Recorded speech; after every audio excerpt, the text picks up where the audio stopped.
Hello everyone, I'm Thomas, and I'm here to help you unwind and drift off tonight.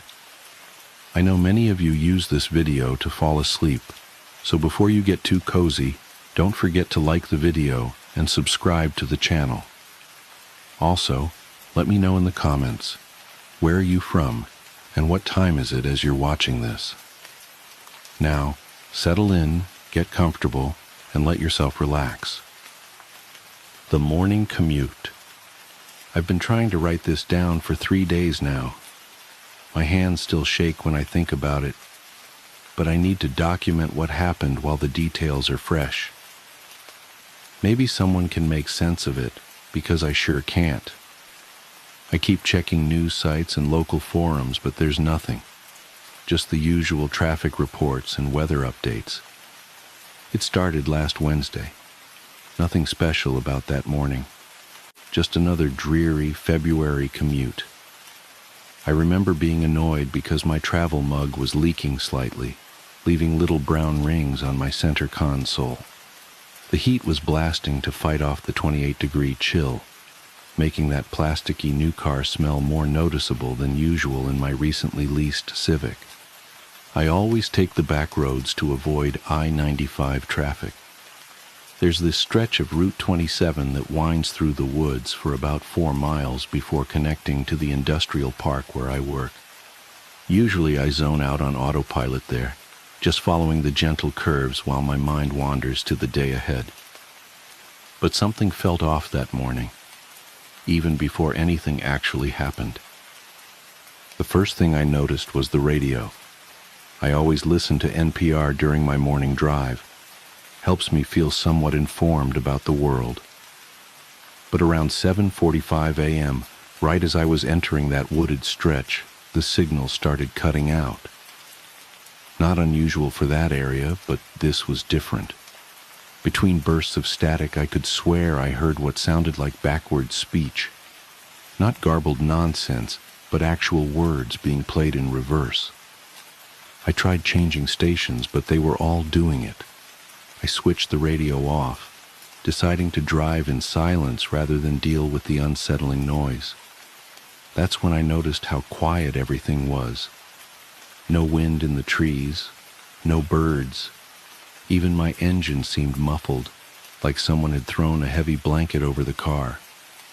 The morning fog was thicker than usual too, clinging to the road in a way that made the yellow lines look like they were floating.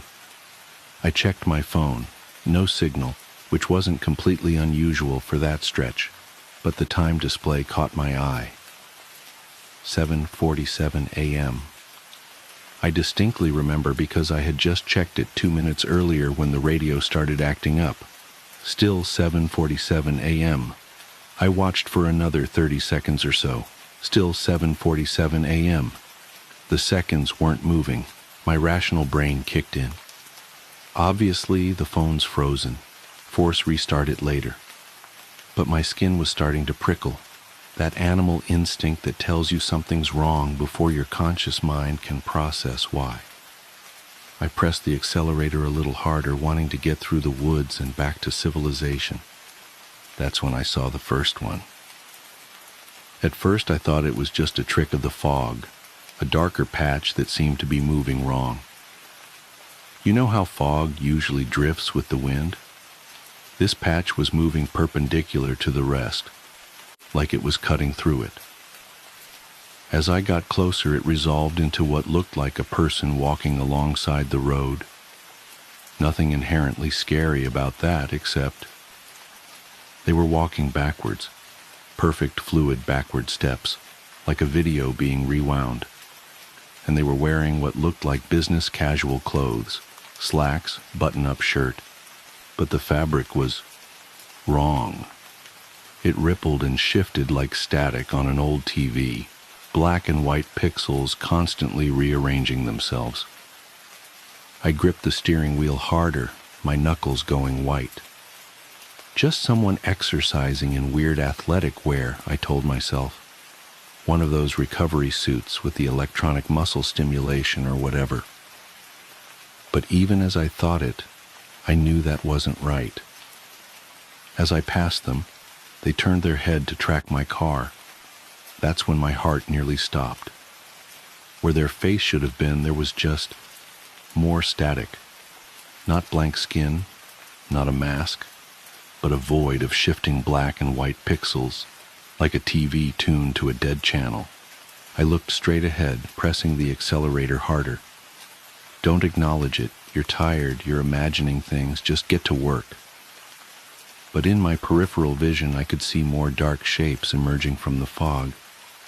3, then 7, then dozens, all walking backwards along both sides of the road, all wearing those business casual clothes that weren't quite clothes, all turning their static-filled faces to watch my car pass. The air in the car felt thick, like trying to breathe underwater. My ears popped like I was changing altitude, and the engine noise became even more distant. The forest beyond the figures was wrong too. The trees looked like cardboard cutouts, flat and artificial. When I blinked, they seemed to shift position slightly, like a glitching video game trying to render a scene. I reached for my phone to try recording what I was seeing, but my hands were shaking so badly I dropped it between the seats. When I glanced down for a split second to grab it, I heard a sound that I still can't properly describe, like a dial-up modem screaming through a meat grinder, but deeper, more organic. I looked up and immediately slammed on the brakes. One of them was standing in the middle of the road facing my car, not walking backwards like the others, just standing perfectly still. It was closer than any of the others had been, close enough to see details I wish I hadn't noticed. Its clothes weren't just shifting patterns, they were flowing upwards, like water running in reverse, and there were gaps in it, places where the static cleared for a fraction of a second, showing something underneath that my brain refuses to properly process. Something geometric but non-Euclidean, folding in on itself in ways that shouldn't be possible. I sat there, engine idling, hands frozen on the wheel, staring at this thing through my windshield. It cocked its head at an angle that went slightly too far, like a bird but wrong. The static of its face started forming patterns, almost like it was trying to mimic my features. That's when I noticed the temperature display on my dashboard. 77.7 degrees. The same numbers kept flickering over and over, even though I could see my breath fogging in the freezing air. The clock read 7:47 a.m. The odometer was stuck on 7,177.7 miles. That's when I did something either very brave or very stupid. I laid on the horn.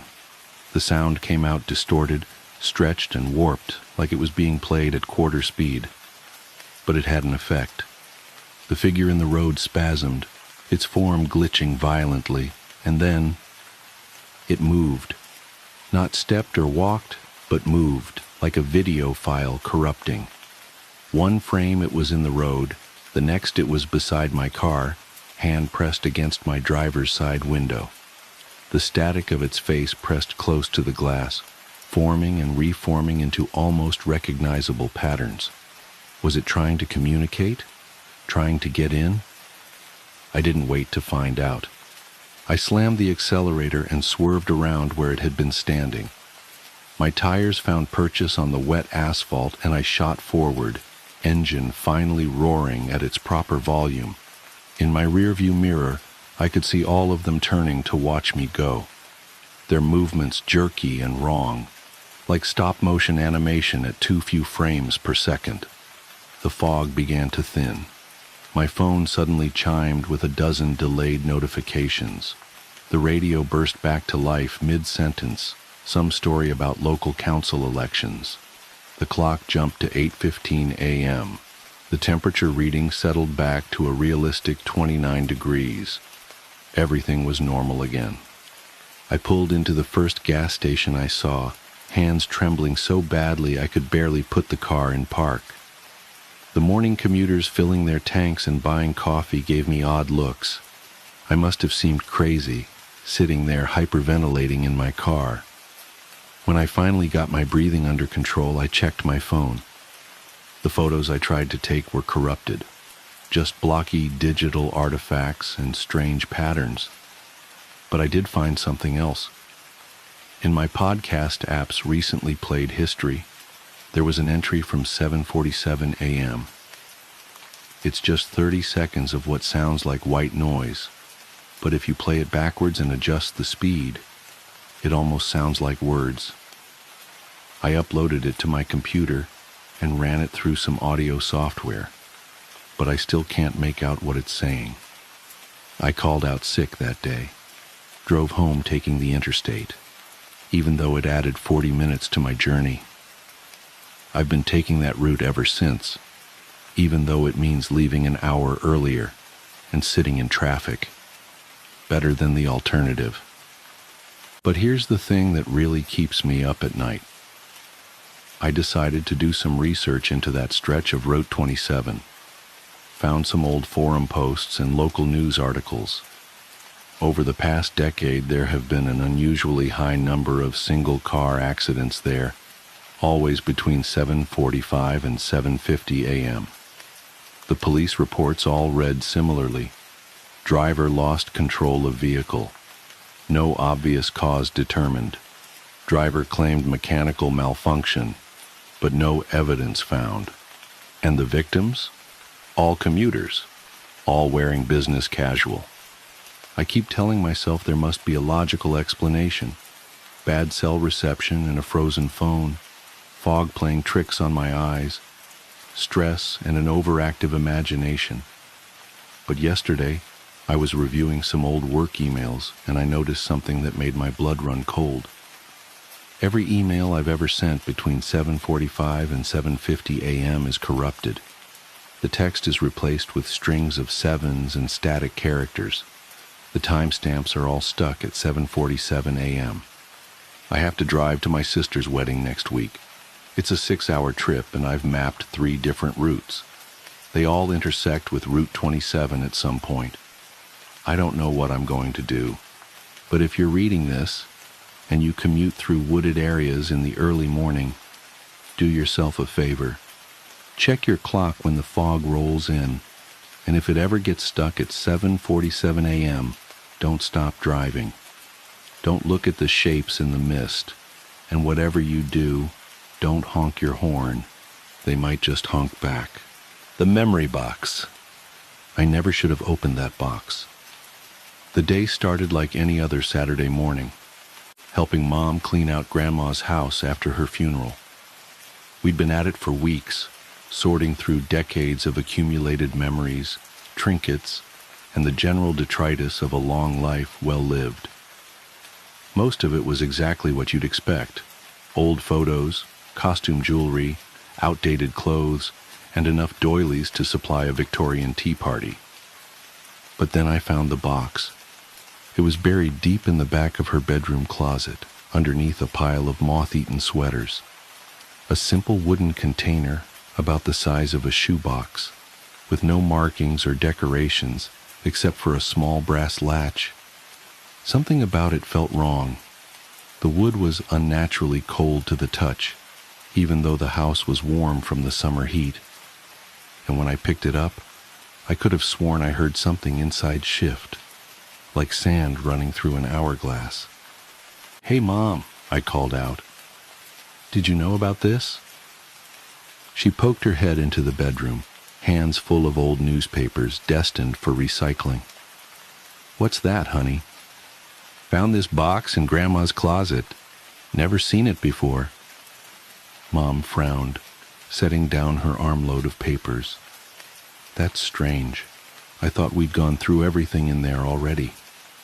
She came over to examine it, running her fingers along the smooth wooden surface. "I don't recognize it. Must be something she kept private." I might have imagined it, but her hand seemed to tremble slightly when she touched it. She withdrew quickly, rubbing her fingers as if they'd been stung. "Well, go ahead and open it if you want," she said, a bit too casually. I need to get these papers out to the recycling bin." She hurried from the room before I could respond. I sat down on Grandma's old bed, the box heavy in my lap. The brass latch was tarnished, but still functional. It opened with a soft click that seemed unnaturally loud in the quiet room. Inside, I found a stack of old Polaroid photographs, their edges yellowed with age. The top one showed a young woman, my grandmother, I realized with a start, standing in front of an old farmhouse. She was smiling, but something about her expression seemed forced.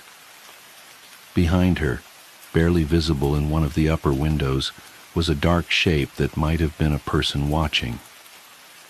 The next photo showed the same farmhouse from a different angle. No one in the frame this time, but all the windows were dark except for one, which seemed to glow with an impossible brightness. The longer I stared at it, the more that light seemed to pulse and writhe like something alive. Beneath the photos was a small leather-bound journal. The pages were filled with my grandmother's neat handwriting, but the words made no sense. They seemed to shift and change as I tried to read them, like trying to remember a dream upon waking. Only fragments remained clear. "They come at night now, always watching, always hungry. The children smile too wide, their teeth are wrong. It's spreading. God help me, it's spreading." The final entry, dated just 3 days before her death, was different. The handwriting was shaky, desperate. "Emily, if you're reading this, I'm so sorry. I thought I could protect you. I thought I could contain it. But it's too late now. They know about you. They've always known. Whatever you do, don't look up. Don't look at the ceiling. Don't..." The entry ended there, the pen trailing off into a jagged line. I didn't want to look up. Every instinct screamed at me to keep my eyes down, to close the box, to run from the room. But I couldn't help myself. I looked up. The ceiling was covered in handprints, hundreds of them, overlapping, pressed into the plaster as if made by hands trying to break through from the other side. As I watched, horror freezing me in place, one of the prints began to push outward. That was 3 weeks ago. I haven't slept since then. Not really. How can I, when every time I close my eyes, I see those hands reaching for me, when every mirror shows glimpses of faces that shouldn't be there, when the walls of my apartment pulse with a heartbeat that isn't mine? Mom won't talk about it. She changed her number, moved away without telling me where. The last time we spoke, her voice was different somehow. Wrong. Like something else was speaking through her. The handprints are spreading. I find new ones every day. On my walls, my windows, the ceiling above my bed. They're getting closer. Last night I woke to find one pressed into the pillow beside my head, still warm to the touch. I tried to destroy the box, but it won't burn, won't break, won't stay buried. It always comes back, appearing in random places around my apartment. Sometimes I hear it at night.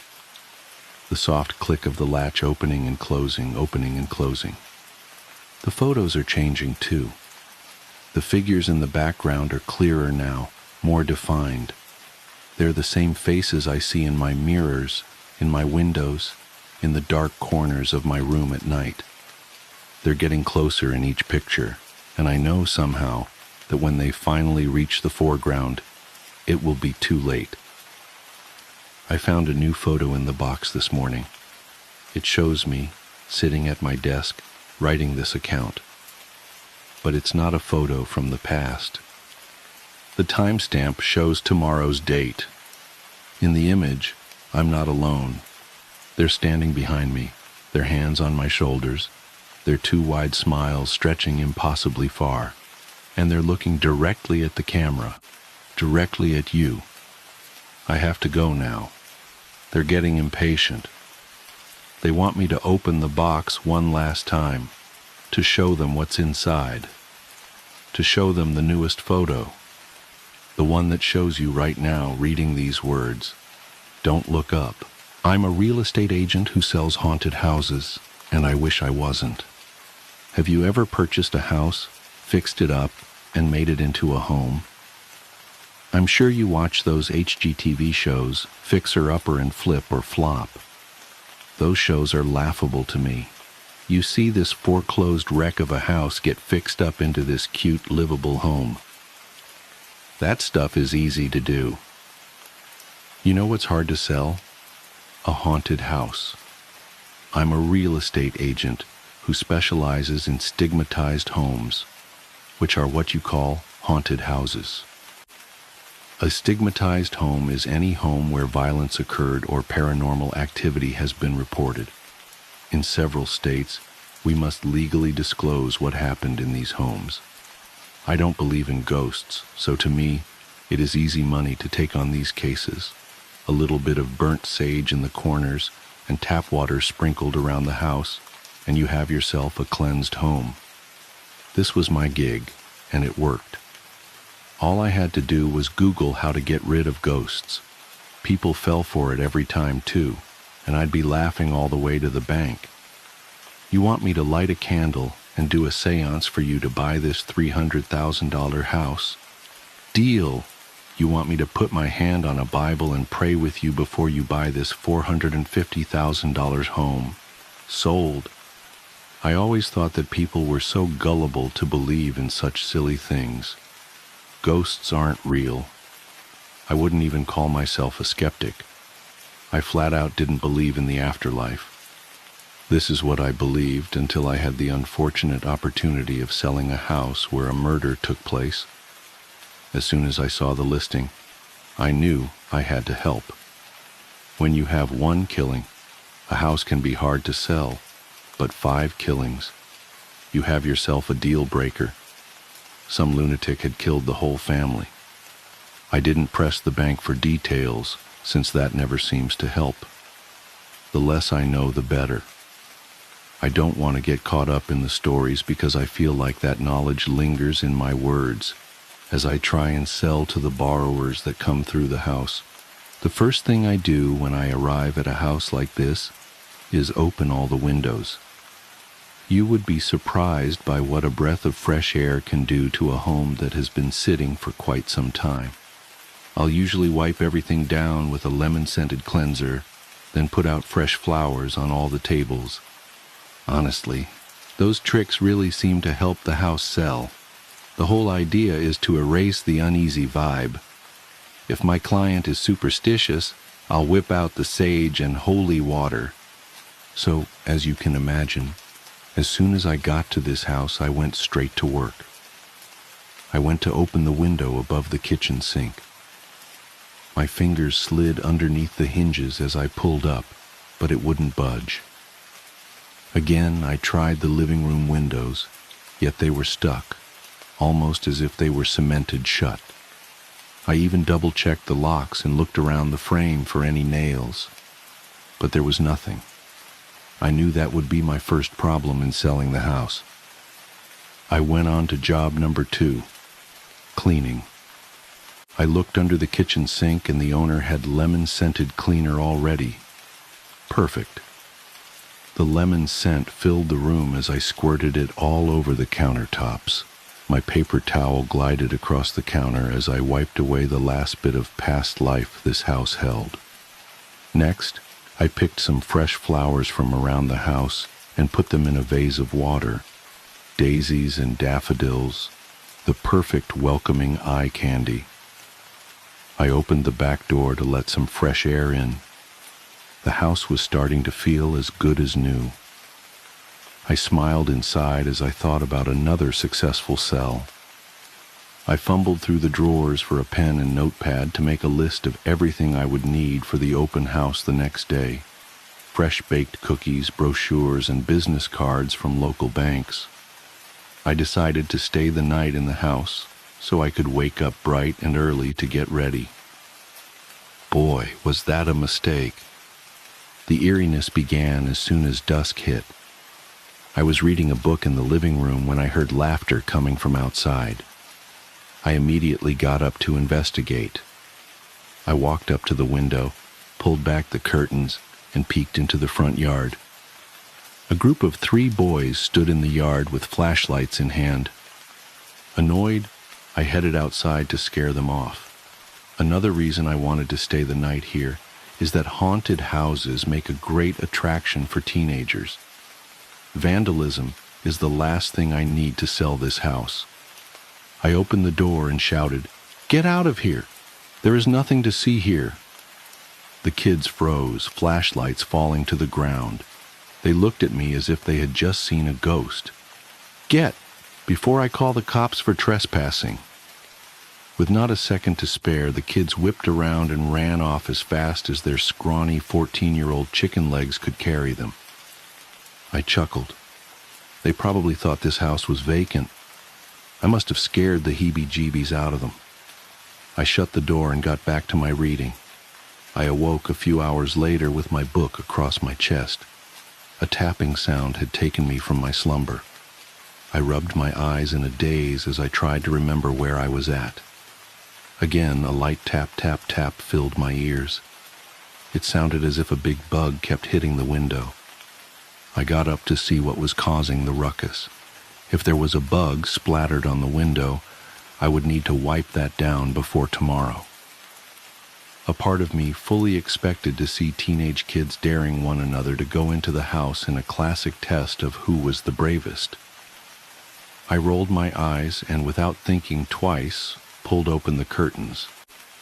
To my bewilderment, a demonic creature stood staring back at me. My body felt like it nearly got electrocuted as fear ran through me.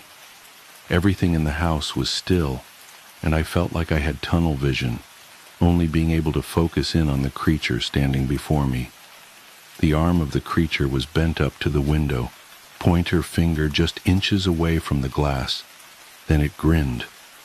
I fell backwards as a scream croaked out of my throat. I blinked, and the creature was gone. I felt the cold sweat break through my pores as I pulled myself from the floor. I tried to rationalize with myself that ghosts aren't real, which means demons aren't real either. I repeated this in my head over and over until I calmed down enough to shut the curtains. As I pulled the curtains shut, I inched my head toward the glass and peeked through the window cautiously. My eyes darted side to side. Was that thing lurking around the house? The coast was clear. I slapped the curtains shut. Wide awake now, I paced back and forth along the hardwood floors as I tried to make sense of what I had just seen. For a second, I almost believed that I had actually seen a demon. I thought back to what I was told about this house. A murder happened, so if there was anything haunting this house, it would be ghosts, not a demon. I tried to calm down, but I kept having visions of the demon in the window. That atrocious grin that was slapped on that evil face made me weak at the knees. Was I losing my mind? No. I saw something staring at me. I awoke to a tapping of the window. I knew it. I felt spooked, but surely there was a rational explanation for what was happening. I pulled myself together and started to think. I pressed my fingertips into my temples as I tried to make sense of what I had just seen. What if this house really was haunted? Would I last until the morning? I slapped my hand to my forehead as I realized how crazy I was starting to sound. Geez, I'm just as bad as my clients. Since when do I get wrapped up in ghost stories? I reminded myself that I sell haunted houses for a living. What was happening to me should have a rational explanation. I laughed at the absurdity of the situation and immediately started to feel better. As I rationally walked through each moment that led up to seeing the demon in the window, it clicked. The kids. I scared off those kids, and they probably got mad and came back dressed as a demon to scare me. I chuckled as I realized how I almost fell for the whole thing. In a sprint, I ran out the front door and stood in the lawn as I shouted into the night, "You kids got me good. You almost had me there for a minute." I heard a whisper of laughter behind me. It wasn't a spooky type of laughter. It was an innocent, playful sort of laughter. I turned around and saw a little girl standing in the doorway of the house. She had to be about 8 years old. She had a big smile glued to her face. I glanced at my watch. It was midnight. Way too late for such a young girl to be out. "You need to get home. Do your parents know where you are?" She started laughing a little louder this time. "I'll walk you home if you tell me where you live. Your parents must be worried." She covered her mouth with both of her hands as she giggled even harder this time. I thought about the kids who had come back to scare me. She must be one of their little sisters. I found her behavior to be very peculiar, and the other kids were nowhere in sight. I took a few steps toward her and she stopped laughing, then took off running in the house. I went to chase her, but as soon as I got inside, she had vanished. I checked the kitchen, the bathroom, and the living room. Nothing. I even shouted for her, "Little girl, come out. You aren't in trouble. We just need to get you home." Still, nothing. I ran back downstairs after checking the bedrooms. I was a few steps away from entering the kitchen when I heard heavy, raspy breathing coming from around the corner. A part of me started to panic. It was one odd thing after another. Could all these odd happenings have a simple explanation? Feeling totally spooked at this point, I cautiously made my way toward the noise. As each foot stepped closer, I felt like I could just sink into the floor and die. I took in the coldness that was radiating from the kitchen and kept repeating in my head, "Ghosts aren't real. Ghosts aren't real." I took a deep breath, reminding myself that there was a perfectly rational explanation for all the odd behavior, but still, I couldn't help but wonder what I was going to find in the kitchen. Every ounce of adrenaline I had left was pulsing through my veins. I turned into the kitchen and saw an old man with an oxygen tank staring at me, heavy breathing being his signature trait. He just stared at me, wheezing and breathing as he held his oxygen tank. "Can I help you, sir?" He slowly lifted his free arm to show a water bottle in his hand. His arm shook as he laid his oxygen tank against the wall. He then proceeded to unscrew the cap on the water bottle, fingers shaking slightly. I cocked my head to the side as I watched intently. Perhaps he was the little girl's grandpa, and he had lost her during a late-night walk. He held the water bottle out toward me, arm parallel to the ground. Then with one hard jerk, he splashed the water on me. Hocus pocus. Oh, wait. It didn't make you disappear. I stood soaking wet as the old man let out a raspy laugh. His smile held each yellowed tooth in place as his wrinkled gray skin reached wide from cheek to cheek. "Sir, you need to leave. I'm not sure how you got in or why you think you can just come in here." "I can't leave. I'm dead." I felt my heart flutter in my chest. You're dead?" Another raspy laugh escaped him. "You remember Wanda Smith?" I thought back to a few months ago. I did remember her. She was a sweet old lady who had just lost her husband. She needed my help selling her home because nobody wanted to buy the house after word got out that her husband died in the bedroom. That was my wife. I've seen what you do. You mock the dead. Panic washed over me. If this old man standing in front of me was a ghost, did that mean the little girl was a ghost too? which means the demon. The old man interrupted my thoughts. Karma is a bitch, isn't it, Jackson? What do you mean? Why are you here? Are you trying to haunt me? The old man let out another raspy laugh and slowly faded away. I heard the faint giggle of the little girl once again. I turned around but didn't see anything. A cold sweat broke down my back as I started to wonder if I was going crazy. Ghosts aren't real, but mental illness is. I'm becoming delusional. A light tap on my backside distracted me from my panic. I spun around to see the little girl just inches away, standing right behind me. What do you want? Is this all a dream? Are you a hallucination? The little girl didn't say a word. She used her pointer finger to tell me to lean in closer. I bent over to get a little closer. She just kept bending her pointer finger as if to say, "Come closer, closer," the grin on her face spreading. I bent my knees and hovered at her level. She leaned in to cup her hands around my ear and whispered, "He told me to distract you." My spine stiffened as I shot up and looked down at the little girl in disbelief. Who told her to distract me? She started laughing as loud as she could to where it was almost an ear-piercing scream.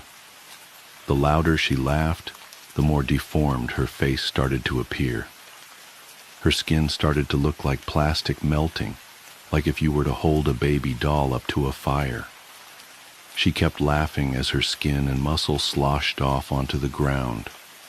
Laughter rang in my ears until she was nothing but a skeletal head. I stood horrified looking at the little girl's skull.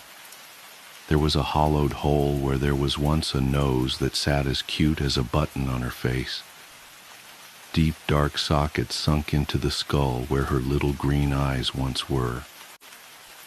With one last burst of laughter, her skeletal jaw fell to the floor and rolled toward my feet.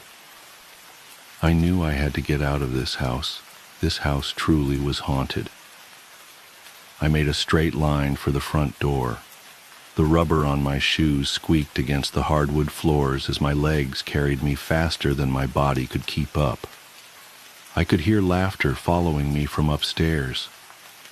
It sounded like hundreds of children laughing. The laughter grew louder and louder as I inched closer to the front door.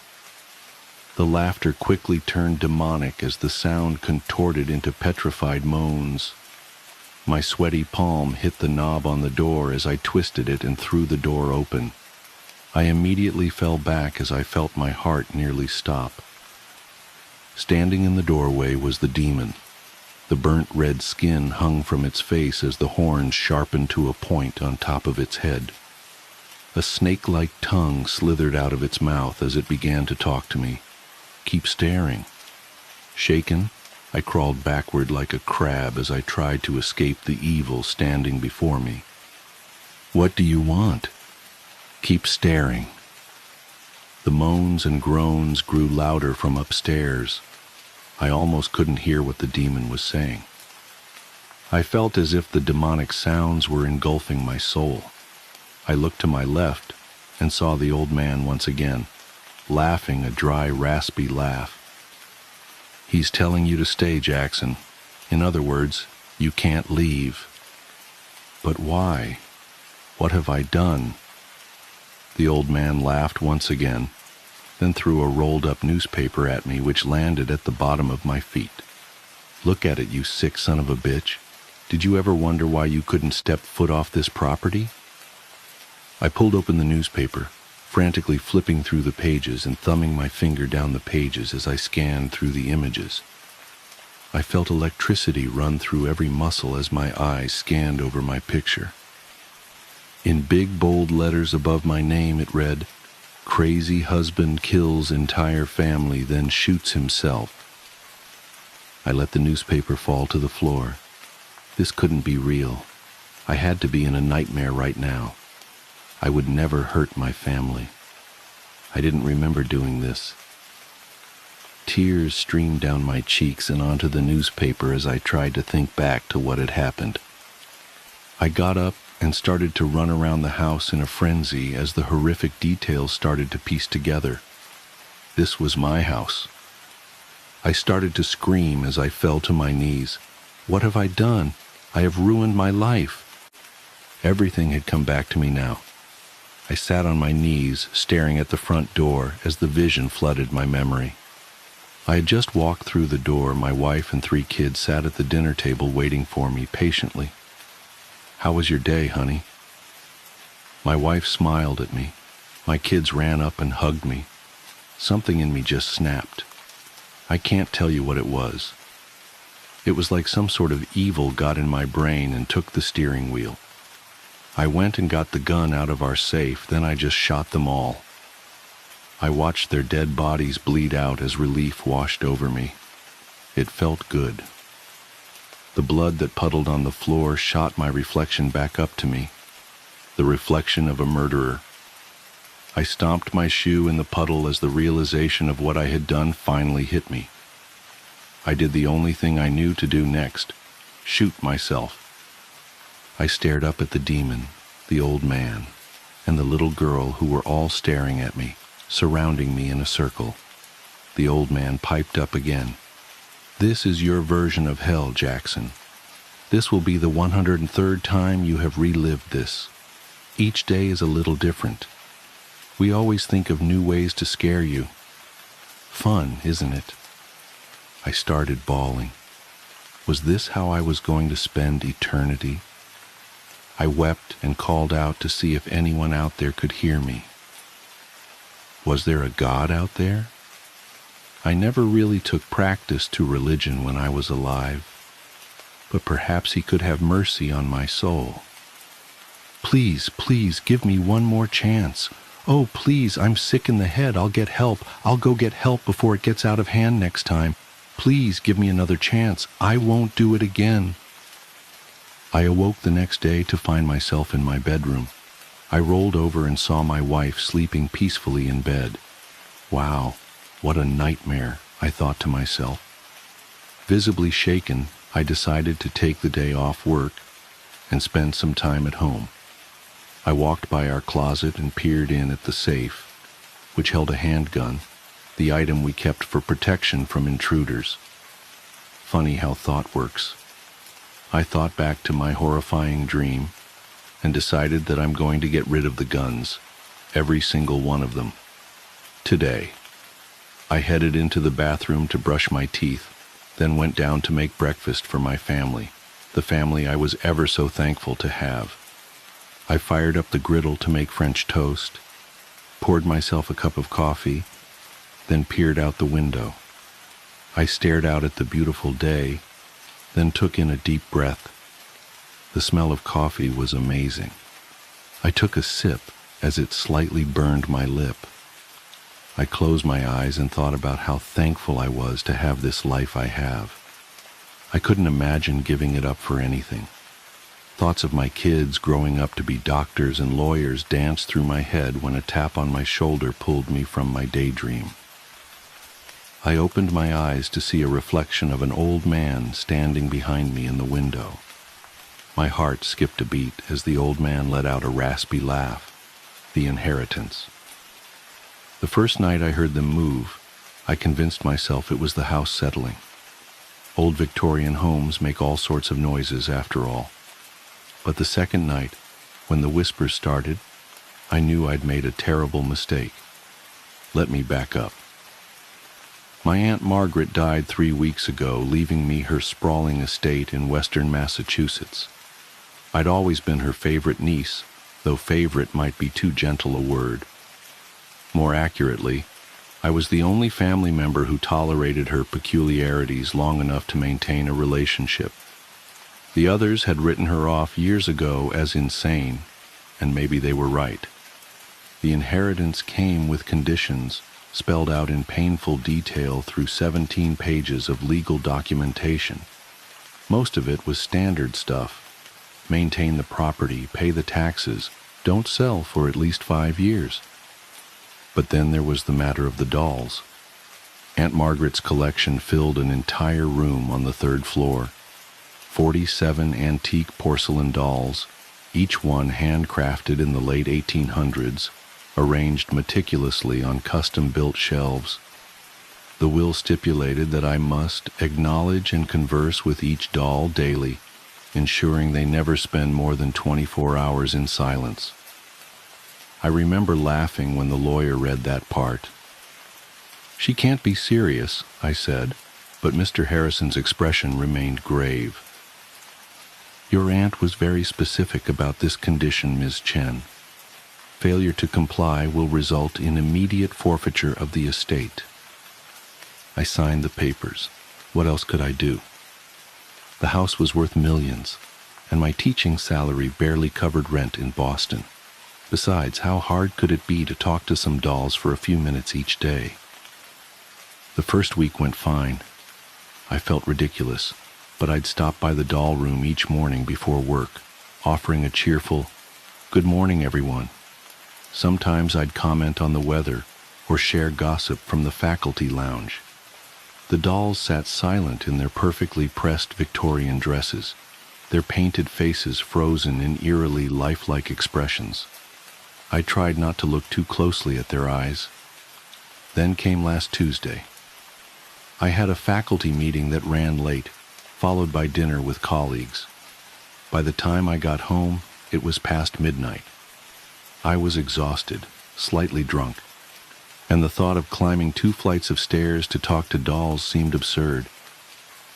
"They'll survive one night of silence," I muttered, heading straight to bed. That's when everything changed. The scratching started around 3 a.m., a light, skittering sound like tiny fingernails dragging across hardwood floors. I pulled my pillow over my head, trying to block it out. But then came the whispers, so faint I could almost convince myself I was imagining them. "She forgot us. Ungrateful child. We must teach her, the way Margaret taught us."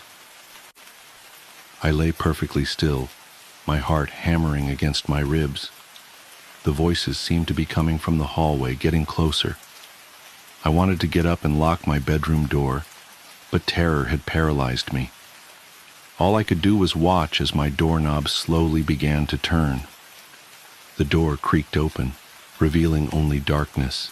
Then, at ankle height, I saw them, tiny shadows moving across my floor, accompanied by the soft click of porcelain against wood. I squeezed my eyes shut, remembering how I used to hide from monsters as a child. But these weren't imaginary beasts under my bed. These were real, and they were getting closer. Something cold touched my hand, which had been dangling over the edge of the mattress. I yanked it back with a strangled scream, finally breaking free of my paralysis. I lunged for the bedside lamp, flooding the room with light. They froze in place, 12 of the dolls arranged in a semicircle around my bed. Their postures were identical to how they'd been displayed upstairs, but their heads were tilted at impossible angles, all staring directly at me. Their painted smiles seemed wider somehow, stretched into grotesque grins that cracked the porcelain of their cheeks. "We missed our conversation today, Elizabeth," said the largest doll, a Victorian beauty in a burgundy dress. Her lips didn't move, but I heard her voice clearly in my mind. It was like ice water trickling down my spine. "Aunt Margaret never forgot, not once in 47 years. I scrambled backward until I hit the headboard. "I'm sorry," I stammered. "It won't happen again." "No," agreed another doll, this one a small boy in a sailor suit. "It won't." The lamp flickered and went out. What happened next exists in my memory as fragments, like a broken mirror reflecting nightmares. Cold, unyielding hands grabbing my ankles, the smell of ancient fabric and decay, porcelain fingers in my hair, dragging me from the bed, the sound of my own screams echoing through empty halls. I woke up in the doll room, propped in an antique chair with my arms and legs posed at unnatural angles. My joints ached as if I'd been holding the position for hours. Sunlight streamed through the window, illuminating dust motes that danced around the dolls, now all back in their proper places. Had it been a dream?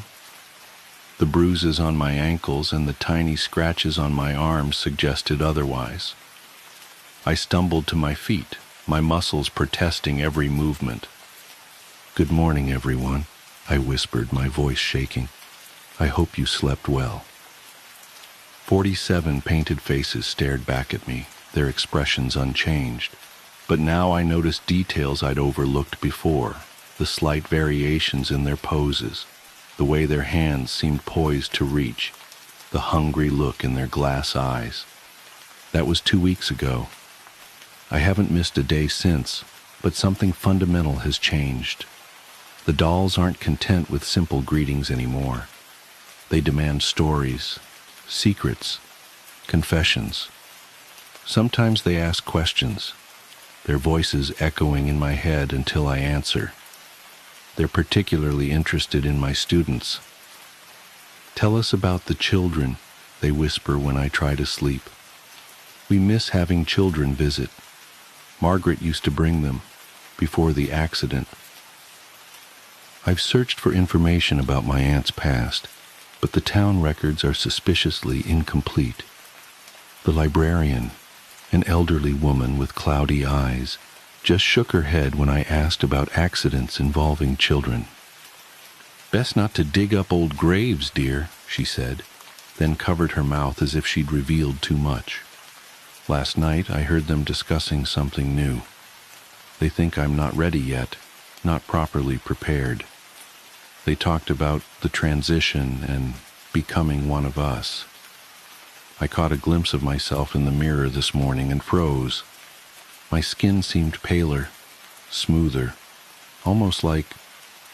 No, I'm being paranoid.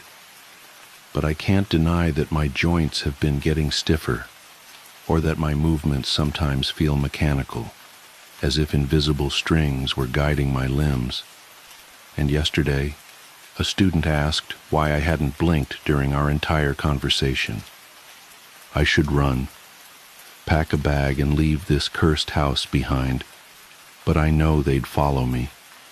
They follow me everywhere now, their whispers a constant companion. Sometimes I see them from the corner of my eye, at school, at the grocery store, in my car, always watching, always smiling those cracked porcelain smiles. Besides, the will was clear about leaving them alone, and now I understand why. They're so lonely, you see. They just want someone to play with, forever. And they've chosen me. I'm writing this as a warning, though I doubt anyone will believe it. If you inherit something unusual, read the conditions carefully. Some rules exist for a reason. Some gifts come with prices too steep to imagine. It's time for our afternoon chat. They're getting impatient. I can hear them shuffling upstairs, calling my name. My joints crack like porcelain as I stand, and I catch another glimpse of my reflection.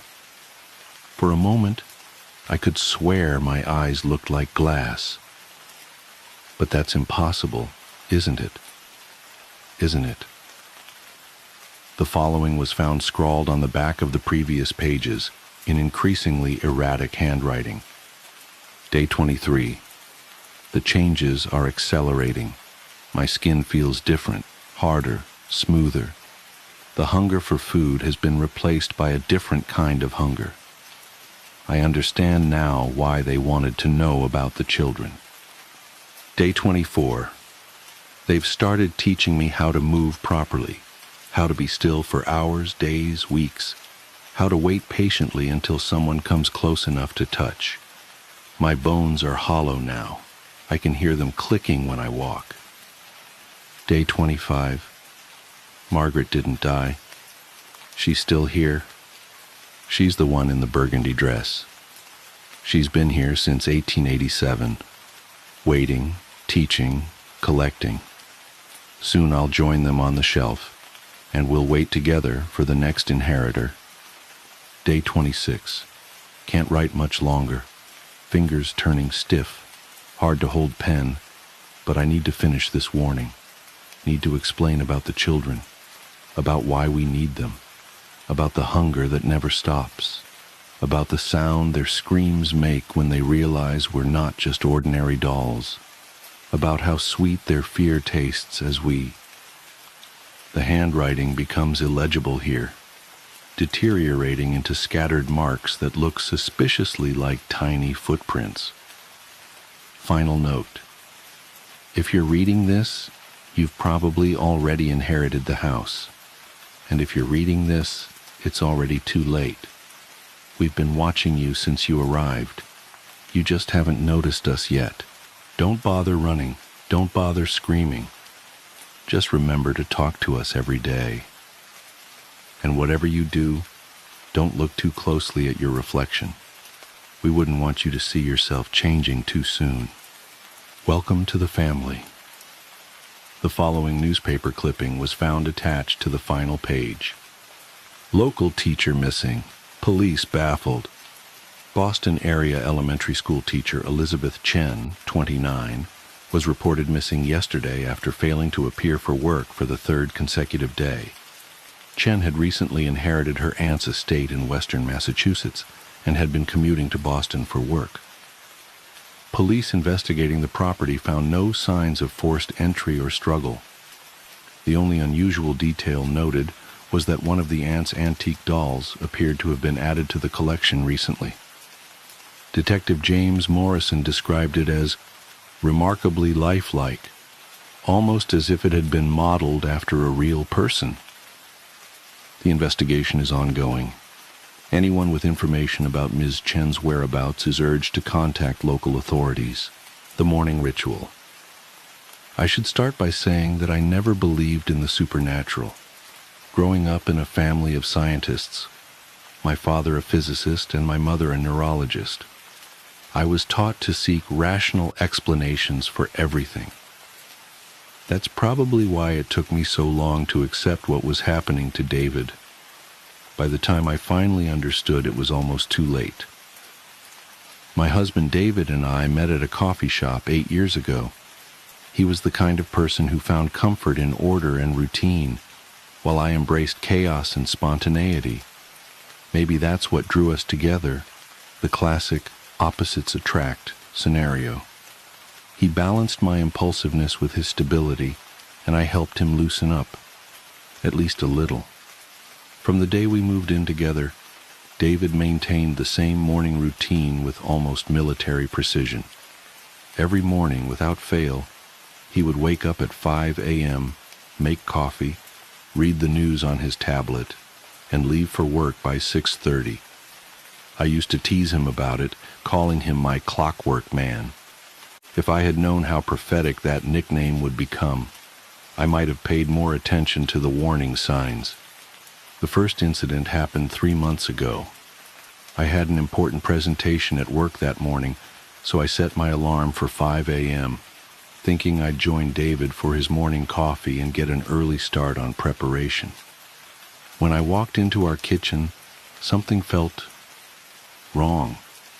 The air was different somehow, heavier, like the atmosphere before a storm. David was standing in front of our coffee maker, completely motionless. Not the normal kind of still where you can see subtle movements, breathing, shifting weight, tiny muscle adjustments. This was different. He was frozen, like a photograph, staring at the wall with an intensity that made my skin crawl. "David!" I called out, my voice sounding too loud in the pre-dawn silence. He didn't respond, didn't blink, didn't breathe. "David, honey?" I tried again, moving closer. The kitchen tiles were ice cold against my bare feet, each step echoing unnaturally in the quiet room. When I touched his shoulder, he came to life so suddenly that I jumped back. He turned to face me with his usual warm smile, but something was wrong with it. The smile didn't reach his eyes, and his movements were too precise, too calculated, like someone had programmed them into a robot. "Good morning, sweetheart," he said, his voice cheerful but somehow hollow. "Would you like some coffee?" I wanted to ask him about what had just happened, but the words stuck in my throat. Instead, I nodded and watched as he went through the motions of preparing our coffee. Every movement was exact, practiced, perfect. Too perfect. Over the next few weeks, I started paying more attention to his morning routine. What I noticed terrified me. Every morning, he took exactly 3 steps from our bed to the dresser, 4 steps to the bathroom. He spent precisely 27 seconds brushing his teeth. I timed it. 2 minutes and 15 seconds in the shower, never a second more or less. The coffee preparation was even more disturbing. He would open the cabinet, take out the coffee beans, Colombian, always Colombian, and measure exactly 6 tablespoons into the grinder. The grinder ran for exactly 12 seconds. He would pour the water to the exact same level every time. I once measured it, 875 milliliters, never varying by more than a few drops. If anything disrupted his pattern, a misplaced item, an empty container, he would freeze in place until the obstacle was removed. One morning, our cat knocked over his coffee mug just as he was reaching for it. His hand remained suspended in midair, grasping at nothing, while his eyes stared straight ahead. I quickly righted the mug, and he continued as if nothing had happened. I started experimenting, making small changes to see how he would react. I moved his coffee mug to a different cabinet. He opened the usual cabinet, and when the mug wasn't there, his hand just kept opening and closing on empty air. For 7 excruciating minutes, I watched him repeat this motion, like a skipping record. When I finally put the mug back, he continued his routine without missing a beat. The really frightening part was that he seemed completely unaware of these episodes. When I tried to talk to him about them later in the day, he would look at me with genuine confusion. "What do you mean I froze?" he would ask. "I just made coffee like I always do." But things were escalating. I started waking up in the middle of the night to find him practicing his routine in the dark. He would stand in front of our bedroom mirror at 3 a.m., mechanically rehearsing each movement with terrifying precision. His eyes were always open, but they were empty, like looking into the eyes of a doll. I installed a small security camera in our bedroom, hoping to document these nocturnal rehearsals. What I captured was far worse than I expected. In the footage, David would get up at exactly 3 a.m. every night. He would walk to the mirror, 3 steps, always 3 steps, and stand before it. Sometimes he would practice his movements, but other times he would just stand there, staring at his reflection for hours without moving. One night, I heard him talking to his reflection. I lay perfectly still, barely breathing, as his words drifted across the darkness. "They'll notice if I make a mistake." A pause. "No, I can't fail. The routine must be perfect." Another pause. "I know what happens if I fail." His reflection answered in his voice, but the words came from the mirror while his lips remained still. "Show me again. From the beginning." The next day I tried to confront him directly. We were having dinner when I brought it up. "David, I'm worried about you," I said, trying to keep my voice steady. "You've been acting different." He turned to me with that empty smile, tilting his head at precisely 45 degrees. "Different?" he asked, his fork suspended halfway to his mouth. "I'm the same as I've always been. I follow my routine. The routine is important." The way he said those last words sent chills down my spine. It wasn't just his voice. It was the way his entire face seemed to shift for a moment, like a mask slipping to reveal something else underneath. "But why?" I pressed. Why is the routine so important? His fork clattered to the plate. For a moment, his face went completely blank, not even a hint of expression. Then he smiled again, wider this time, too wide. Because it's the only thing keeping me here. What do you mean, here? He leaned forward, his movements jerky and unnatural. On this side of the mirror. I excused myself and went to bed early that night, but I didn't sleep.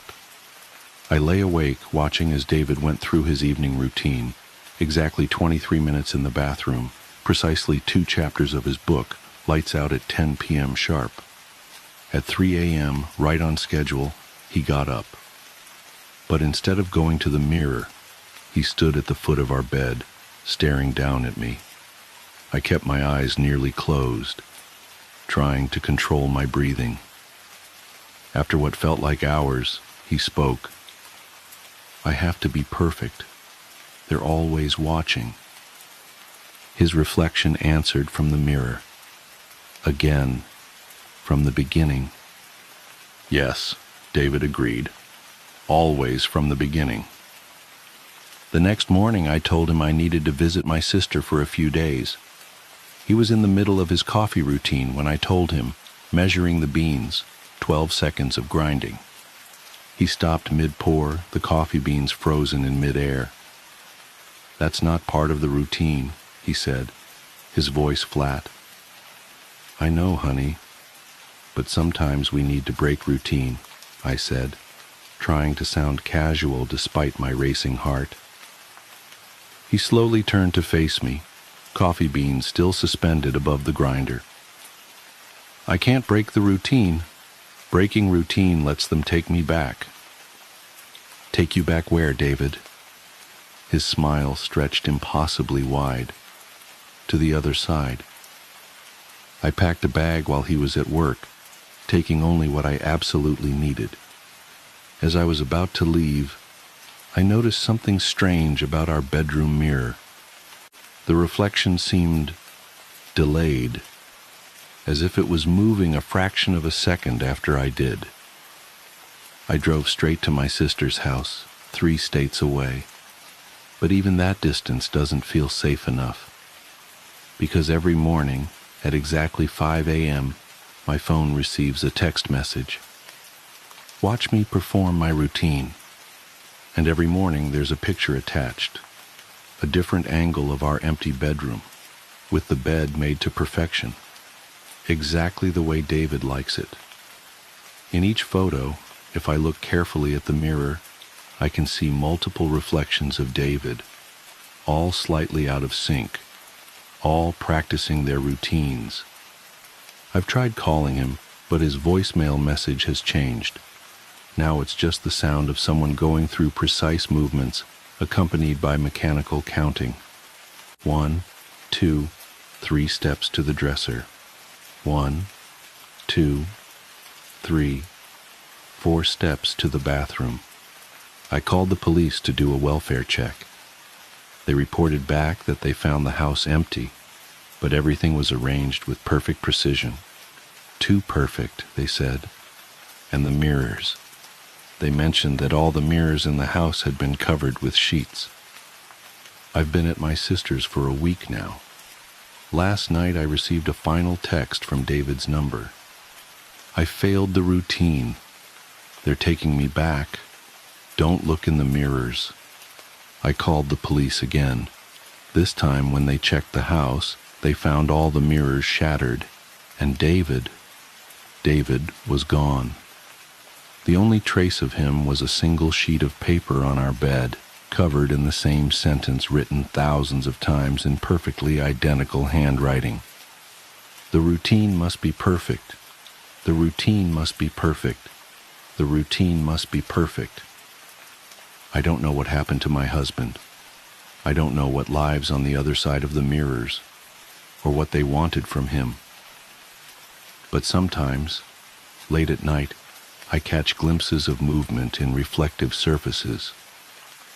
Precise mechanical movements, performed with terrifying perfection. And sometimes just before dawn I hear his voice, distant and hollow, counting out the steps of his eternal routine, the haunted doll. The doll's eyes haunted me before I even knew its story. They were glassy, unsettling, and seemed to follow me as I browsed the tables of trinkets and antiques at the garage sale. I'm no stranger to collecting oddities, items with history, pieces that seem to whisper tales of a bygone era. This doll, however, was different. It was exquisite, its porcelain face delicately painted, its dress made of faded lace, and its hair curled in a way that hinted at meticulous craftsmanship. Yet there was something unnerving about it that I couldn't place.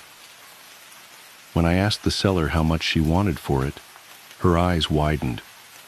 She stammered out a price so low that I couldn't help but feel suspicious. I need it gone," she murmured almost too quietly to hear. For someone who seemed desperate, she hesitated for a long moment before handing it over, her fingers trembling slightly as they brushed mine. That night, I set the doll on the shelf in my study. It was a prominent spot, surrounded by other antiques, but it felt like the doll demanded to be there, almost as if it had chosen its place among my collection. I worked late that evening, sorting through papers for an upcoming project. The faint ticking of a nearby clock was the only sound until my phone rang. I glanced at the screen. No caller ID. Hesitating, I answered. Nothing. Just static.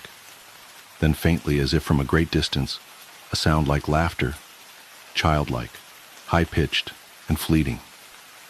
I hung up, shook off the unease creeping up my spine, and returned to my work.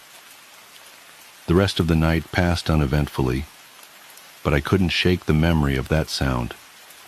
The next few days were uneventful, or at least I convinced myself they were. The lights in my study flickered every so often, but it was an old house, prone to quirks and electrical issues. The doll's presence, however, felt heavier. It wasn't just its physical weight. It seemed to occupy space in a way that was impossible to ignore. Every time I entered the room, my eyes were drawn to it, its gaze almost magnetic. One morning I woke to find it had moved. At first I thought I was mistaken. It had been on the shelf the night before, but now it sat at the foot of my bed. Its lifeless glass eyes stared directly into mine, and one porcelain hand was extended, its finger pointed accusingly at my chest. My breath hitched and my heart raced. I tried to rationalize it. Maybe I had moved it and forgotten. Maybe someone else had, though I lived alone. I placed it back on the shelf that morning, determined to put the incident out of my mind. Still, I couldn't help but notice the growing sense of dread that seemed to radiate from the doll. It was as if the air around it had grown colder, heavier, more oppressive. The breaking point came 3 nights later. I was jolted awake by the unmistakable sound of laughter. It was faint but clear, echoing through the otherwise silent house. My bedroom door creaked open on its own, and I swear I saw a shadow dart across the hallway. Trembling, I grabbed a flashlight and crept downstairs to the study. The doll wasn't on the shelf. I found it sitting on my desk, its head tilted slightly as if it were studying me. Its expression seemed almost mocking now, its delicate features twisted into something sinister. My instincts screamed at me to destroy it, but I hesitated. I couldn't bring myself to act. Instead, I grabbed a blanket from the couch and spent the night huddled in the living room, unable to close my eyes. The next morning, I took the doll to the local church. The priest was a kind man, someone I had spoken to a few times before, and I hoped he could offer a solution. As I explained the events, his expression grew grim. When I placed the doll on the table before him, he refused to touch it. "This isn't something we can help with," he said, his voice low and steady. "You need to get rid of it." "What do you mean?" I asked, panic rising. "Burn it? Throw it away?" He shook his head. "It's not that simple. Be careful how you proceed." Desperate, I decided to bury the doll in my backyard. I dug a deep hole beneath the gnarled oak tree at the edge of the property, placed the doll inside, and covered it with soil. For a moment I felt relief, as if I had finally rid myself of the strange and terrible presence that had invaded my life. That night, I slept peacefully for the first time in days. But it didn't last. The faint laughter returned, drifting through the house in the early hours of the morning. It was accompanied by the sound of small, deliberate footsteps. When I investigated, I found nothing out of place, yet I couldn't shake the feeling that I was being watched. A week later, I noticed a patch of earth beneath the oak tree that seemed disturbed, as if something had clawed its way out. I refused to go near it, convinced that acknowledging it would give whatever malevolent force inhabited the doll more power. Since then, my nights have been plagued by nightmares, visions of the doll standing at the foot of my bed, its hand pointing at me, its glassy eyes filled with malice. Sometimes I wake to find faint scratches on my arms, marks that weren't there when I went to sleep. I've tried everything: burning sage, consulting psychics, even moving the bed away from the window. Nothing works. The doll's presence is relentless, its influence seeping into every corner of my life. I've become paranoid, jumpy, and reclusive. Friends and family have noticed the change, but how can I explain it to them without sounding insane? I'm writing this now as a warning to anyone who might come across an object that feels wrong. Trust your instincts. Don't let curiosity or the allure of a bargain blind you to the danger. Some things are better left alone, their histories buried and forgotten. The laughter is louder tonight, and the shadows seem to move on their own. I know it's only a matter of time before the doll returns. Maybe it never really left. All I can do now is wait and hope that my story serves as a cautionary tale. If you hear faint laughter in the night, or feel a chill that has no explanation, don't ignore it. It might already be too late for me, but maybe it isn't for you. The last shift. It was supposed to be a routine Friday night shift. I'd been watching the Morrison kids, Emma, 8, and Tyler, 6, every other weekend for the past year, while their parents enjoyed their date nights. The pay was good, the kids were sweet, and their modern smart home in the suburbs made my job easier. Everything was monitored: temperature, security, even a state-of-the-art baby monitoring system that covered every room. Mr. Morrison worked in tech and spared no expense when it came to his family's safety. That particular Friday started like any other. I arrived at 6 p.m. just as Sarah and James Morrison were putting on their coats.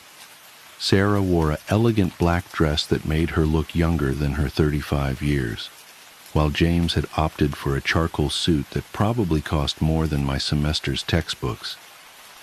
"Thanks for coming on such short notice, Claire," Sarah said, handing me a sheet of paper with their contact information, the same one she'd given me countless times before. "We really needed this night out. Things have been tense lately." I noticed the slight tremor in her voice, the way James avoided eye contact. Something felt off, but it wasn't my place to pry. Besides, all couples have their rough patches, right? "The kids had an early dinner," James added, checking his watch for the third time in as many minutes. "They can have a small snack before bed if they're hungry, but nothing too heavy. Bedtime is 8:30, I know," I finished with a smile. "We've got our routine down pat. You guys enjoy your evening." Sarah hesitated at the door, her hand clutching her purse a little too tightly. "Claire, If anything seems strange tonight, anything at all, call us immediately. Don't wait until morning." Before I could ask what she meant, James had practically pulled her out the door. I heard their Tesla's electric hum fade into the distance as I locked up, puzzled by Sarah's unusual behavior. But I had bigger concerns, namely, 2 energetic kids who'd already spotted me and were charging down the stairs. "Claire! Claire! Can we play Zombie Apocalypse?" Tyler bounced around me like a caffeinated puppy, his mop of brown hair flying in all directions. "No way. We played that last time," Emma protested, her long blonde hair neatly braided. Sarah's handiwork, no doubt. "I want to play School of Magic." I managed to negotiate a compromise. We'd play both games for 30 minutes each, then wind down with some coloring before their evening snack and bedtime routine. The hours flew by as we transformed the living room into first a zombie-proof fortress, then a prestigious academy of witchcraft, using only throw pillows and blankets, of course. By 8 p.m., both kids were sitting at the kitchen island munching on apple slices and peanut butter while I cleaned up our earlier chaos. Everything felt normal, peaceful even. That should have been my first warning. In my experience, when things feel too peaceful with kids, something's usually about to go wrong. "Claire?" Emma's voice carried from the kitchen, suddenly serious. "Do you believe in ghosts?" I walked back to the kitchen, gathering their empty plates. "Not really. Why do you ask?" Emma exchanged a look with Tyler, the kind of meaningful glance siblings share when they're keeping a secret. "No reason," she said, but her voice had that sing-song quality kids get when they're lying. "They're real," Tyler declared matter-of-factly, licking peanut butter off his fingers. "We see them all the time." "Tyler," Emma hissed, kicking him under the counter. "Ow, but it's true. They're here right now." I felt a chill run down my spine despite myself. The kitchen suddenly felt colder, though I knew it was just my imagination. The smart thermostat showed a steady 72 degrees. "Okay, spooky story time is over," I announced, trying to keep my voice light. "Time to head upstairs and get ready for bed." The bedtime routine went smoothly enough, though both kids seemed more subdued than usual. Emma kept glancing at the corners of her room while I helped her into her pajamas, and Tyler insisted on keeping his dinosaur nightlight on extra bright. By 8:30 they were both tucked into their respective beds in their adjacent rooms, doors left slightly ajar as per their preference. I settled onto the living room couch with my psychology textbook, enjoying the quiet. The Morrisons weren't expected back until midnight, giving me plenty of time to study for next week's exam. The house's smart system kept everything at a perfect temperature, and the subtle blue glow from various devices created a cozy atmosphere. That's when I heard it. Children's voices through the baby monitor. "Do you think she knows yet?" Emma's voice clear as day. "Probably not," Tyler replied. "Grown-ups never notice until it's too late." My blood ran cold. I checked the time. 9:15 p.m. They should have been asleep by now. I marked my place in the textbook and headed upstairs to remind them about bedtime rules. The hallway was darker than I remembered, despite the motion-activated nightlights. Each step felt heavier than the last as I approached the kids' rooms. The voices continued through the monitor I'd carried up with me. "Should we tell her she's been dead for 3 hours?" "Shh! She's coming!" I pushed open Emma's door first, heart pounding. She was sound asleep, blonde hair spread across her pillow, chest rising and falling steadily. Confused, I checked Tyler's room next. He too was deeply asleep, clutching his favorite T-Rex plushie. Back in the hallway, I stared at the baby monitor in my hand. It had to be picking up interference from somewhere, maybe a neighbor's monitor or... Behind you, Emma's voice whispered through the device. But Emma was still asleep. I could see her through the doorway. I spun around. The hallway was empty. She still doesn't understand. Tyler's voice crackled through the monitor. Show her, show her, show her. The temperature dropped dramatically. My breath came out in visible puffs despite the thermostat reading normal. The smart lights began to flicker, which should have been impossible with their backup power system. I ran downstairs, nearly tripping over my own feet. I needed to call the Morrisons, just like Sarah had said. Something was very, very wrong. I grabbed my phone from the coffee table, but it was dead, completely drained despite having been at 85% just minutes ago. The house phone. I needed to find the house phone. It won't work, Emma's voice came from everywhere and nowhere. Nothing works after you're dead. Stop it, I shouted into the empty house. This isn't funny. We're not trying to be funny, Tyler's voice replied, closer now. We're trying to help you understand. The smart home display on the wall suddenly flickered to life. Security camera footage began playing, but not from tonight. I recognized myself arriving earlier, but something was different. In the footage, as I walked up to the front door, a dark figure followed close behind me. Something tall and wrong, with too many angles, its form shifting and twisting like smoke. What is this? I whispered, unable to look away. Watch, both children said in unison. The footage continued. I saw myself letting the kids chase me around the living room, but now I could see other things moving in the background, dark shapes sliding along the walls, reaching, grasping. In one frame, something looked directly at the camera, and I felt my sanity begin to slip. It had too many eyes, all blinking at different times, all focused on me. It followed you home last week, Emma's voice explained. It chose you then. Tonight was just collection time. I'm not dead, I screamed, but even as the words left my mouth, I noticed something odd about my hands. They looked wrong, like they weren't quite solid anymore. Check the mirror, Tyler suggested softly.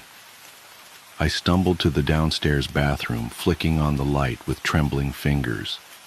The mirror showed nothing, not a blur, not a shadow, nothing at all where I should have been standing.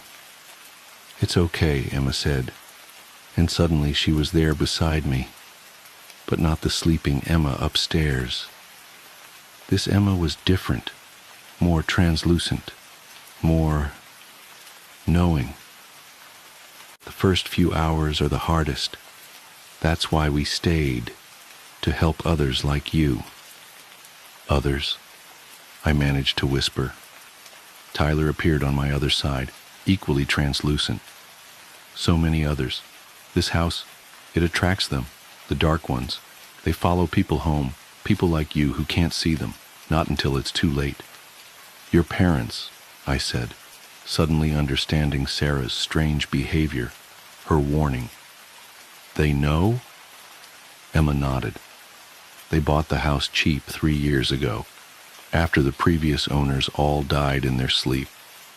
Mom and Dad figured it out pretty quick, but they can't leave. None of us can. We're all connected now. The real us are upstairs sleeping, Tyler added. These are just our ghost forms. We can switch back and forth. But you don't have a body to go back to anymore. I wanted to deny it, to run screaming into the night, but deep down, I knew they were telling the truth. It explained everything. The cold spots, the drained phone, my missing reflection. What happens now? Now you have a choice, Emma said, taking my hand. Her touch felt like a cool breeze. You can stay here with us, help warn others when we can, or you can move on to whatever's next. But if you stay, you should know. They're always hunting, always looking for more. As if on cue, I saw movement in the mirror, a writhing mass of darkness, eyes and teeth and things I couldn't comprehend. I understood then what had really happened to me, why I couldn't remember anything between arriving at the house and starting to hear the voices.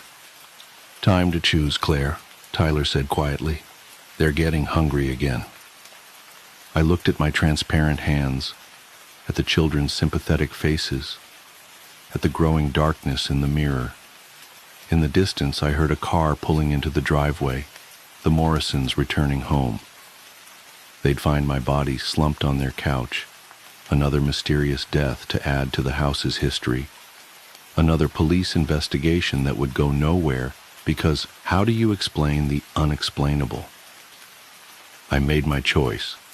That was 3 years ago. The Morrisons still live here, and I've helped Emma and Tyler warn dozens of others since then. Sometimes we succeed, sometimes we don't. Tonight there's a new babysitter coming, young, confident, skeptical of the supernatural, just like I was. As I watch her walk up the driveway, I notice the familiar dark shape following close behind her, its many eyes blinking in anticipation. Emma and Tyler's ghost forms appear beside me, ready to begin our usual routine. We have 3 hours until she joins us. 3 hours to try to make her understand. I just hope this time she listens. But even as I think this, I know she won't. They never do, not until it's too late. That's the thing about death. You never see it coming, even when dead children try to warn you through a baby monitor. And the truly terrifying part? This isn't just happening in our house. Look behind you, right now. Those shadows you see in the corner of your eye, they're not shadows at all. And if you're reading this, they've already chosen you. You have 3 hours. Good luck. Sarah Morrison closed the leather-bound journal and placed it back on the dusty shelf. 3 years of meticulous documentation, of trying to understand what lived in her house, what hunted in her house. She glanced at the security camera feed showing the new babysitter walking up the driveway. "Should we warn her?" James asked, adjusting his tie. Sarah shook her head, touching the silver pendant around her neck, the one that kept them safe, kept them alive, kept them human. "You know the rules, dear. They need to feed. Better a stranger than—" She left the thought unfinished, but they both knew. Better a stranger than their children. That was the deal they'd made. The price of survival. In the security footage, the new babysitter rang the doorbell, unaware of the writhing darkness behind her, unaware of the 3 ghostly figures watching from the window. 2 children and a young woman, all wearing expressions of resigned sadness. Just another Friday night at the Morrison house. Just another 3 hours until collection time. I wish I had never eaten at this diner. I was driving down a desolate road in the middle of nowhere, coming home from a 2-day business trip. I was starving. It was 1 p.m., and I'd been on the road since 6 a.m.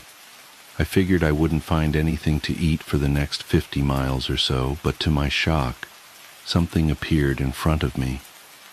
It seemed like a hallucination when first seen, but as I was walking closer, I found that it was an old-fashioned diner, and the sign hanging outside read Haven's Diner, with very faint neon glow in a dense fog that was swallowing the endless road. Inside it was quiet, but for the very faint hum of a jukebox playing some tune I almost recognized. The smell of burnt coffee and grease hit my nostrils, but I sensed something else, a metallic tang that I couldn't place. The place was deserted save for a waitress stationed by the counter with a smile a little too wide and eyes nailed to me like she had been waiting for me.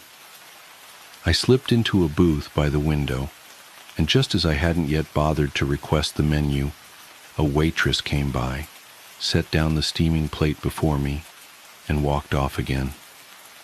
Staring at that food in revulsion made my stomach roll up. It was Mom's meatloaf recipe, overcooked edges, an exact shade of gravy, to the point she hadn't prepared that dish for over 10 years, since her death. "How did you know?" I began to ask, but the words caught in my throat. The waitress merely cocked her head, still smiling, and headed back to the counter without a word. I should have left right then. I was too hungry, too tired, and something about the smell of that meatloaf drew me, filling me with a bittersweet nostalgia I couldn't fight. I picked up the fork and took a bite. It was perfect, just like I remembered it from when I was a kid. But as I chewed, a strange sensation crept over me, like I was being watched by someone I couldn't see. The hair on the back of my neck stood up, and I glanced around the diner. It was still empty, except for the waitress, who now stood completely still, her back turned to me. That's when I noticed the clock above the counter. It was stuck at 3:33, the second hand twitching but never moving forward. My appetite vanished, replaced by a cold knot of unease in my stomach. I stood up, leaving the half-eaten plate on the table, and headed for the door. "Leaving so soon?" a voice said behind me. It wasn't the waitress. It was a man's voice, low and raspy, like he'd smoked a pack a day for years. I turned around, but no one was there. The booth where I had been sitting was empty, the plate of meatloaf gone. I ran for the door, my heart pounding in my chest, and flung it open. Outside, the fog was thicker than before, pressing against my skin like a damp shroud.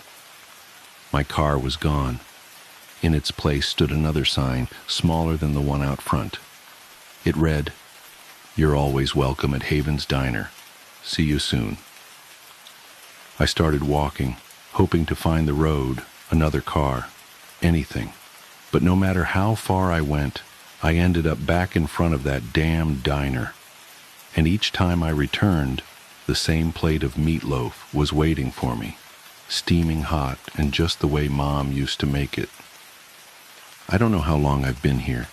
Days? Weeks? The clock inside still says 3:33. The waitress still smiles that too wide smile, and the jukebox keeps playing that almost familiar song on a loop. I can't leave, and I'm afraid to eat again. But sooner or later, I know I'll give in. The smell of that meatloaf is stronger now, and my hunger is growing.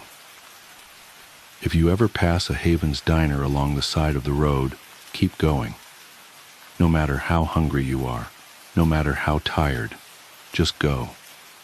I never wanted to write this down, but my therapist says I need to process what happened, that putting it into words might help make sense of it.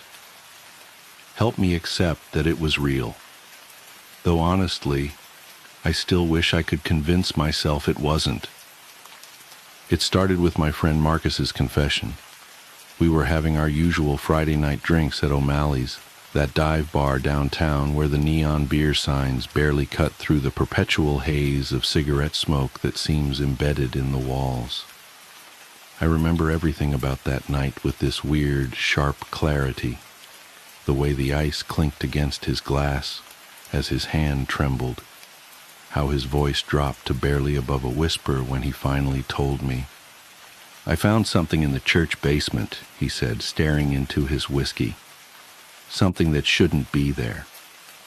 I should mention that Marcus was the maintenance guy at St. Augustine's, this ancient Gothic revival church that looms over the east side of town like something out of a Victorian ghost story. The place had been around since the 1800s, all weathered limestone and creeping ivy, with those towering spires that always seemed to scratch at the belly of the clouds. Marcus had worked there for almost a decade, knew every creaking floorboard and dusty corner. "What do you mean?" I asked, watching him drain his glass. His hands were shaking so bad he almost missed setting it back down on the sticky bar top. "Like what kind of something?" He wouldn't look at me, just kept staring straight ahead, his face gone this sickly shade of gray in the dim bar lighting. "I was doing the annual inspection of the confession boxes," he said, "checking for termites, rot, that kind of thing. But when I opened up the maintenance panel in the back of the north box, the one that's been out of order for years," he trailed off, rubbing at his face like he was trying to scrub away the memory. "There was wax," he continued finally. "All these little rivulets of it, dried in these weird patterns on the wood. At first I thought maybe it was just from old candles, you know. But then I noticed the holes." "Holes?" "Tiny ones. Hundreds of them, maybe thousands, all through the wood. Like something had been eating its way through. And when I shined my flashlight in deeper..." He grabbed my arm then, his fingers digging in so hard I could feel his nails through my sleeve. "It moved, Dave. Whatever was in there, it moved." I remember trying to laugh it off, even as something cold slithered down my spine. "Come on, man. Probably just rats or something. Old buildings like that." "It wasn't rats."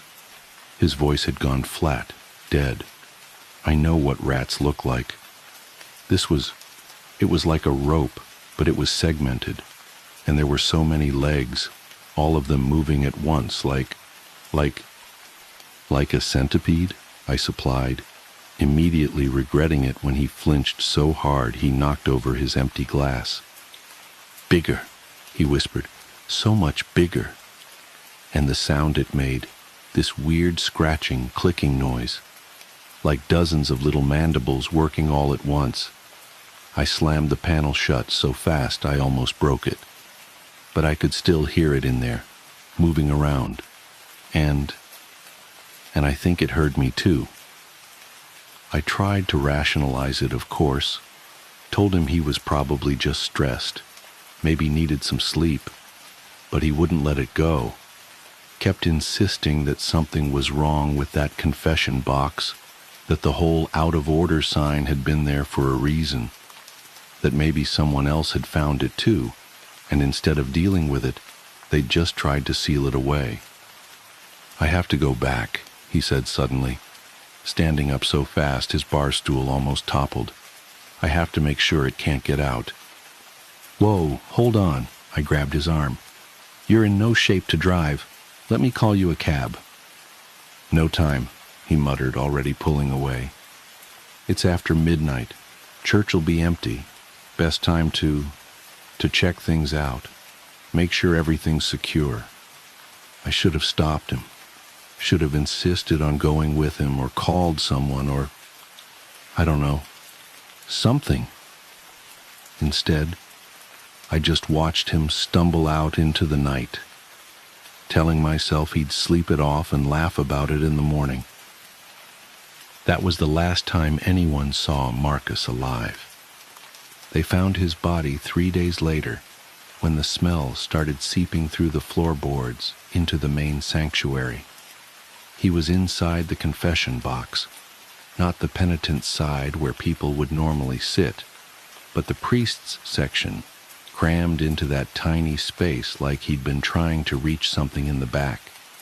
The official cause of death was listed as accidental asphyxiation, which I guess makes sense given how narrow that space was, but they never explained the weird waxy residue they found all over his clothes and skin, or the hundreds of tiny puncture wounds, each no bigger than a pinhead, that covered his body.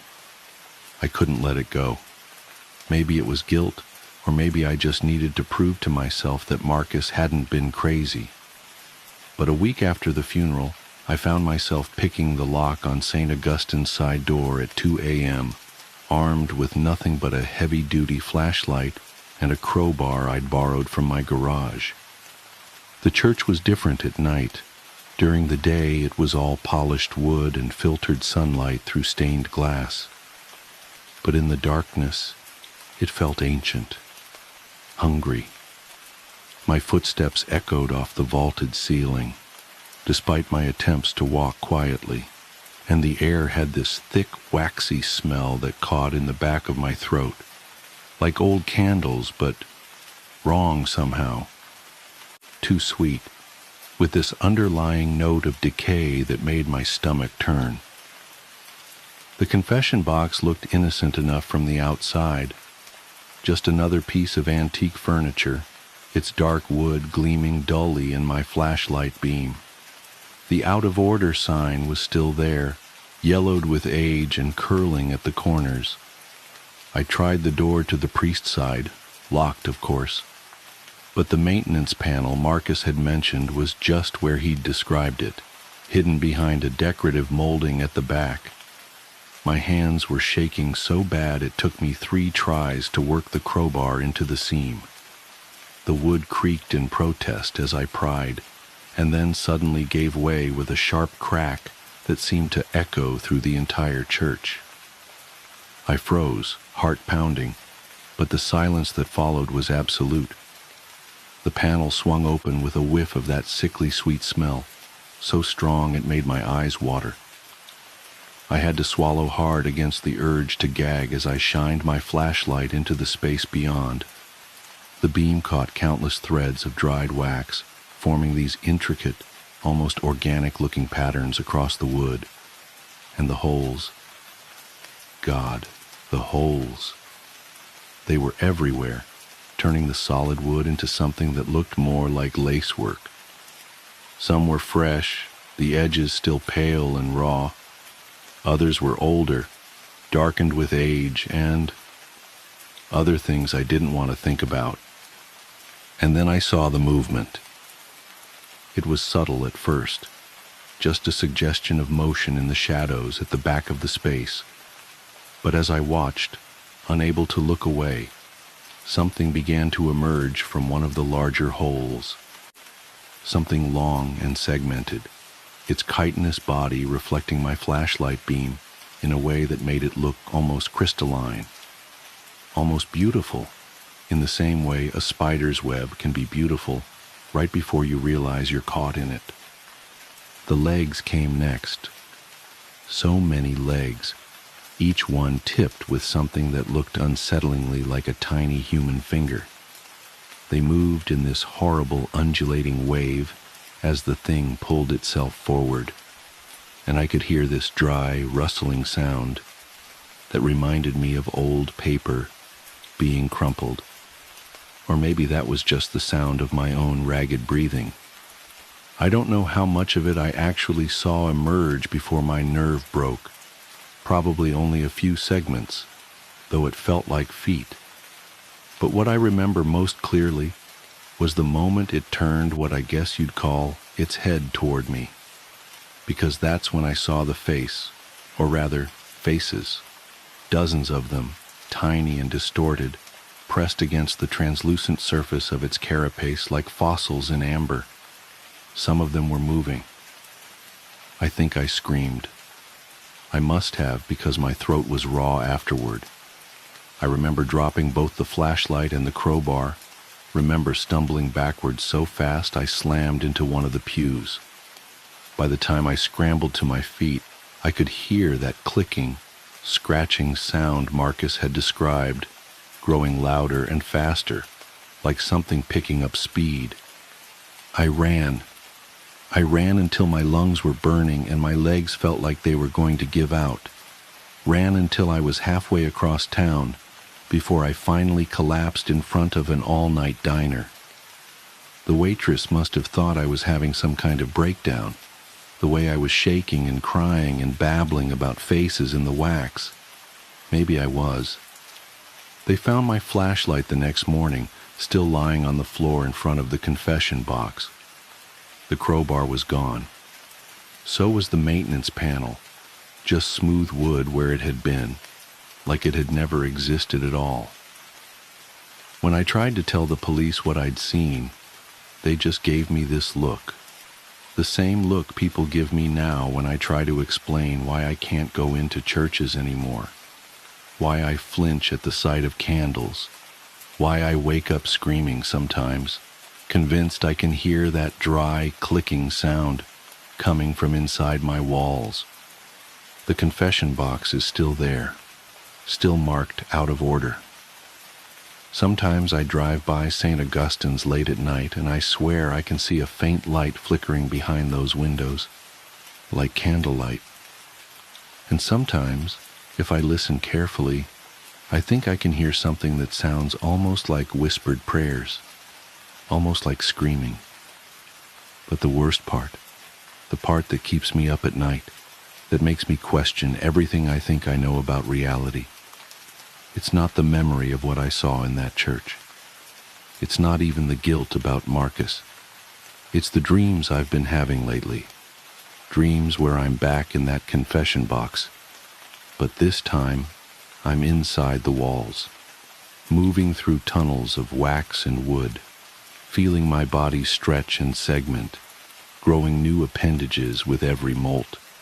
Dreams where I'm not alone, where I can feel others moving with me, through me, becoming part of me. Their faces press against my skin from the inside. Their voices blend with mine in that endless chittering prayer. And sometimes in those dreams, I catch glimpses of my reflection in the polished wood. I see what I'm becoming, what we're all becoming, one confession at a time. And I understand why that box has been there so long, why it will always be there. Because some sins aren't meant to be forgiven. They're meant to be transformed. I said at the beginning that my therapist wanted me to write this down, to help process it. But that's not entirely true. I'm writing this as a warning. Because lately I've noticed more churches in town putting up out-of-order signs on their confession boxes. And sometimes, late at night, I think I can hear that familiar clicking sound coming from inside them, spreading, growing, waiting. So if you ever see one of those signs, walk away. Don't look too closely at the wood. Don't listen for the whispers. And whatever you do, don't confess, because something is waiting to hear your sins, something that hungers for guilt and shame and regret, something that wants to add your face to its collection, your voice to its endless prayer. And it's patient, so patient. After all, everyone has something to confess eventually. Don't let it be you. Don't let it... Her name was Emma. That's what everyone called her anyways. Sometimes they would call her M. Sometimes someone would slip up and call her Emily. She was a part of our group of girlfriends growing up in a large town, not quite big enough to be a city, but big enough that there was still privacy between neighbors. We called ourselves the Unbreakable Six, because there was me, Summer, Mel, Nina, and Jules. And there was Emma. Emma started off as a practical joke by the other girls in the 4th grade. It was probably Jules that started it. She was always playing pranks of people. In high school, she even got suspended once for going too far and had to babysit for hours to buy that girl a new cell phone. Or maybe it was Summer, who always seemed too busy with music and band to think of such an elaborate prank. Or maybe it was Mel and Nina, who were best friends and could have lived without us, always conspiring together like they were twin sisters. Either way, I bought my lunch, cold-cut sandwich and carrot sticks and a pint of orange juice. I couldn't stand milk. It would account for how short I ended up being, and walked over to our lunch table. Jewel looked excited, waving me over to them. "Lotta, look." I wasn't sure where I was supposed to be looking. "This is Emma. She moved here from Los Angeles. We lived far inland and into the boonies. Los Angeles was glitzy and glamorous and chic compared to the flat houses and half-rate high school football that was the only real source of entertainment in the area. What? Los Angeles, dummy, Jules said, rolling her eyes. She's not in our class, she's in Miss Lark's, but she's the same grade as us. Isn't that cool? I still wasn't sure where I was supposed to be looking. I sat down with my tray uneasily, wondering what I was supposed to see. Who? Summer jabbed me in the side. You're being rude, she hissed quietly. Summer was all about rules and manners. Say hi to Emma. I looked around our table, from Jules to Mel to Nina to Summer and back to Jules, who was waiting impatiently. I don't know. I was weak. I wanted to fit in. I didn't get it. Hi, Emma. They seemed to breathe a collective sigh of relief, like I was making everything awkward. Charlotte's weird sometimes, but her brother has a Nintendo that he lets us play sometimes. They kept on talking, chatting about whatever fourth-grade girls chat about, and I ignored it. If they wanted to play that prank, then that was fine. I wasn't going to buy into it. I was always a precocious child. I knew that what they were looking for was a reaction. That's how Emma became a normal part of our lives. It was crazy. We would buy her birthday presents, and they'd disappear like they were taken. I wonder how many candle-making kits and Mancala games Jules had piling up in her closet after all these birthdays. One year, Mel even got Emma a really nice necklace, and that disappeared too. We never went to her house.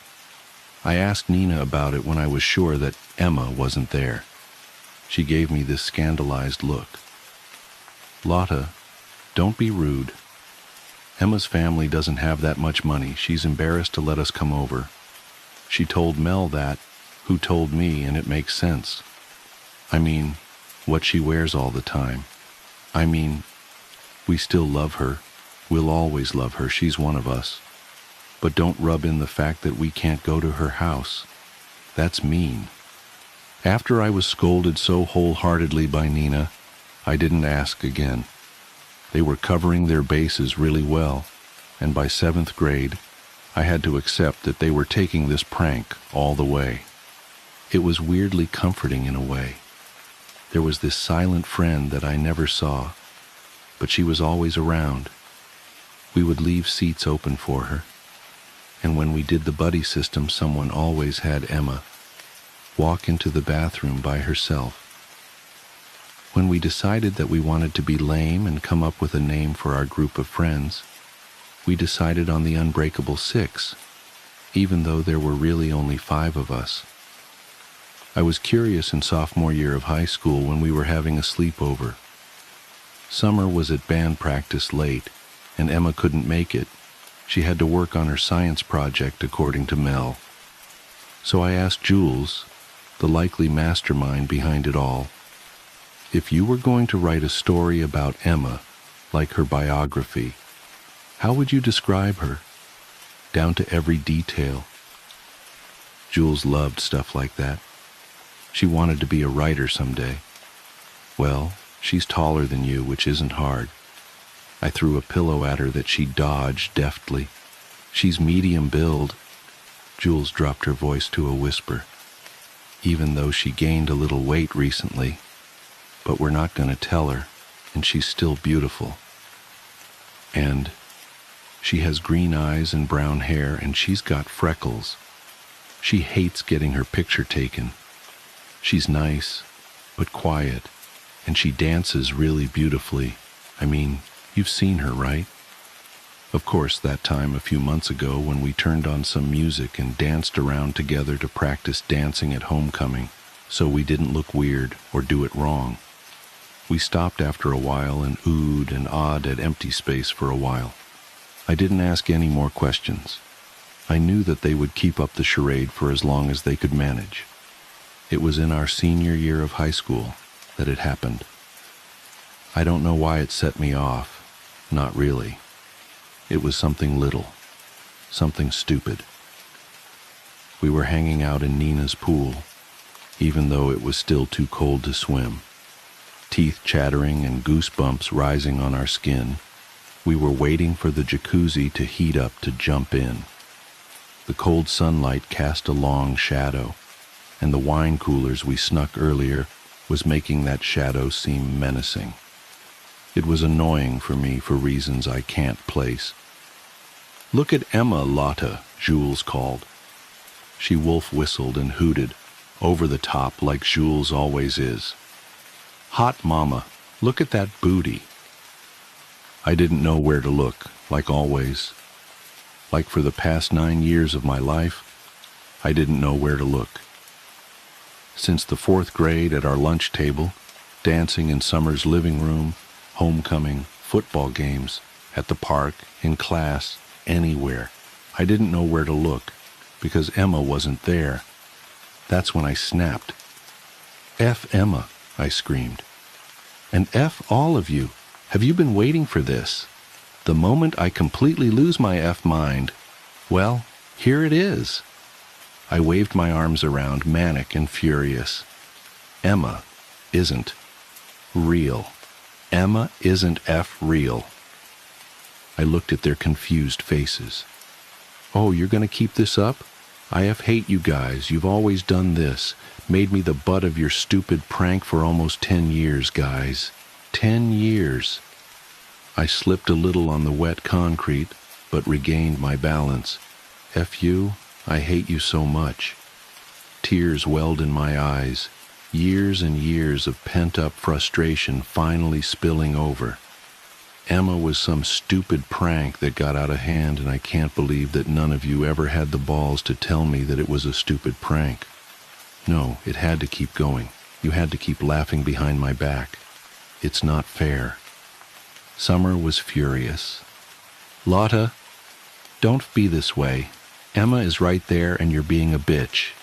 Why are you doing this? Are you mad?" Mel spoke up in a tiny voice. "Lotta, you look hot too. I mean, you look good in your bathing suit too." "Yeah, but don't take out your anger on Emma, God," Nina said, rolling her eyes. Nina walked over to the side of the pool and reached out a hand like she was rubbing someone's back. "It's okay, Emma. Lotta's just under a lot of stress right now, figuring out where she wants to go for college." "Shut up," I howled miserably. "Stop it, stop it, stop it. Emma isn't real. She's not there. How could you guys do this to me?" They were starting to look scared. They were really invested in this prank. I wondered what the end game was. When were they going to start laughing? When were they going to jump up and say, "Gotcha"? I had enough of this. If they wanted to play charades, then let's play charades. The next part was a blur. I don't remember it, not even now. But I walked over to where Emma was and I kicked at the air. I heard a scream, and I slipped on the slick, wet concrete and hit my head. There was blood everywhere. There was so much screaming, but I kept on kicking and punching and fighting until I blacked out completely. I came to a day later in the hospital. My parents were there, and so were my friends. They were pale and tired and miserable looking. My heart panged. I must have really scared them. When my parents left, Jules approached me. She took my hand. She began crying. The others stared crying too. "I'm sorry, Lotta," she wept. "I'm really sorry." It was almost frightening looking at the way my friends were. They were beside themselves in the privacy of the hospital room. I started crying too.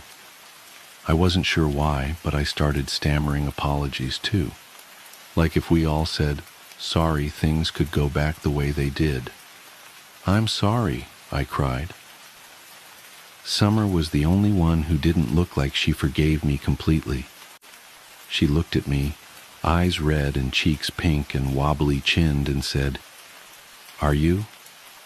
I didn't have to answer. The nurse came in to change the bandages on my head.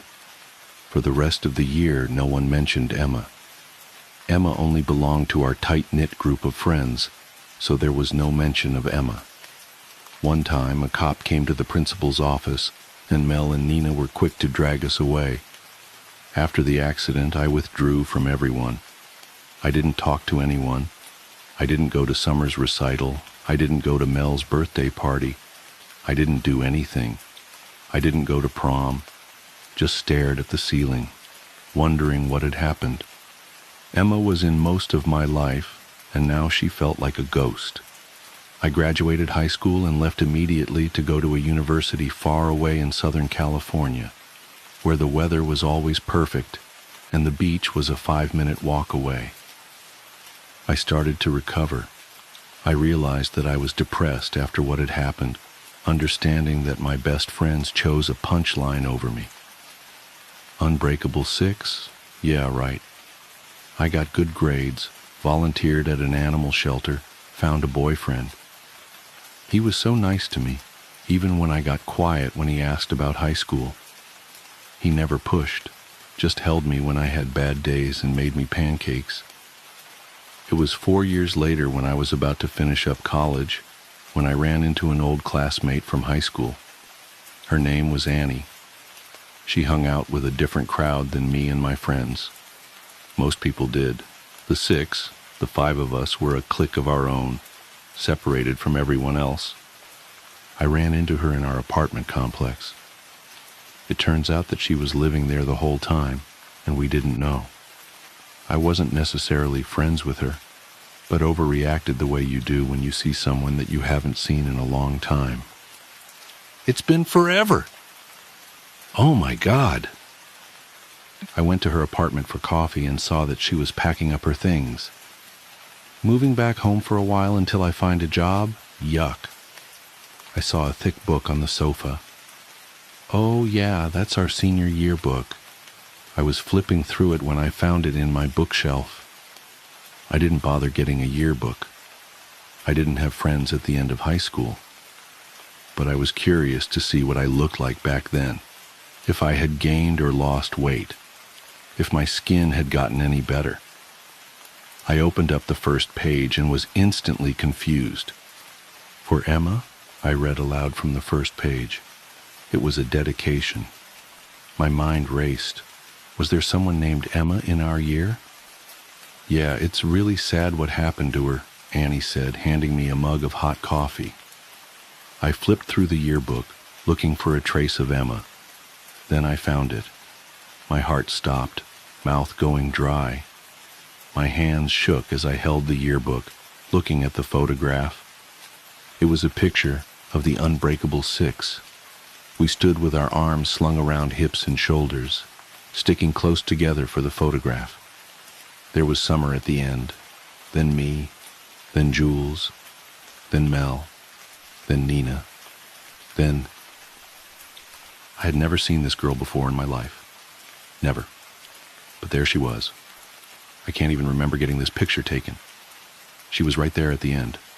Green eyes, brown hair, muffin top, shy smile, threadbare shirt and ripped jeans, looking straight at the camera like the rest of us.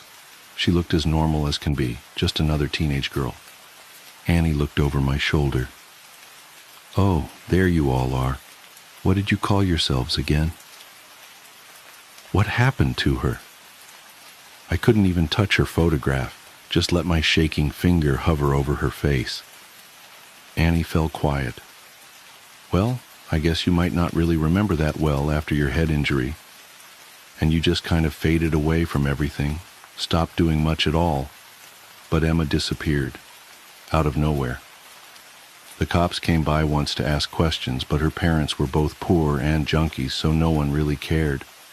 Just another girl that disappeared. I left Annie and went back to my apartment, the one I shared with my boyfriend. He took one look at my face and started boiling some water for tea, grabbed a blanket to throw over my shoulders. I pulled away from him, locked myself in my room. I stared at the ceiling. I was 18 again, lost and confused.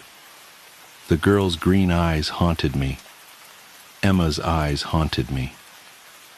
I went on Facebook and found my old friends, my best friends, and I told them, please meet me back at home. It's important. I returned back to our big town little city, went to the newest Starbucks, and waited. They trickled in, one by one. Jules, small-time blogger who works at an Italian restaurant until she made it big. Summer, brown and freckled from band camp, coaching kids for their field shows. Nina, the hot librarian at their old high school.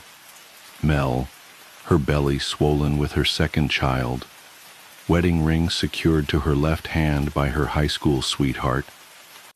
My friends were not the same, and neither was I. I cut to the chase. I couldn't spare a moment for small talk. What happened to Emma? They exchanged uneasy glances. They knew this was coming. Nothing, Jules said with finality. Emma wasn't real. She was just a trick, Nina said softly. She was a prank. I figured they might pull this shit. I reached into my bag and slammed the yearbook down on the table, making our drinks rattle and one fall over, spilling tea onto the ground. No one moved to try to pick it up. They stared at the yearbook instead. Emma was real, I finally whispered. Emma was real. What happened to her? Nothing. Cut the crap, Jules, Summer snapped. She turned to me. Lotta, you killed Emma that day by the pool. You went nuts and kicked her and kept kicking her when you slipped and fucked up your head, and you bashed her head and she fell in the pool and it was too late to save her and we had to worry about you and... Summer! Jules shrieked, swatting her in the arm. I was silent, absorbing what Summer said. Mel spoke up in a tiny voice. Lotta, we weren't going to let you go to jail. I looked up at my friends, tears running down my cheeks. Why? Nina reached across the table and took my hand. She squeezed it, hard. Because we're the unbreakable six. We don't break because one went crazy and another's dead. I excused myself to the restroom and wept for what seemed like hours. It couldn't have been that long, but there were angry knocks on the door from other patrons who needed the restroom. I sat there on the dirty floor, sobbing, until I had cried everything out. I came out where my friends, my best friends, were still waiting. I sat down in my seat and faced them. I want to turn myself in. There was an outcry of different responses. Summer seemed willing, ready to have me turn myself in to the police. Jules yelled out about them all getting in trouble. Mel started to cry. You don't have to, Nina said. You don't have to. We got rid of all the evidence. We buried her far away where no one would find her. I want to turn myself in, I repeated firmly. I killed her. I'll tell the cops that it was just me, that I buried her. Tell me where she is so I can tell them where I put her. None of you will get in trouble.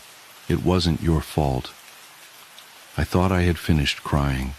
I thought I had nothing left, but I choked out what I wanted to say for so long. I never saw her. They looked at me expectantly. I never saw her, not even once.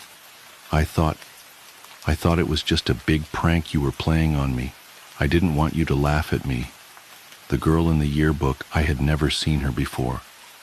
I just played along. Nina nodded. I thought it was weird that you were always so cold to her, like you didn't even acknowledge her. She really liked you, Mel said. She thought you were so smart, that you were going to go out in the world and do amazing things.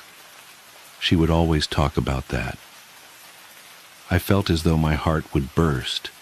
I swear I never saw her. Something must be wrong with me, but I never saw her or heard her. I cleared my throat. Show me where you buried her. We got into Summer's car and drove out far into a park in a different city. The park was huge and overgrown, like no one had been there to take care of it in a long, long time. I got out of the car, and left behind by a worker long ago was a rusty shovel. I took it with me. Jules led the way deep into the park, deep through the trees, until we came to a small clearing. The dirt wasn't fresh. There were no markers or indicators, but the way my friends' faces paled at the sight, I knew this was it. Emma was there, under our feet. "I gotta see her," I whispered. I dug the shovel into the ground. "I gotta see her." Mel didn't want to see anything, so she and Nina left back for the car. Jules and Summer found different tools, a hoe and a rake, and we started digging. Blisters rose and popped on my hands from the old shovel, but I kept digging as beads of sweat rolled down my neck, my back. The three of us worked together in silence, digging up our best friend. Suddenly Summer jumped back in disgust, throwing her hoe aside. Jules did the same, stepping out of the hole. We looked down. Summer gagged, covering her mouth and nose, and Jules shook her head at the sight. Me? I laughed and laughed and laughed, tears streaming down my face, laughing until it hurt as I looked down into an empty grave. The anniversary. Something's wrong with the light. I'm standing at the altar of St. Michael's Church, my husband Thomas's hands clasped in mine, and the afternoon sunlight streaming through the stained glass windows isn't moving. It should be shifting, creating slowly sliding patterns of blue and red and gold across the wooden pews. But it's frozen, static, like a photograph. "Margaret," Thomas says, his voice gentle as always, "do you take this man in renewal of your sacred vows?" The words fade into a hollow echo as I stare at his face, his familiar face, lined now with 25 years of laughter and worry and love. But something strange about his eyes. They're the same warm brown they've always been, but there's a depth to them I've never noticed before, like looking down a well and seeing something move in the darkness far below. I've done this before. The thought hits me with such force that I actually sway slightly on my feet. Thomas's grip on my hands tightens, just a fraction, just enough to steady me, just enough to trap me. "Margaret?" he prompts again, still smiling that gentle smile. "Are you all right, dear?" The word catches in my throat as memories begin to surface, like bodies floating up from the bottom of a lake. Hundreds of them, thousands, each one a different version of our marriage, playing out in parallel tracks across 25 years. Making dinner in our first apartment, chopping carrots, noticing a strange metallic taste to the coffee he'd made me that morning, beginning to feel dizzy. Reset. Finding a hidden compartment behind the basement shelves, filled with photographs of women who'd gone missing in the area, my hands shaking as I recognized their faces from the news. Reset. Waking up in the middle of the night to find him standing over our bed, perfectly still, watching me sleep with eyes that reflected the darkness like a cat's. Reset. Each memory burns as it surfaces, searing away the comfortable fog I've been living in. How many times have I discovered the truth? How many times have I tried to run, to tell someone, to fight back? How many times has he simply reset everything, starting our marriage over from the beginning, wiping my memory clean like erasing a chalkboard? "Margaret?" There's an edge to his voice now, barely perceptible beneath the concern. The pressure of his hands on mine increases slightly. In the pews, our friends and family sit in perfect stillness, their faces fixed in expressions of joy and celebration. They haven't moved in several minutes, I realize. They might not be breathing. I remember, I whisper, the words falling from my lips before I can stop them. I remember everything. Thomas's smile doesn't waver, but something shifts in those deep brown eyes. Something ancient and patient and hungry unfolds itself behind his human face. No, dear, he says softly. Not everything. Not yet. And then he shows me what else I've forgotten. The first time I tried to leave him was 6 months into our marriage. The memory surfaces like a splinter working its way out of skin. I'd found a notebook in his study, hidden behind a row of engineering textbooks. The pages were filled with detailed observations of my daily routine, dating back to 3 years before we'd even met. Every coffee shop I frequented, every jogging route I took, every friend I spent time with. The final entry was a calculation of exactly how long it would take me to accept his proposal. I packed a bag while he was at work, left a note saying I was visiting my sister, and drove straight to the airport. I made it as far as the ticket counter before the fluorescent lights began to flicker, and time slipped, like missing a step on a staircase. When I opened my eyes, I was back in our apartment, making coffee on a sunny morning 6 months into our marriage. The notebook didn't exist. The memory of finding it felt like a dream, growing fainter by the second. But now, standing at the altar 25 years later, I remember that moment with perfect clarity. And I remember what came after. I remember every attempt to escape, every time I gathered evidence, every time I went to the police, every time I tried to warn the other women I'd seen in those photographs. Every single time, reality would shiver and reset, and I'd find myself back in our life together, my memories wiped clean, starting fresh with only a lingering sense of unease that I could never quite place. How many times, I ask, my voice barely audible over the oppressive silence of the church. None of our guests have moved. The sunlight remains frozen on the floor. Thomas smiles wider, and for a moment I see something else beneath his face, something with too many teeth. You know I'm a perfectionist, dear, he says. I wanted to get it exactly right. The first few hundred attempts were messy, but you helped me refine the process. Your escapes became more clever, more creative each time. It was fascinating to watch you work through different strategies, even with your memory wiped clean. Some part of you always knew, I think, always remembered, deep down.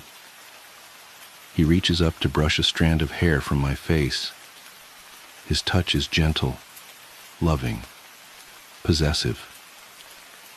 This is the first time I've let you keep your memories, he continues. Think of it as an anniversary present. 25 years is silver traditionally, but I thought awareness would be more meaningful. Why? The word comes out as a sob. Why me? Why all of this? Because you're perfect, he says simply. Your mind, your spirit, your determination. Even now, I can see you thinking, planning, looking for a way out. It's beautiful.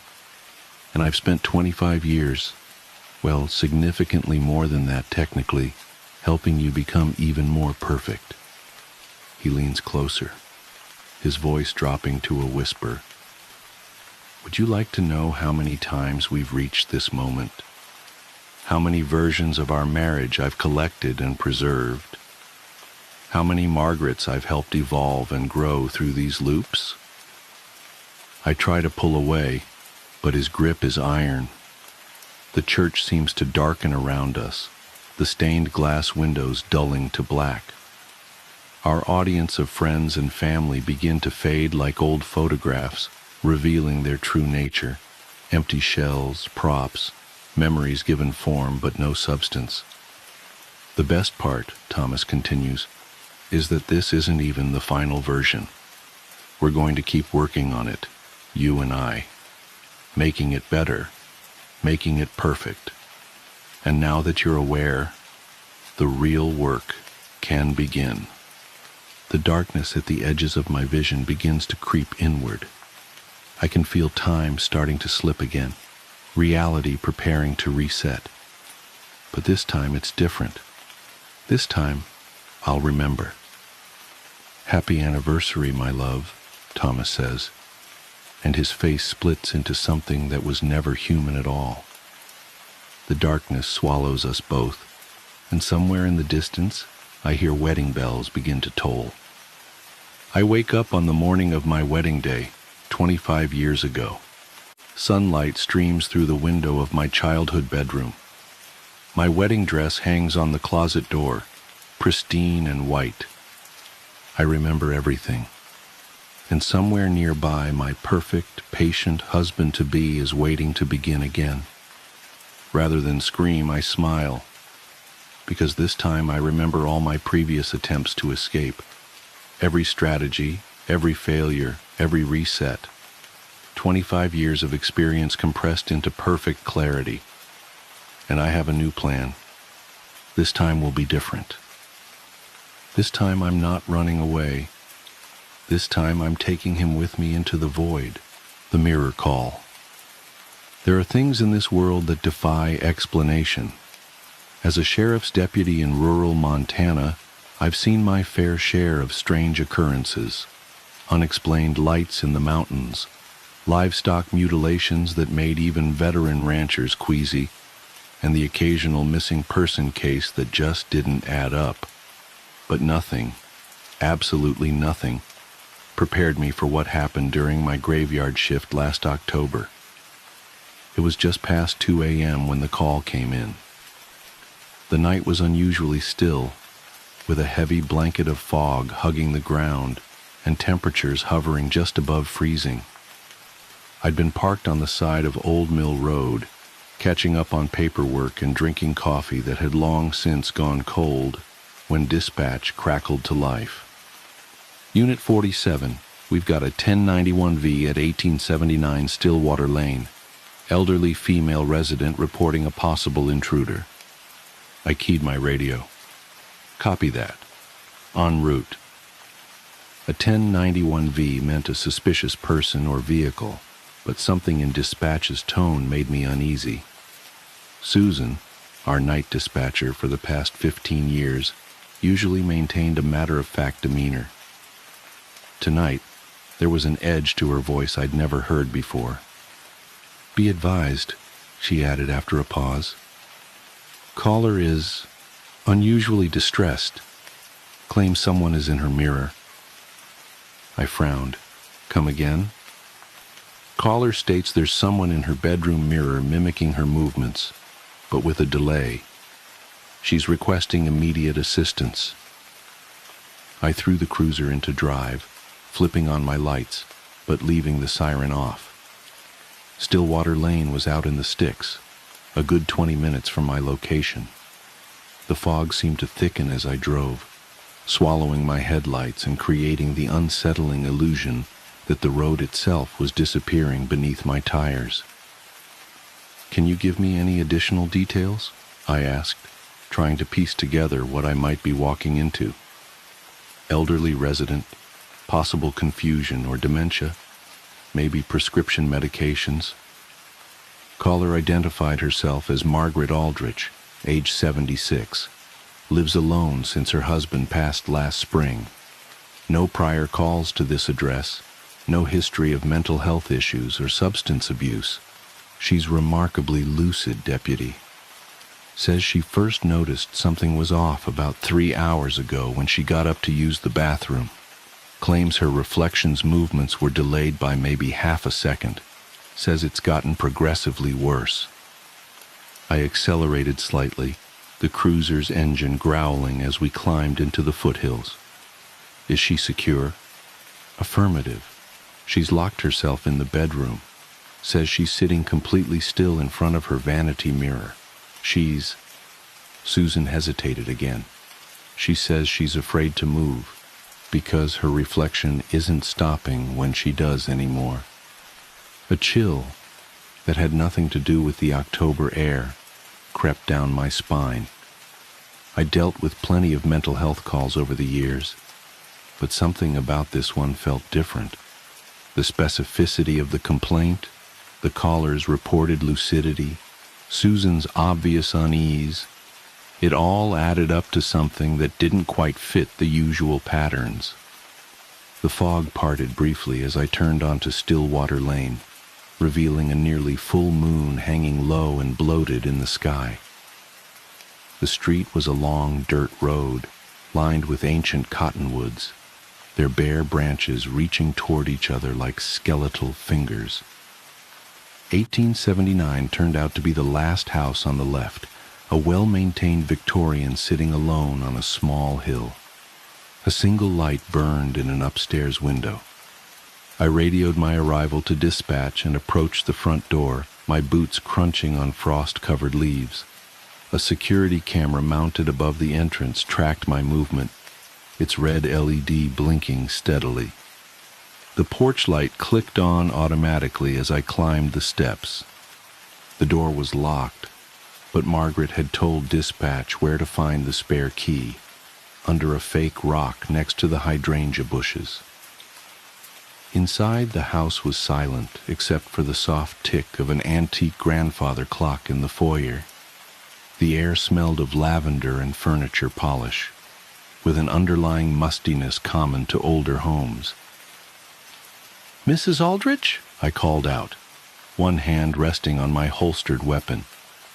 "This is Deputy Hayes with the Sheriff's Department. I'm coming upstairs." No response. The staircase creaked under my weight, despite my attempts to move quietly. Family photos lined the wall. Margaret and who I assumed was her late husband in younger days, children, grandchildren, all smiling out from behind dusty glass. At the top of the stairs, only one door was closed. Warm light spilled out from underneath. I knocked softly. "Mrs. Aldrich? Are you all right?" "Please come in, Deputy." The voice was thin, but steady. I'm afraid to take my eyes off it. I turned the handle slowly, announcing my movements. "I'm opening the door now, ma'am." The bedroom was large but cluttered, dominated by a massive four-poster bed with heavy burgundy curtains. Margaret Aldrich sat ramrod straight on a small stool in front of an ornate vanity mirror, her silver hair pulled back in a neat bun, wearing a pale blue nightgown. She didn't turn to look at me. "Thank God you're here," she whispered. "Watch carefully. Don't make any sudden movements." I approached cautiously, scanning the room for any signs of an intruder. Nothing seemed out of place. The windows were locked, the curtains drawn. As I drew closer to Margaret, I could see her reflection in the mirror, an exact duplicate, down to the slight tremor in her clasped hands. "Ma'am, can you tell me what's been happening?" "It started small," she said, her eyes never leaving the mirror. So small I thought I was imagining it. Just the tiniest lag when I would move, like watching a video feed with poor reception. But it got worse. The delay kept growing. And now, she swallowed hard. Now it's not stopping when I do. I studied the mirror carefully. It looked antique, with an elaborate silver frame covered in twisting vines and what appeared to be faces worked into the metalwork. Margaret's reflection stared back, perfectly mimicking her position. "I don't see any," I started to say, but Margaret cut me off. "Wait, watch. I'm going to raise my right hand very slowly. Keep your eyes on the mirror." She lifted her hand with agonizing slowness. Her reflection did the same. Then Margaret stopped. Her reflection didn't. The hand in the mirror continued rising for exactly 3 seconds after Margaret had gone still. I felt the hair on the back of my neck stand up. I blinked hard, convinced I was seeing things. But when I opened my eyes, the reality was even worse. Margaret's reflection was smiling. She wasn't. Jesus Christ, I breathed, instinctively reaching for my weapon. Don't! Margaret's voice was sharp with fear. Any sudden movements make it worse. The more agitated you become, the more it deviates. I forced myself to remain calm, though my heart was hammering against my ribs. How long has it been acting independently? About an hour. At first, it was just the delay. Then it started making tiny changes. A finger twitch here, a slight head tilt there, things I couldn't be completely sure about. But now, she drew in a shaky breath. Now it's definitely doing things I'm not. And its face is wrong. I could see what she meant. While Margaret's expression was one of barely contained terror, her reflection's smile had grown wider, too wide. The eyes in the mirror had a gleam that didn't match the flat overhead lighting of the bedroom. Mrs. Aldrich, I'm going to call for backup, and then we're going to get you out of here. I reached for my radio, keeping my eyes locked on the mirror. The reflection's head tilted slightly, though Margaret hadn't moved a muscle. Its smile widened further, revealing too many teeth. Dispatch, this is Unit 47. I'm going to need additional units at 1879 Stillwater Lane, and maybe contact Father Morrison at St. Augustine's. Copy that, Susan replied. What exactly are we dealing with, Deputy? I watched in horror as the reflection's eyes began to bleed, dark liquid welling up and spilling down its cheeks, while it maintained that impossible grin. I'm not entirely sure. Just tell them to hurry. They're saying something, Margaret whispered. Can you hear it? I strained my ears. At first there was nothing but the eternal ticking of the grandfather clock downstairs. Then I heard it. A sound like radio static, but forming patterns. Words, almost, but in no language I recognized. The reflection's mouth was moving now, completely independent of Margaret. Its teeth looked sharper than they had a moment ago. The bleeding eyes never blinked. Mrs. Aldrich, we need to leave. Now. Whatever this is, we can deal with it better if you're safe.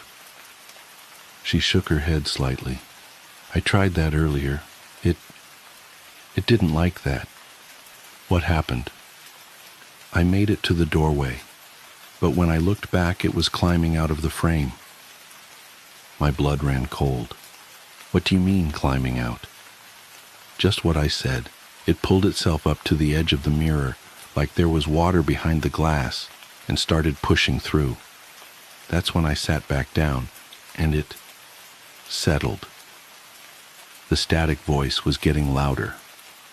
The reflection's movements were becoming more pronounced, its head rotating at an angle that would have snapped a human neck.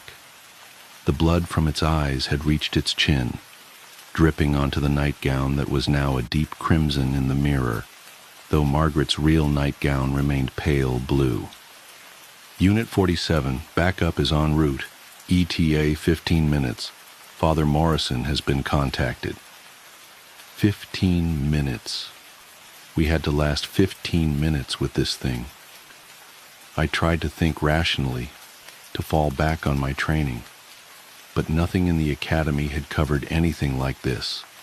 The reflection was fully animated now, its movements jerky and unnatural, like a marionette being pulled by unseen strings. The mirror, I said suddenly. Where did it come from? Margaret's voice quavered. It was Herbert's, my husband's. Been in his family for generations. They brought it over from the old country sometime in the 1800s. He always said it was special, that it had properties. I thought he was just being superstitious. Did he ever mention anything specific? Any rules about using it or times when it acted strangely? He said never to look into it too long after midnight, and never to let it see you cry. I didn't understand what he meant. How can a mirror see anything?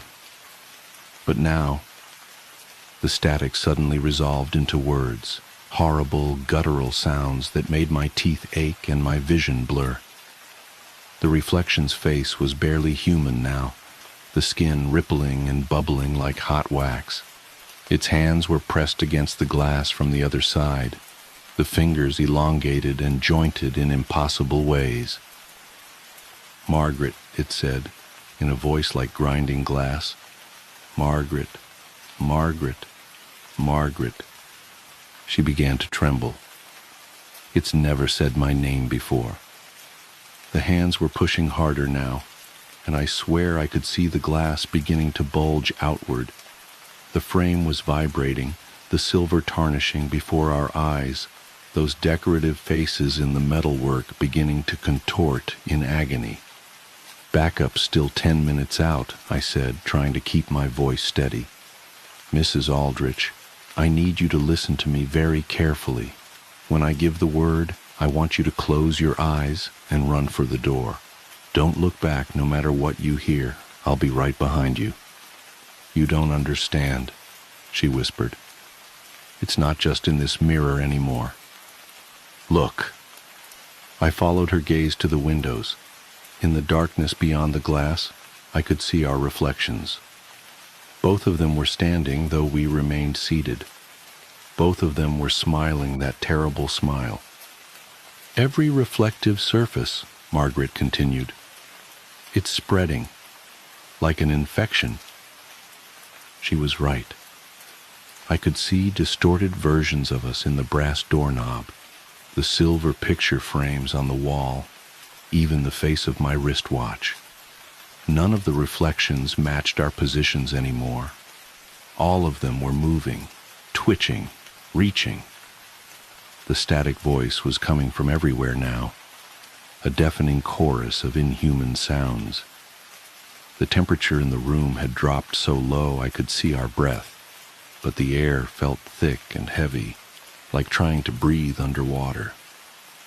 "Margaret," the thing in the vanity mirror said again, its voice clearer now. "We've missed you. Herbert sends his regards." At the mention of her late husband's name, Margaret let out a small sob. Immediately, every reflection snapped its head toward her, their smiles growing impossibly wider. "You're crying," they said in unison. "He told you never to let us see you cry." The glass of the vanity mirror began to crack, spiderweb patterns spreading from where the thing's hands pressed against it. Dark liquid began to seep through the fissures, but it wasn't reflecting anything in the room. It was coming from whatever was on the other side. "Unit 47, update your status," Susan's voice crackled from my radio. Before I could respond, every reflection spoke at once. "Unit 47, update your status." The sound was like a physical blow. Margaret screamed, breaking her paralysis at last. She lurched to her feet, and all hell broke loose. The vanity mirror shattered explosively, sending shards of glass flying across the room. But instead of falling, the pieces hung suspended in the air, each one containing a different version of the thing's face, all of them laughing. Dark liquid poured from the empty frame like a waterfall, but it flowed upward, defying gravity, forming shapes that hurt my eyes to look at. "Run!" I shouted, grabbing Margaret's arm and yanking her toward the door. Every reflective surface we passed erupted with movement, hands reaching out, faces pressing against the glass, that horrible laughter echoing from everywhere at once. We made it to the hallway, but the photos on the wall had changed. Every smiling family portrait now showed the same twisted figure, multiplied dozens of times, all of them tracking our movement. The glass of each frame began to crack. Margaret stumbled on the stairs, and I barely caught her before she fell. Behind us, I heard the sound of breaking glass, followed by the wet slapping of something moving across the floor. I didn't look back. We hit the ground floor running. The grandfather clock in the foyer struck midnight, though my watch showed 3:27 a.m. With each chime, another mirror or window would shatter, adding more fragments to the swirling vortex of glass and darkness that was pursuing us. The thing's laughter had become deafening, drowning out everything except the sound of our own panicked breathing. We burst out the front door just as red and blue lights appeared at the end of the driveway.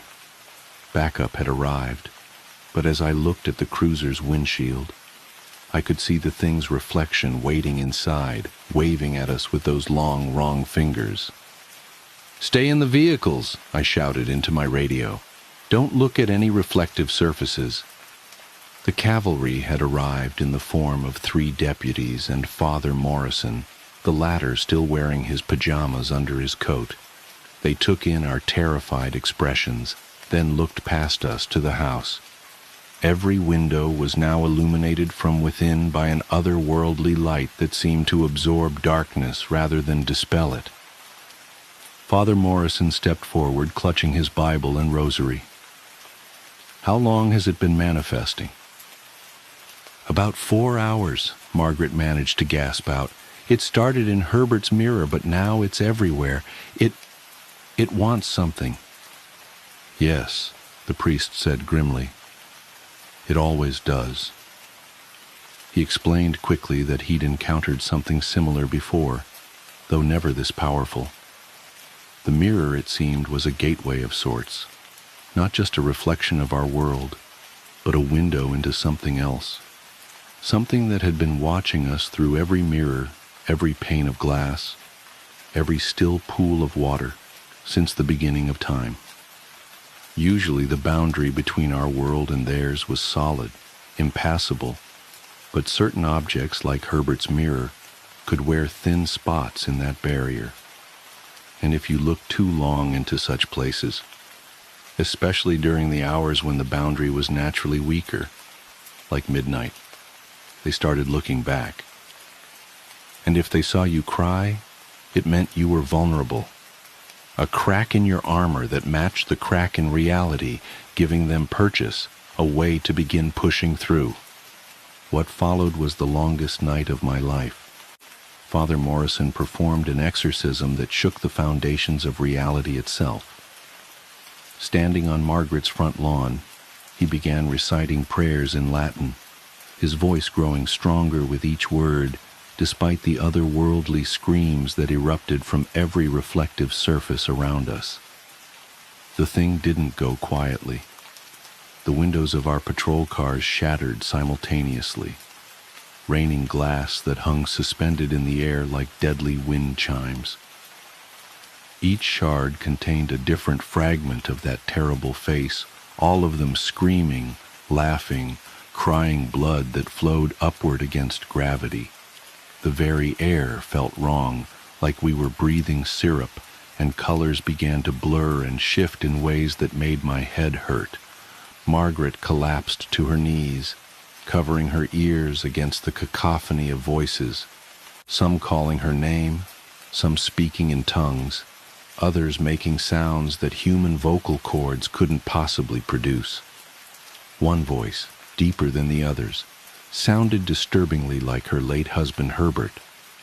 "Don't listen," I shouted, though my voice seemed to be swallowed by the chaos around us. "It's trying to trick you." The security camera above the front door exploded in a shower of sparks, its screen cracking to reveal dozens of tiny versions of the entity, all pressing against the glass from inside the digital display. Every phone in our pockets began to vibrate, screens lighting up with missed calls from numbers that were just strings of zeros. Father Morrison's prayers reached a crescendo, his rosary beads clicking together with supernatural speed. The temperature plummeted so rapidly that frost formed on the grass around our feet, spreading outward in patterns that looked unsettlingly like handprints. The fog that had blanketed the area all night began to coalesce into shapes, tall, spindly figures that lurched and twisted at the edges of our vision. Then Margaret screamed, a sound of pure anguish that cut through everything else. I turned to see her staring at her house, where every window now showed the same image. Herbert, as he must have looked in life, pressing his hands against the glass. But his face was wrong, stretched into that same impossible smile we'd seen in the mirror. "He's been with us all along, Margaret," the thing said, using Herbert's voice, but distorting it, making it echo and overlap with itself until it became a chorus of horror. "Looking through every mirror, every window, every photograph, waiting, watching, wanting to bring you over to our side." "That's not Herbert," Father Morrison declared, his voice carrying an authority that seemed to make the very air vibrate. "Your tricks won't work here, deceiver. You have no power over the truth of her love, the reality of her memories." The thing laughed, a sound like breaking glass mixed with radio static, and suddenly every reflective surface in sight filled with images from Margaret's life with Herbert. Their wedding day, family picnics, Christmas mornings, but all twisted, wrong. In each image, Herbert's face was slightly too wide, his smile too sharp, his eyes reflecting light like a cat's. "Are you sure?" the entity taunted. "Are you sure you remember things as they really were, Margaret? Look closely. We've been here all along, in every reflection, in every captured moment. Reality is so fluid, after all, so easy to reshape, to rewrite, to reimagine." I could see Margaret's resolve weakening, confusion and horror warring on her face as she stared at the corrupted images of her life. The thing was trying to make her doubt everything, to break down her understanding of reality itself. And it was working. That's when I had an idea. "The surveillance footage," I said suddenly, grabbing Margaret's shoulders. "The security camera caught everything that happened tonight before it was corrupted.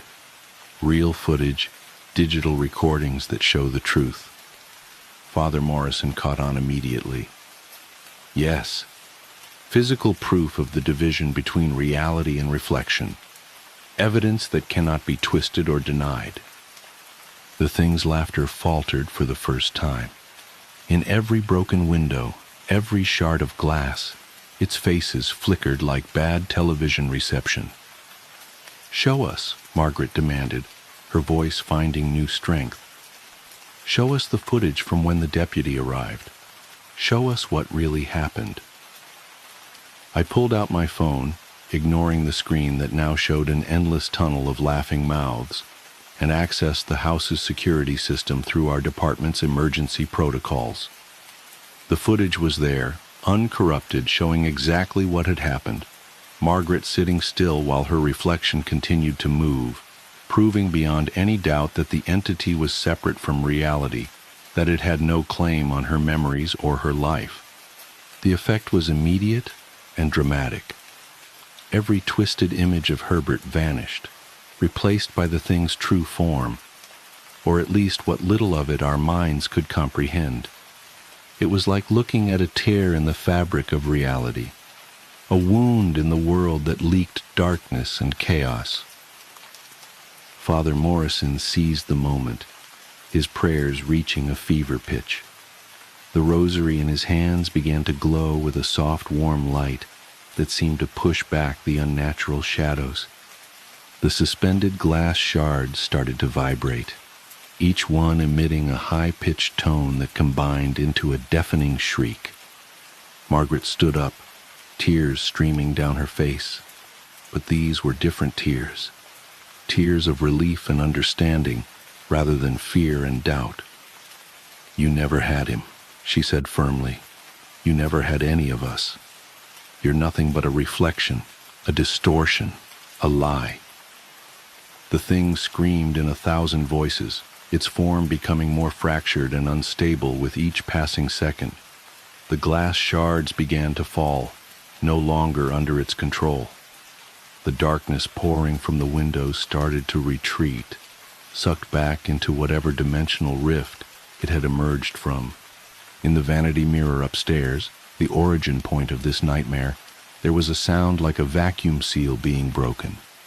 A final, massive surge of dark energy erupted from the house, and then silence. The fog dissipated, the frost melted. The broken glass lay inert on the ground, reflecting nothing but the normal, natural world. Father Morrison collapsed to his knees, exhausted but triumphant. The other deputies, who had maintained a perimeter throughout the ordeal, finally lowered their weapons. Margaret's house stood quiet and still, its windows now showing only the peaceful darkness of a normal October night. We had won, but victory brought more questions than answers. The cleanup and documentation took hours. Every mirror in the house was carefully removed and wrapped in consecrated cloth. The security footage was downloaded and secured as evidence, though I doubt it will ever see the light of day in any official capacity.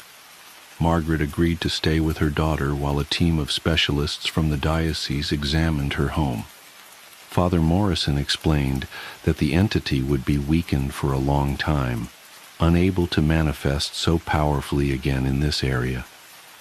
But he warned us to be careful around mirrors, especially in those dark hours between midnight and dawn. "They're always watching," he said. "Usually they can't do more than watch, but sometimes, in the right conditions, with the right gateway." He didn't need to finish the thought. I submitted my official report the next morning, carefully worded to emphasize the mental health aspects of the call while omitting the more inexplicable elements. But Susan, my dispatcher, knew. She'd heard everything over the radio, including the sounds that no human throat could make. Margaret sold the house a month later, after the church had thoroughly cleansed it. She moved to Arizona to be closer to her family, somewhere bright and dry and modern, with few shadows for things to hide in. She emails me sometimes, keeping me updated on her life. She's doing well, all things considered, though she mentions that she's replaced all the mirrors in her new home with brushed steel. I've changed too. I keep my mirror time to a minimum these days. No more long glances while shaving or fixing my uniform. I've angled my rearview mirrors slightly off-center, just enough to see the traffic behind me, but never catching my own reflection. And I've started taking my coffee breaks somewhere other than Old Mill Road. The fog there seems darker now somehow, more purposeful. But the hardest part is knowing what I know now. That there's something else out there, watching us through every reflection, waiting for a chance to break through. That reality itself is thinner and more fragile than we imagine. That the boundary between our world and whatever lies beyond the mirrors is not as solid as we'd like to believe. Sometimes late at night when I'm on patrol, I'll catch a glimpse of movement in my periphery, a shadow that doesn't quite match its source, a reflection that lingers just a fraction of a second too long. And I wonder if that thing we encountered is still out there, searching for another way in, another mirror to corrupt, another soul to torment. Or worse, I wonder if it ever truly left at all. Because here's the thing about the security footage that still haunts me, the detail I left out of my official report. When we reviewed the tapes the next day, going frame by frame through the night's events, we found something disturbing in the final moments of the exorcism.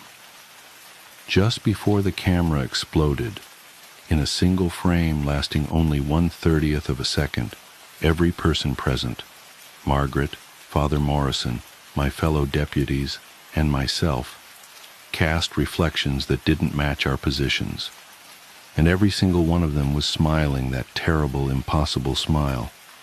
I keep a copy of that frame buried deep in a secured file. Sometimes, on nights when I'm feeling particularly brave or particularly foolish, I'll take it out and study it. The image quality isn't great. Security cameras rarely are. But it's clear enough to see that our reflections are all slightly wrong, slightly distorted, slightly other. And I swear, though I know it's impossible, the smiles in that image get just a little bit wider every time I look at them. So take my advice. Be careful around mirrors, especially after midnight. Don't look too long or too hard at your reflection. And if you ever notice it moving just a fraction of a second slower than you do, or smile just a little differently than you are, run. Because by the time you see them watching, it's usually too late. On the Russian ice road, you always help your fellow travelers. When people hear my wife's Russian, they imagine a tall, blonde girl with a funny accent who wears heels for every grocery run. Reality couldn't be farther from the stereotype. Lana is dark-haired, speaks better English than I do, and is completely obsessed with sneakers. She does meet one stereotype, though. She never gets cold, seeing how she lived in Russia until she was 18. Not in Moscow, of course. Did you know that Moscow's actually pretty warm? There are entire states in America where winters are far colder than anything Muscovites ever have to deal with. No, my wife comes from a tiny town far up Russian north, on the tundra. A dark, gloomy, and a very cold place inside the Arctic Circle, with extremely harsh winters and even harsher people. A place that meets the stereotypes. I've met my in-laws all of 2 times, including our wedding, both times as they traveled to the States. Frankly, I never had any intention of visiting my Lana's hometown until she got that fateful call 9 days ago. My mother-in-law had had a stroke. While her condition was stable for the time being, the local doctor expected the worst could happen at any minute. Transporting her to a better hospital was out of question, as she was in no state for the kind of a journey that you'll see described below. My wife made travel arrangements immediately.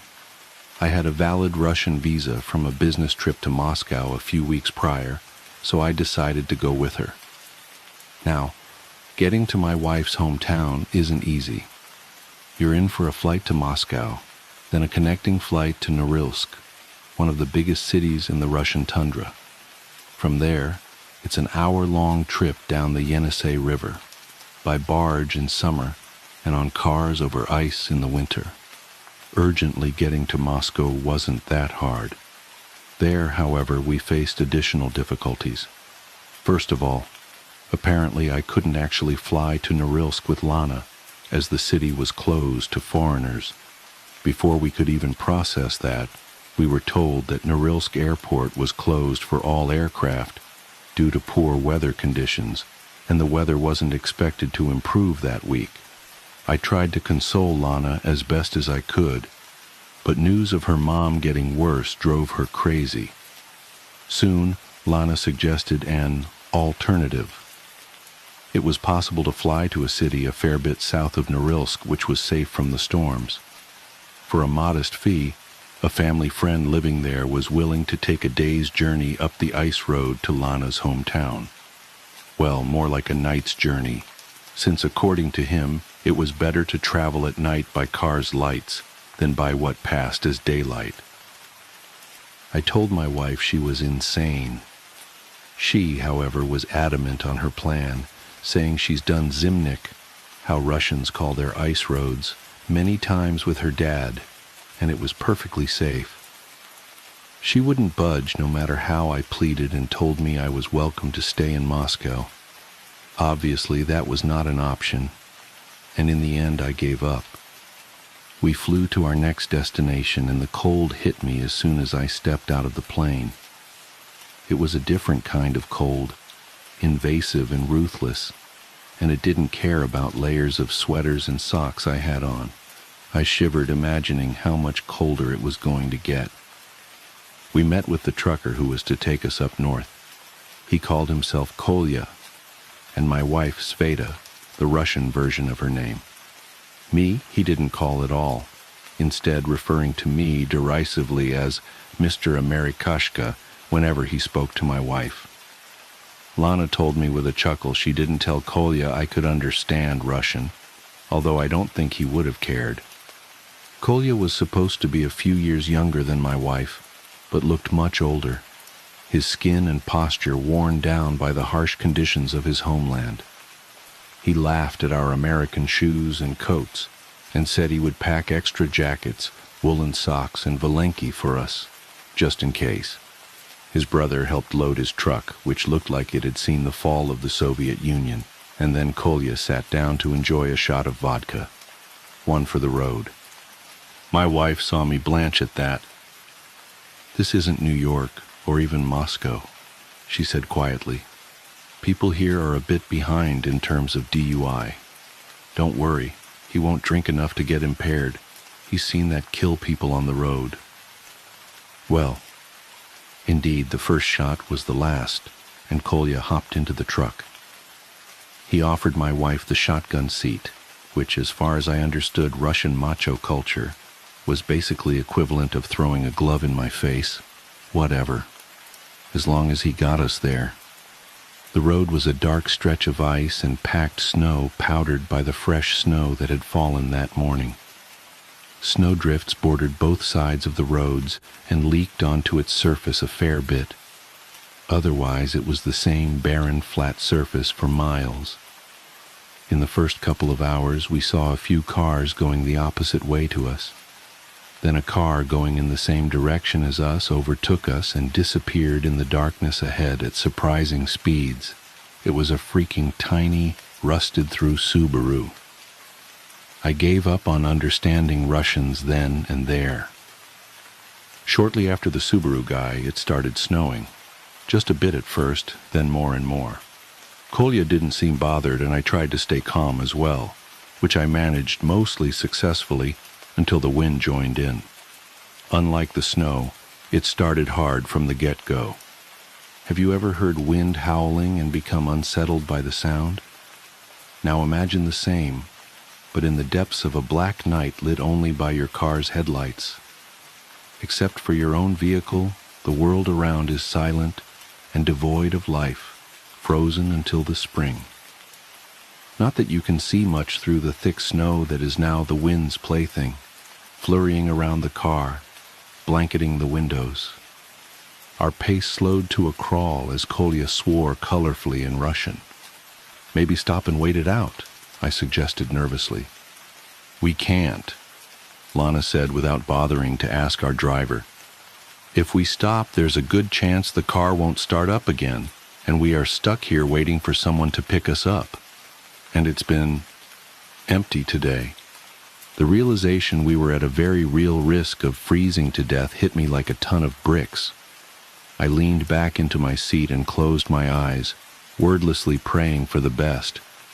The only response was the wind howling, and it sounded so strange. It would start low and quiet, and then get louder and louder until a yowling crescendo, then cut off abruptly, then start again. And the sound came from different directions, each starting at a different time, like a pack of wolves howling. I opened my eyes to obvious tension in the car. Lana and Kolya were both hunched forward, peering intently through the glass for all the good it did them. Kolya glanced back at me. "Don't worry, be happy," Kolya proclaimed with a horrible Russian accent. "It is all okay. Don't worry, America." He was lying.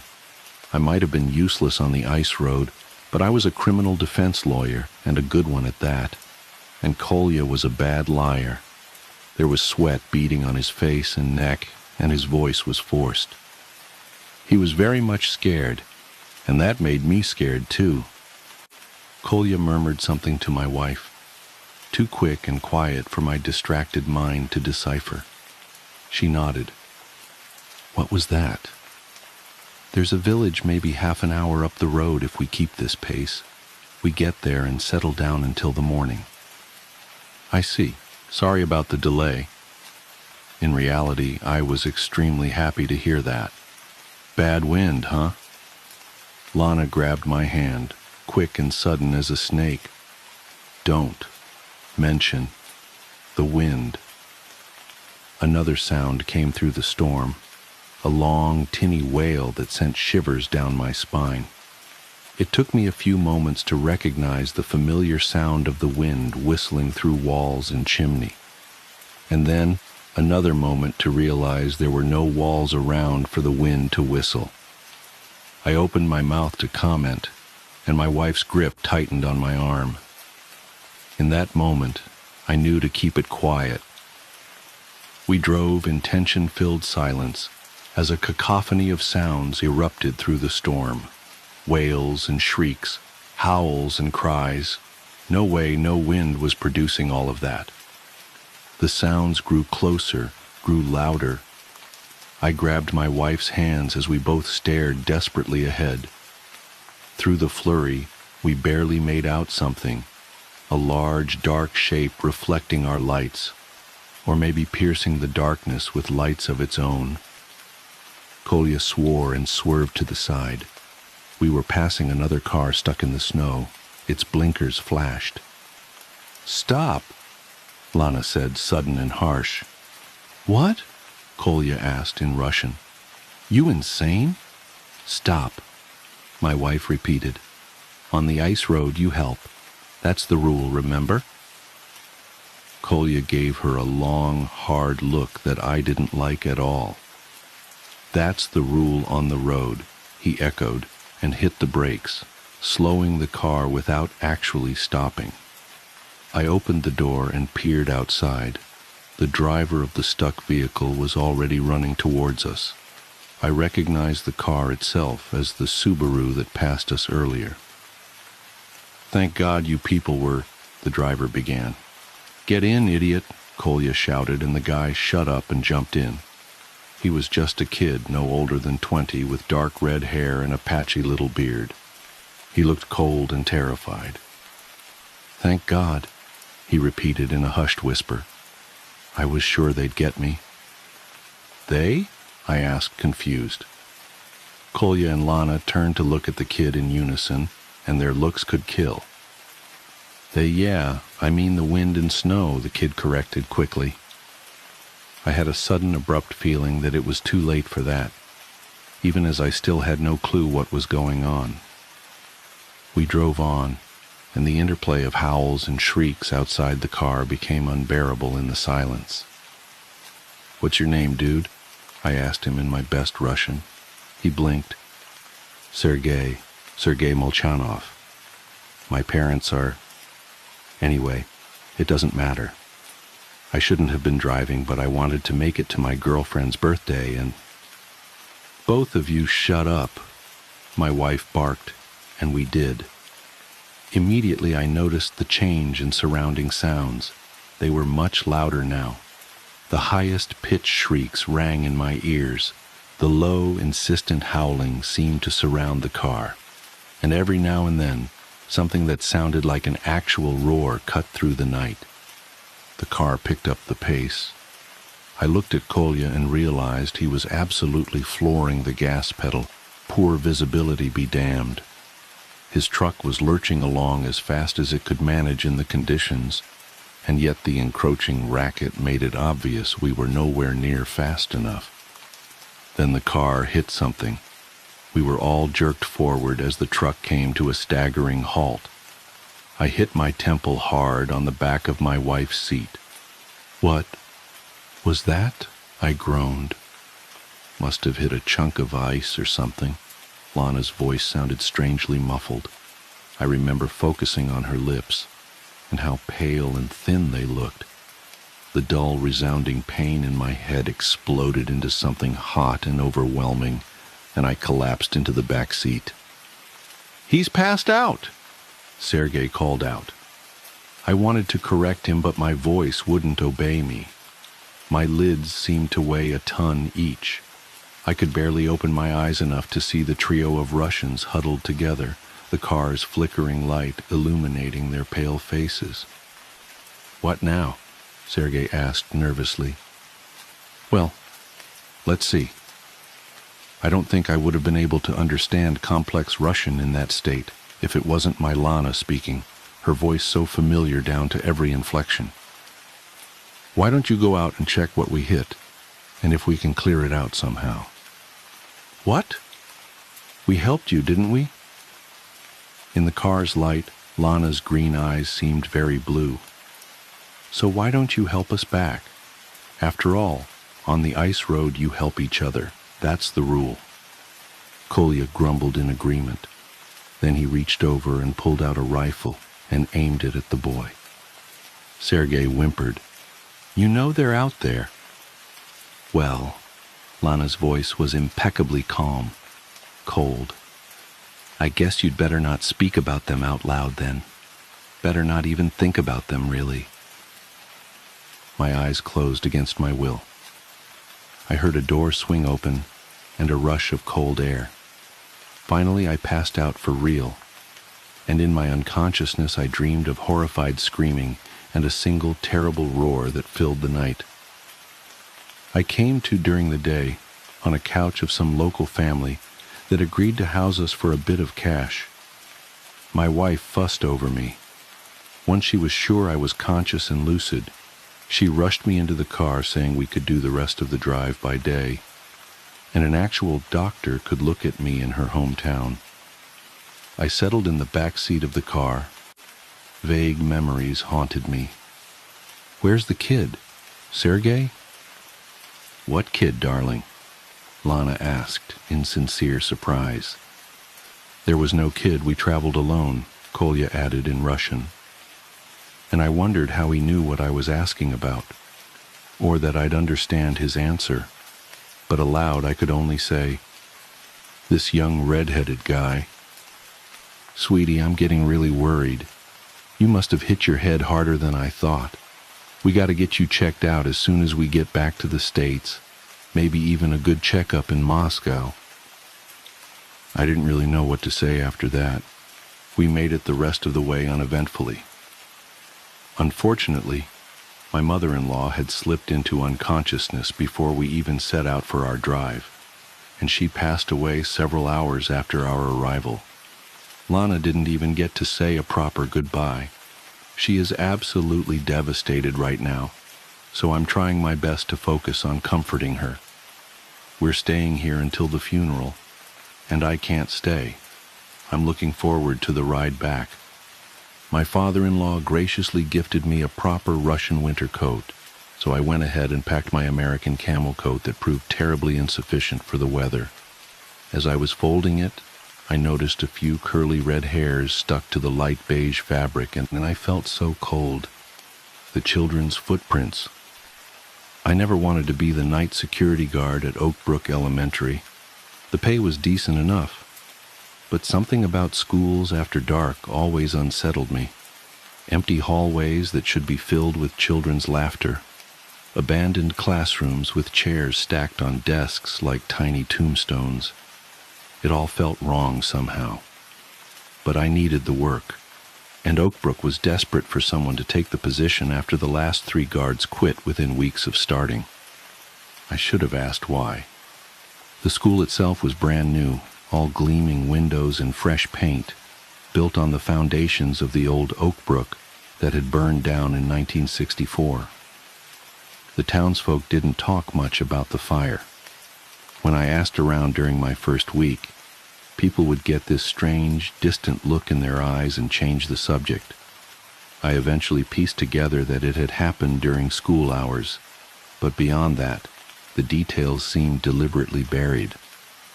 My first month on the job was uneventful. I'd make my rounds every couple of hours, checking doors and windows, occasionally shooing away teenagers trying to break in on a dare. The nights were long and quiet, filled only with the subtle creaks and groans of the building settling. Then the first snow fell. I remember that night clearly, December 12th, just past midnight. The weather forecast had predicted a heavy snowfall, and they weren't wrong. I watched from the security office as thick flakes drifted down, coating the playground equipment in pristine white.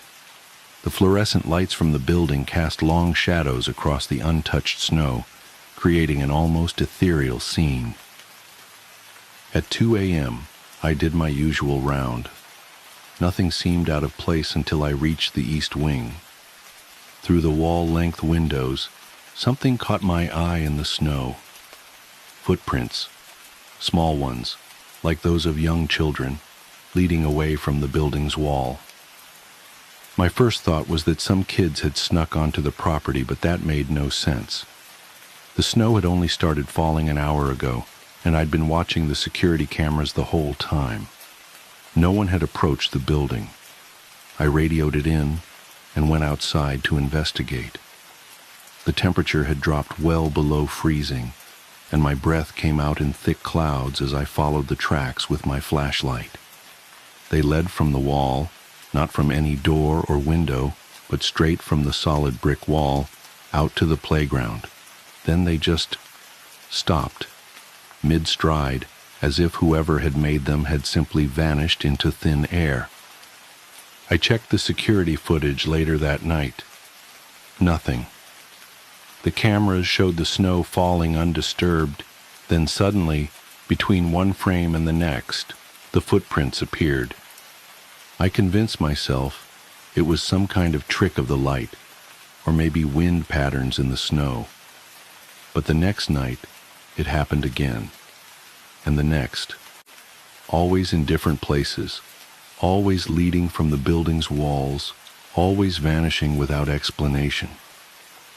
The maintenance staff started refusing to come in early to shovel the walks until after sunrise. They said they could hear things in the pre-dawn darkness, children laughing, the sound of running feet, sometimes crying. But when they'd look, there was never anyone there. I started doing research into the old school's history. The fire in '64 had made the national news, though most of the articles were frustratingly vague. It had started in the basement, they said, spreading so quickly that parts of the building collapsed before the fire department could respond. The death toll was never officially confirmed. That's when the dreams started. They always began the same way. I'd be doing my rounds, checking the halls like usual, when I'd hear singing. A children's song, something old and familiar that I could never quite place. I'd follow the sound down to the basement where the old foundation stones were still visible beneath the new construction. The singing would get louder, and I'd realize it was coming from behind one of the walls. Then the screaming would start. I'd wake up in a cold sweat, the phantom smell of smoke in my nostrils. The dreams felt so real that sometimes I'd have to check my uniform for scorch marks. Last week they started the final phase of construction on the new gymnasium. The excavators were digging out the last section of the old basement when they found it, a room that hadn't appeared on any of the original blueprints. It had been sealed off with concrete, hidden behind one of the foundation walls. Inside, they found small shoes, dozens of them, blackened with smoke but still recognizable, and scratches on the inside of the door, desperate, frantic scratches that spoke of unimaginable terror. The official story in 1964 had been that the fire started accidentally, but I've seen the police reports they dug up from the archived evidence. They found accelerant residue around the basement door. The lock had been engaged from the outside. Someone had trapped those children down there, leaving them to suffocate in the smoke while the building burned around them. That's when the footprints changed. They stopped leading out to the playground. Now they all lead to the construction site, to the exposed foundation where that hidden room was found. Every morning, there are more of them. dozens of tiny tracks in the snow, all converging on that one spot. Last night, I heard the singing again. Only this time, I wasn't dreaming. It was coming from the basement. I know I should quit. 3 other guards already have, and I understand why now. But I can't shake the feeling that I'm meant to be here, that there's something I need to understand. The construction crews found something else yesterday, buried deep in that hidden room. A metal box, its contents preserved despite the fire. Inside were papers, class photos, attendance records, and a letter, its pages yellow with age. I shouldn't have read it, but I did. It was written by a teacher, dated the day before the fire. She wrote about her concerns, about the sounds she'd been hearing from the basement during school hours. Children crying, she said, when all her students were accounted for in class. She'd reported it to the principal, but he'd dismissed her fears, said she was imagining things. The principal's name was familiar. I'd seen it before, in my research about the town's history. He'd died just last year, in fact, a respected member of the community right up until the end. But here's the thing that keeps me up at night. They found something else in that metal box, a ring of keys, heavy and old-fashioned. One of them fits the ancient lock they discovered on that basement room's door. The principal had lived in town all his life. He'd never left, never moved away, even after the fire. For 60 years, he'd walked these streets, attended church, served on the town council, all while carrying the weight of what he'd done. Why did he do it? That's the question that haunts me. What could drive a man to lock children in a basement and set the building ablaze? The answer has to be in the record somewhere, hidden in the town's history like those small, scorched shoes behind the foundation wall. I've started bringing a recorder to work. Sometimes in the quietest hours of the night I can hear voices in the static, children's voices whispering names. Their names, I think. The ones that were never included in the official death toll. The footprints appeared again last night, but they were different. Larger this time, adult-sized, leading from the parking lot to the basement entrance. They looked fresh, but when I checked the cameras, there was nothing there, just empty frames of falling snow. I followed them to the door, and that's when I noticed something that made my blood run cold. Mixed in with the snow around the footprints were dark spots, like water droplets. But when I knelt down to look closer, I realized they weren't water. They were ash. The principal was buried last year in Oak Hill Cemetery, just across the street from where the school stands now. The groundskeeper there, an old man who's worked the grounds for decades, told me something interesting yesterday. He said that every morning for the past 60 years, he'd find footprints in the snow around the principal's house. Small footprints, like those of children, leading up to his windows, circling his doors, watching, waiting. The old man said that in all those years, the principal never once left his house when it snowed.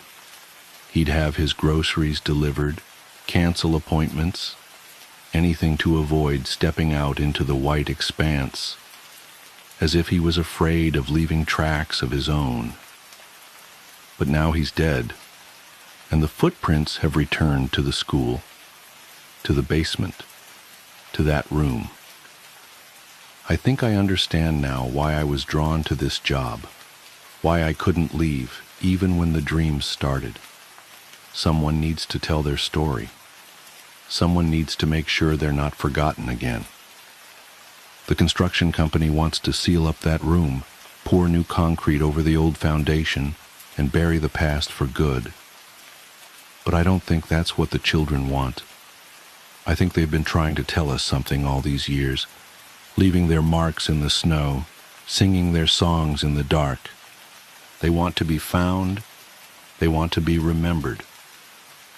Last night, I heard the singing again. It was clearer this time. A nursery rhyme about a ring of roses, about ashes and falling down. It seemed to be coming from everywhere and nowhere at once, echoing through the empty halls. I followed it down to the basement, to that room behind the foundation wall. The door was open, though I know it had been locked. Inside, the air was thick with the smell of old smoke, and the temperature had dropped so low I could see my breath. On the floor, perfectly preserved in a patch of dust, was a small handprint.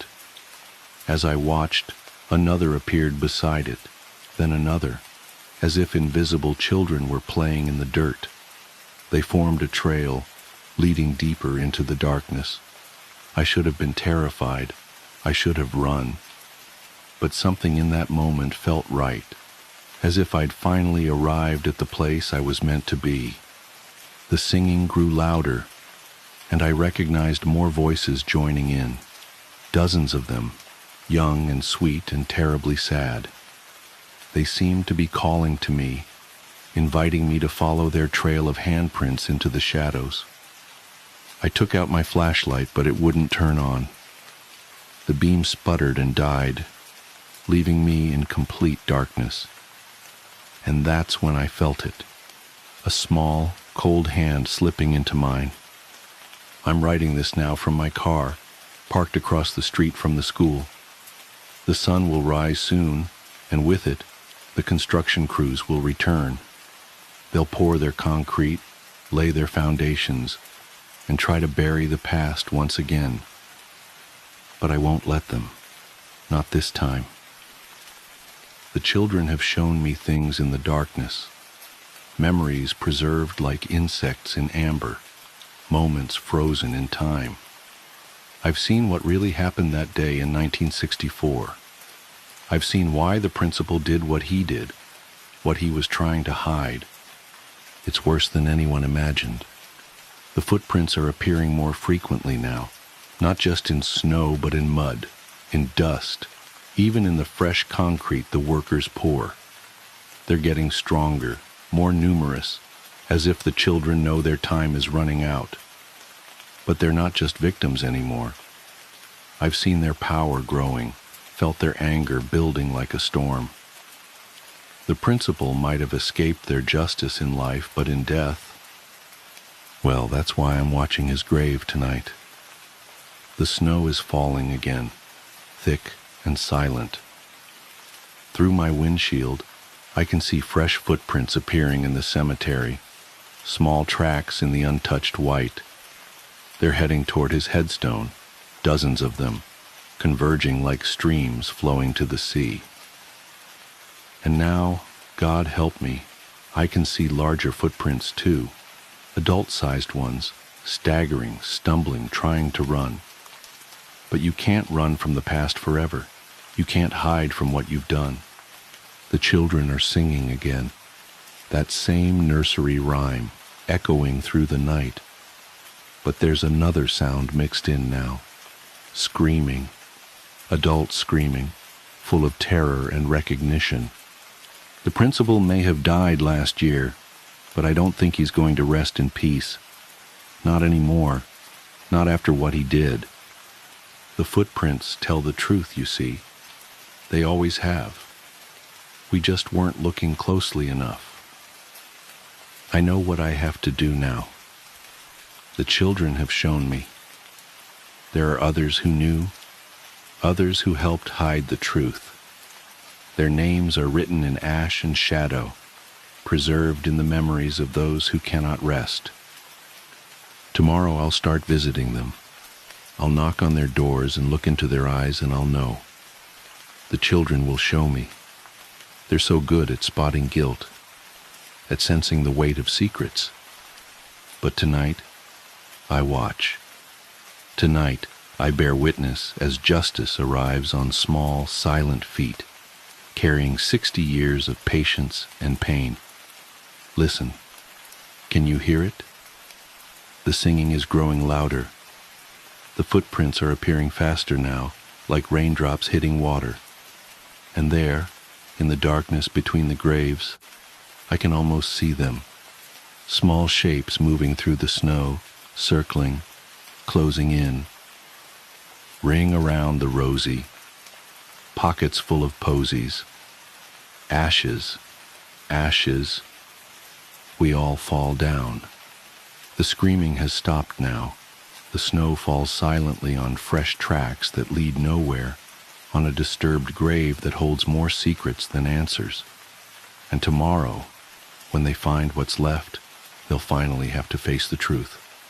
But for now, I sit in my car and watch the footprints appear in the virgin snow, leading away from the cemetery, back toward the school, back to that room behind the wall where it all began. They've invited me to follow. And God help me, I think I will. Because sometimes the only way to right an old wrong is to let the victims guide you through the darkness. Sometimes justice wears small shoes and sings nursery rhymes in the night. And sometimes, just sometimes, the footprints in the snow lead exactly where they're supposed to. The following statement was found on a USB drive. This document was recovered from a USB drive left in the Millbrook Police Department evidence room, dated October 12, 2024. All attempts to contact the author have been unsuccessful. The original formatting and spelling have been preserved. I need to write this down while it's still fresh, while I can still convince myself it really happened. Maybe someone will read this and make sense of it. Maybe they'll tell me I'm not crazy. I just know I can't sleep.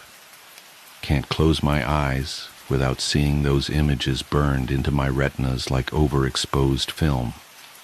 It started 3 weeks ago when I was cleaning out my grandmother's basement after she moved into assisted living. Mom had been putting it off for months. You know how it is with these things. Nobody wants to sort through decades of someone else's life, deciding what's treasure and what's trash. But Grandma's house was finally under contract, and we were running out of time. The basement had always been my least favorite part of her house, even as a kid. Something about the way the concrete walls seemed to sweat in the summer, how the single bare bulb cast more shadows than light. But that Sunday morning, it was just another task to check off my list. I brought coffee, podcasts, and those heavy-duty contractor bags they sell at Home Depot, ready to be efficient, adult, unsentimental. The first few hours were exactly what you'd expect. Boxes of old Christmas decorations, moth-eaten Afghans, a treadmill that had probably been obsolete before I was born. I sorted everything into piles: donate, trash, keep. The podcast kept me company. Something about true crime in the Pacific Northwest. The coffee went cold before I remembered to drink it.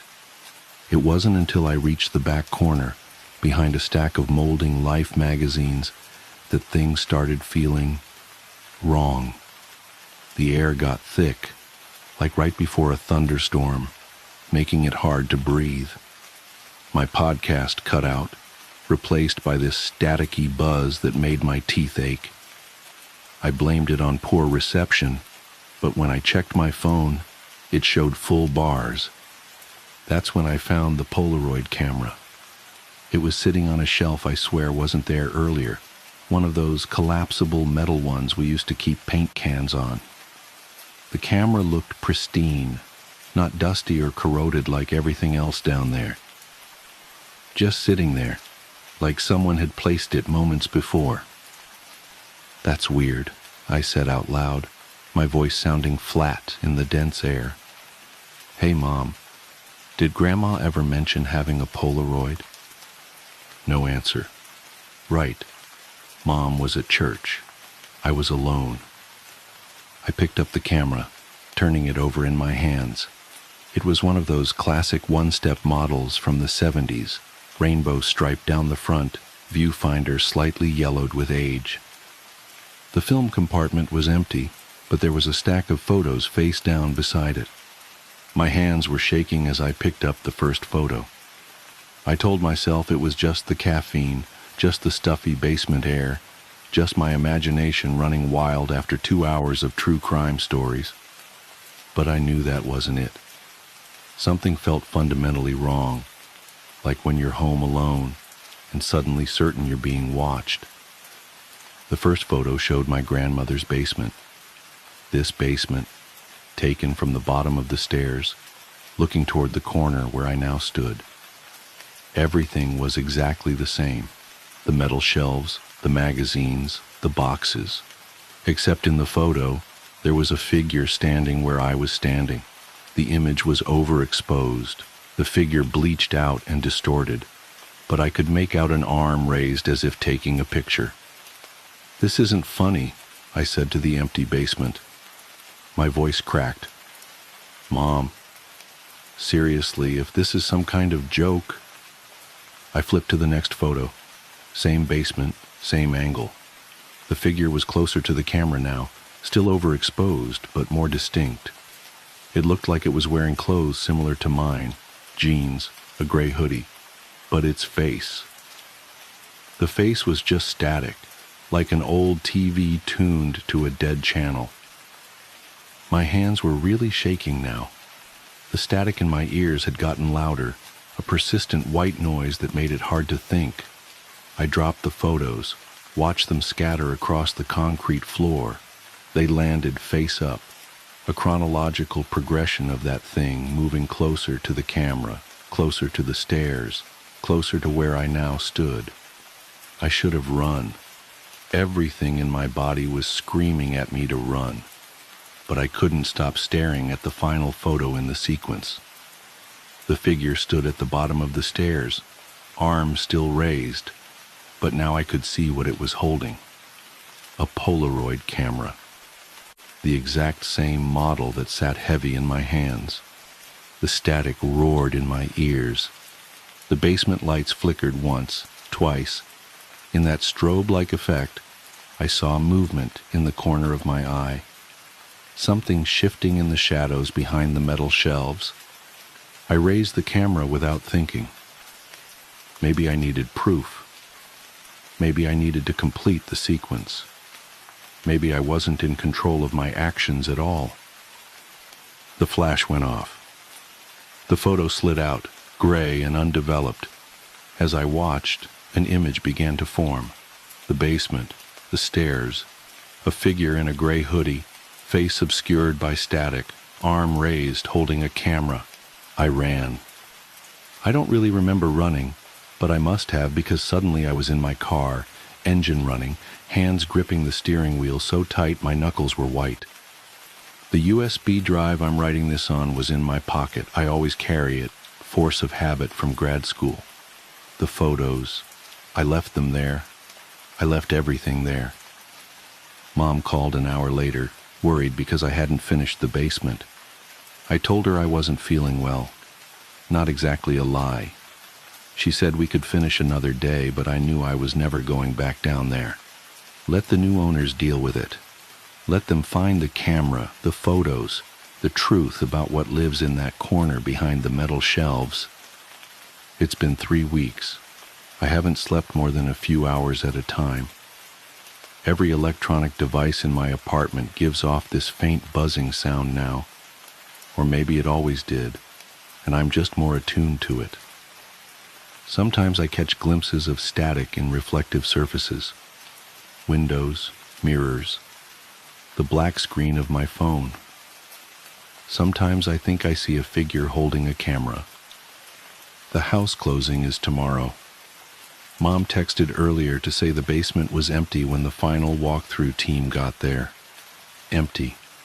No boxes, no magazines, no metal shelves, no camera, no photos.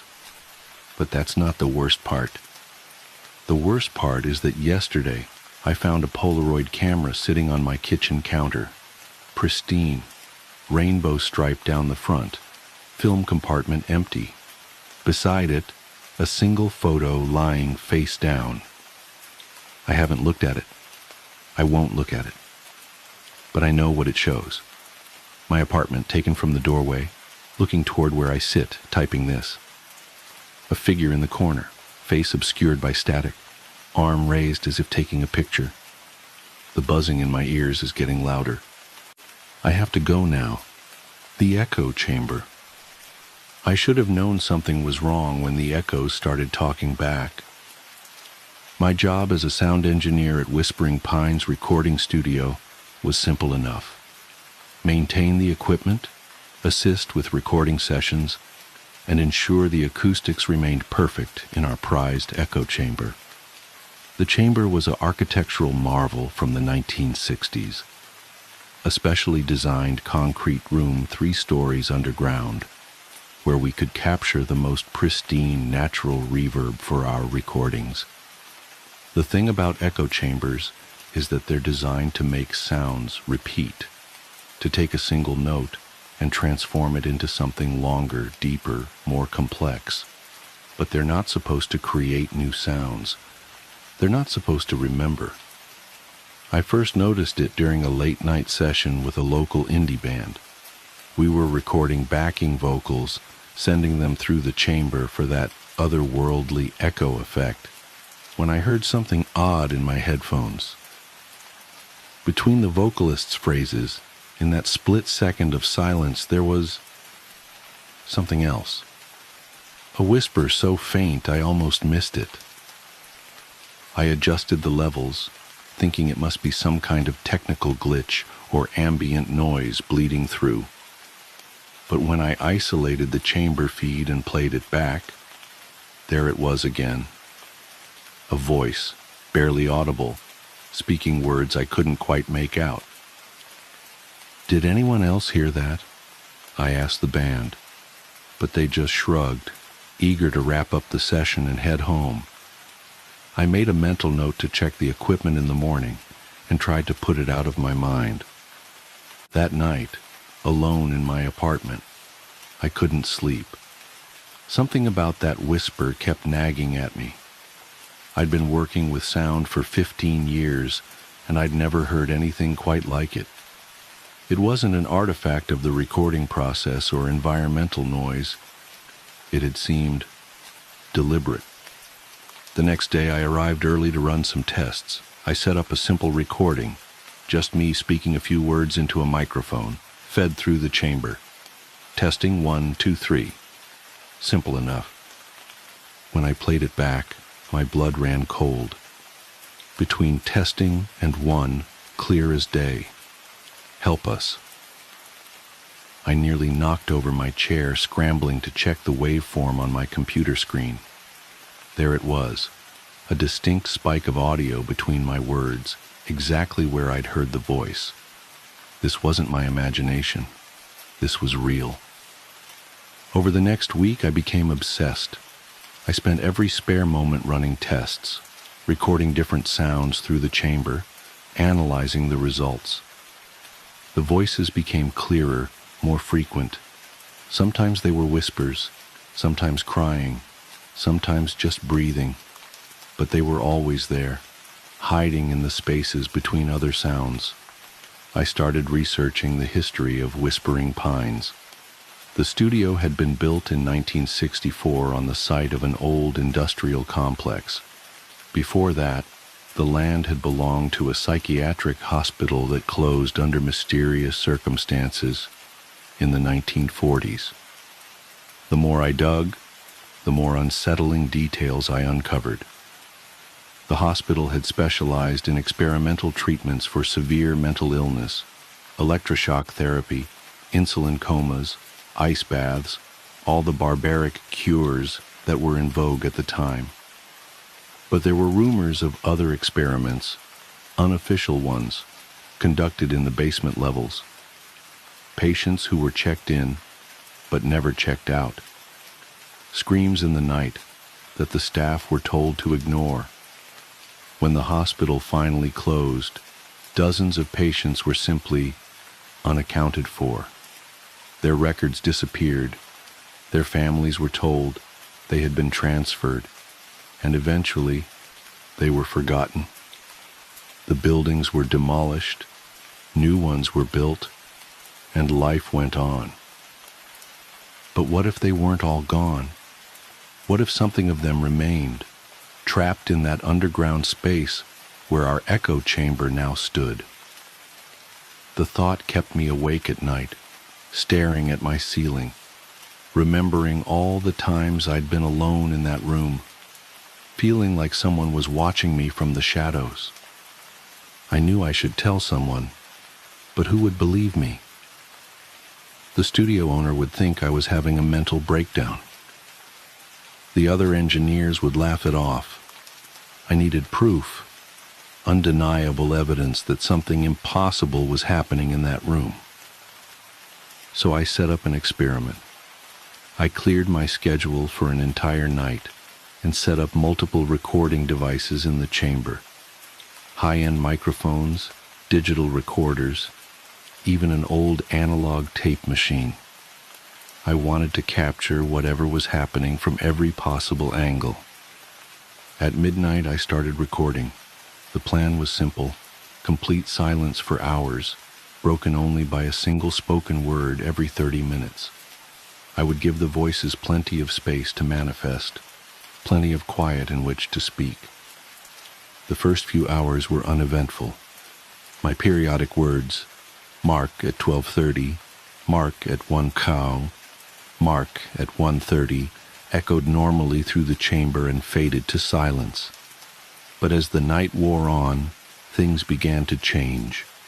It started subtly. The silence between my marks began to feel different, heavier somehow. The air in the chamber grew thick and cold despite the climate control system. And then, at exactly 3:17 a.m., everything changed. My mark at 3 hours was still echoing faintly when I heard it, a sound like dozens of whispers overlapping, growing louder and clearer with each repetition. I could make out words now, fragments of phrases. Still here. They left us. In the walls. Help us. The voices were coming from everywhere and nowhere, bouncing off the walls in impossible patterns. The temperature dropped so rapidly I could see my breath. My recording equipment began to malfunction, meters spiking into the red despite the fact that the room should have been silent. And then I saw them. In the dim red light of the recording equipment, shadows began to peel themselves from the walls. Human shapes, distorted and wrong, flowing like smoke, but moving with purpose. They filled the room, surrounding me, their whispers growing to a deafening roar. I couldn't move, couldn't scream, could only watch as they pressed closer, their features becoming clearer, hollow eyes, gaping mouths, faces twisted in eternal anguish. These were the forgotten ones, the lost patients, trapped between worlds in this acoustically perfect prison. One of them reached for me with hands that were more suggestion than substance. I felt an icy touch on my skin, and suddenly my mind was flooded with images. Sterile halls, restraints, pain, screaming, darkness, endless darkness. I don't remember running, don't remember climbing the stairs or driving home. I came to my senses sitting in my shower, fully clothed, hot water beating down on me as I shook uncontrollably. The next day, I called in sick. I couldn't face that room again, not after what I'd seen. But I knew I had to review the recordings. Had to know if I'd captured any evidence of what happened, or if I was simply losing my mind. Most of the equipment had malfunctioned. The digital recorders showed corrupted files. The cameras had shut down. The meters were fried. But the old analog tape machine, built like a tank in the 1970s, had kept running through everything. With trembling hands, I began to digitize the tape. For the first few hours, everything was normal, just my periodic mark and the expected echoes. But at 3:17 a.m., something changed. The tape captured hundreds of voices, layered and distorted, speaking in unison. We are the echoes that never fade, the ones they tried to silence, We are trapped in these walls, in this perfect acoustic prison, repeating and repeating and repeating. Join us, stay with us, become part of the endless echo. I destroyed the tape immediately after transferring it, threw it in my fireplace and watched it melt, along with my letter of resignation from Whispering Pines. Some sounds aren't meant to be recorded.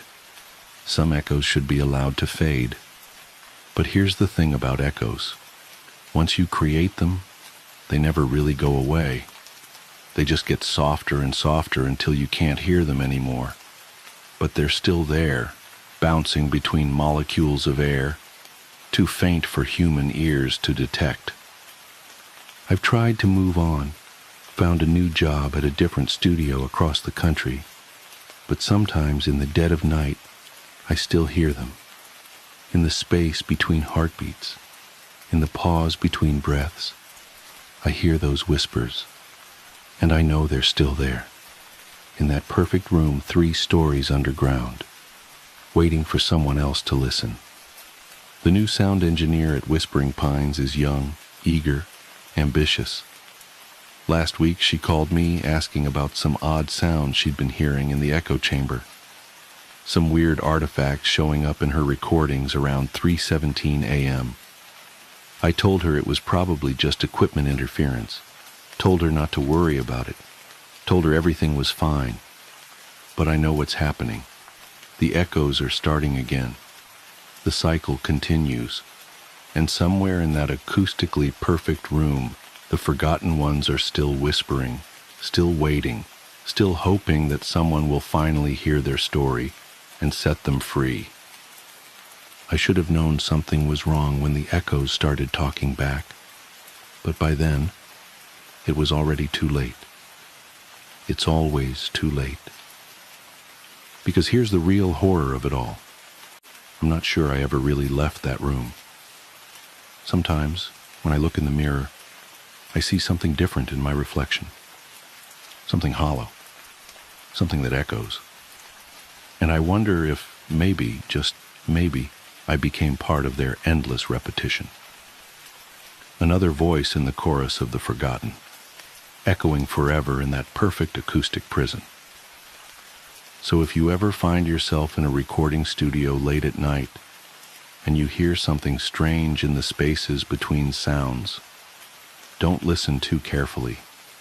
Don't try to make out the words, because once you start listening to the echoes, they start listening back. And they never ever stop. The story you've just listened was found as a digital file on a corrupted hard drive recovered from Whispering Pines recording studio after it mysteriously burned down last month. The fire started in the echo chamber, 3 stories underground, at exactly 3:17 a.m. Investigators found no traces of the chamber's concrete walls in the rubble. In fact, according to the original building plans, that section of the building never had a basement at all. The author of this account remains missing. The only clue to their whereabouts was a single audio file attached to the document. 7 seconds of absolute silence, followed by what experts describe as hundreds of overlapping voices, whispering a single phrase, another perfect echo. If you've read this far, you might want to check the time. Is it getting close to 3:17 a.m.? Do you hear something in the silence? A whisper? An echo? Listen carefully. We're waiting for you. We're all waiting for you. The security camera. The first time I saw my husband's double, I thought it was a glitch. I had just installed our new security system that afternoon, one of those fancy setups with motion detection, night vision, and smartphone connectivity. David thought I was being paranoid, but after the string of break-ins in our neighborhood, I wasn't taking any chances. Besides, as a software engineer who often worked late from home, I liked having eyes on our property when I was alone at night.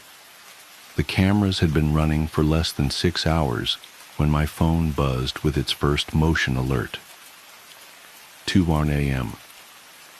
I was still awake, catching up on some code reviews in my home office. The notification showed a still from our backyard camera, a dark figure standing motionless in the grass. My heart rate spiked until I recognized David's familiar silhouette. His broad shoulders, the slight slouch he'd developed from years hunched over keyboards, that distinctively messy bedhead I'd tease him about. I figured he must have had trouble sleeping and stepped out for some air. Not totally unusual. He'd been stressed about the upcoming product launch at work. I was about to dismiss the alert when something made me pause. The figure was completely still. Not the natural shifting of weight or subtle movements you'd expect from someone standing outside. Just perfectly, unnaturally motionless. That's when I realized he wasn't looking around the yard or up at the stars. He was staring directly at our second-floor bedroom window. Our bedroom window, where I could see the warm glow of our bedside lamp still burning. The lamp I always left on because David liked having some light when he got up to use the bathroom. A cold weight settled in my stomach. I pulled up the live feed from the indoor security camera I'd installed in our bedroom.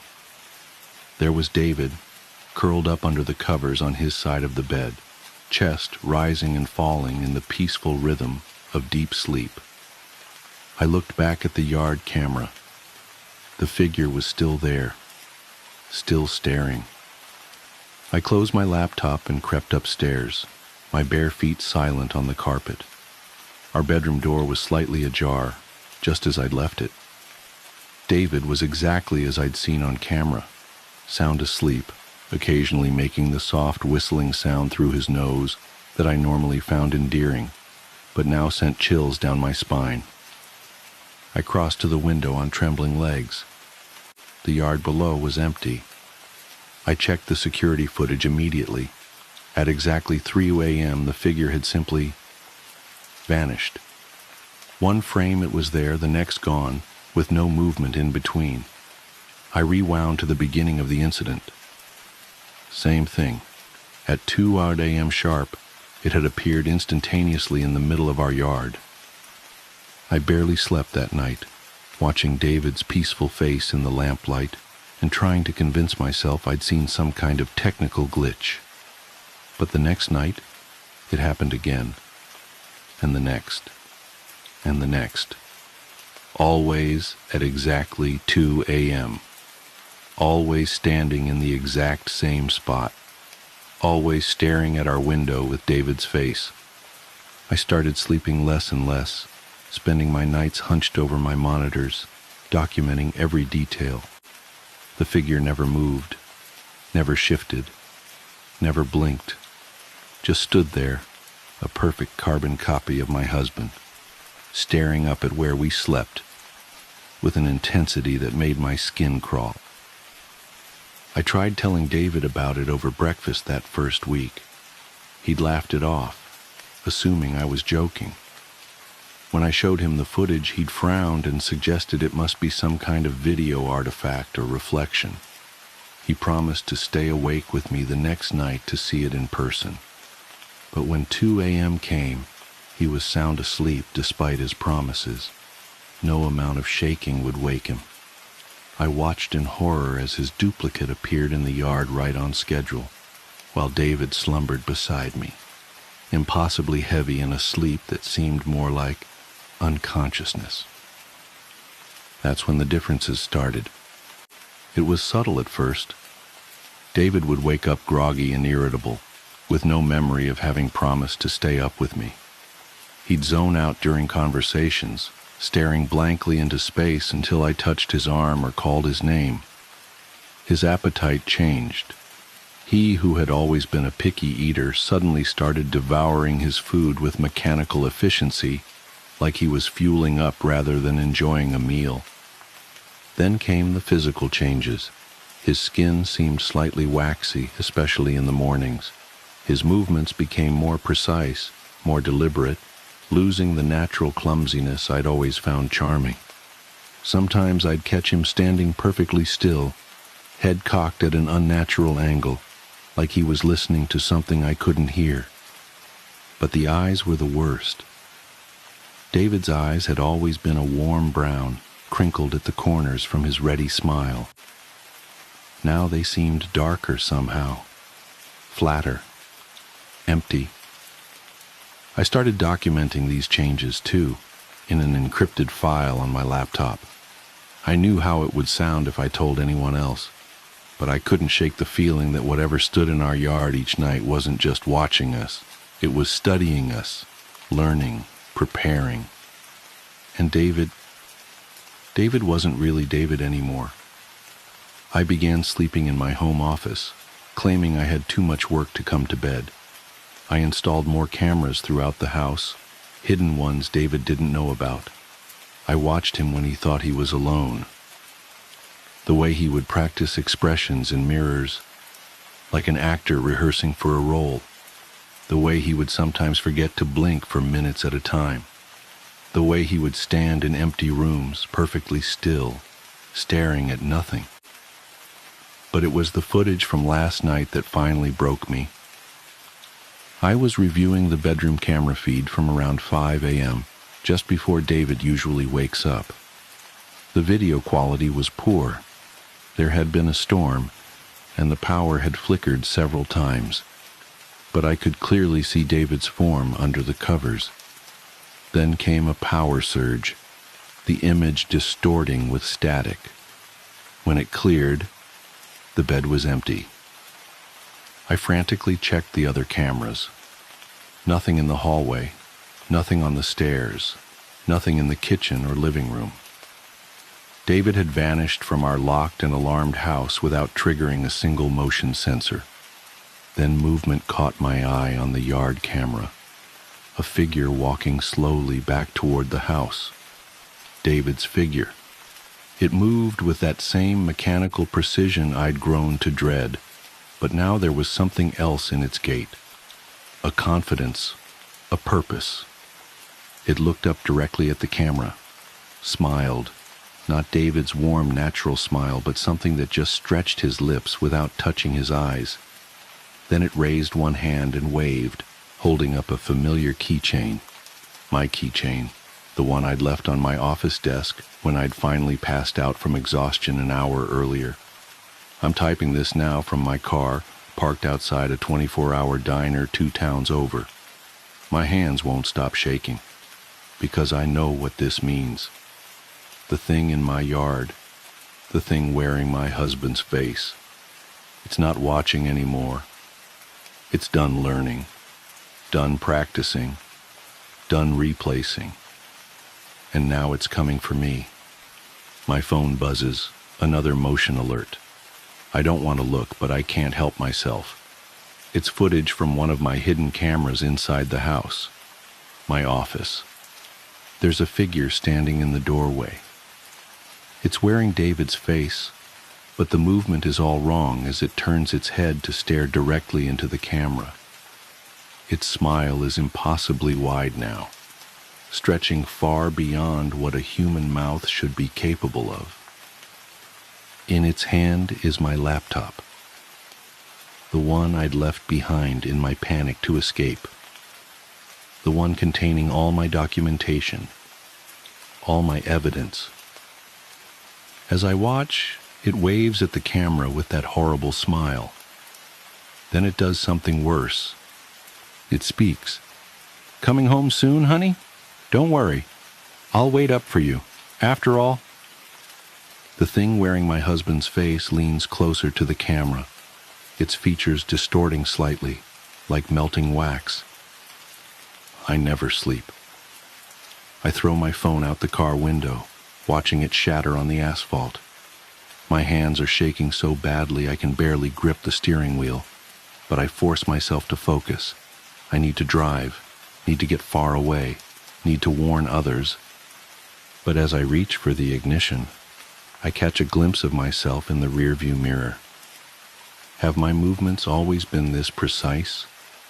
Has my skin always had this waxy sheen? When was the last time I blinked? I look closer at my reflection, at the thing wearing my face, now smiling. and I begin to scream. The vanishing. I used to think time was like a river, always flowing forward, never looking back.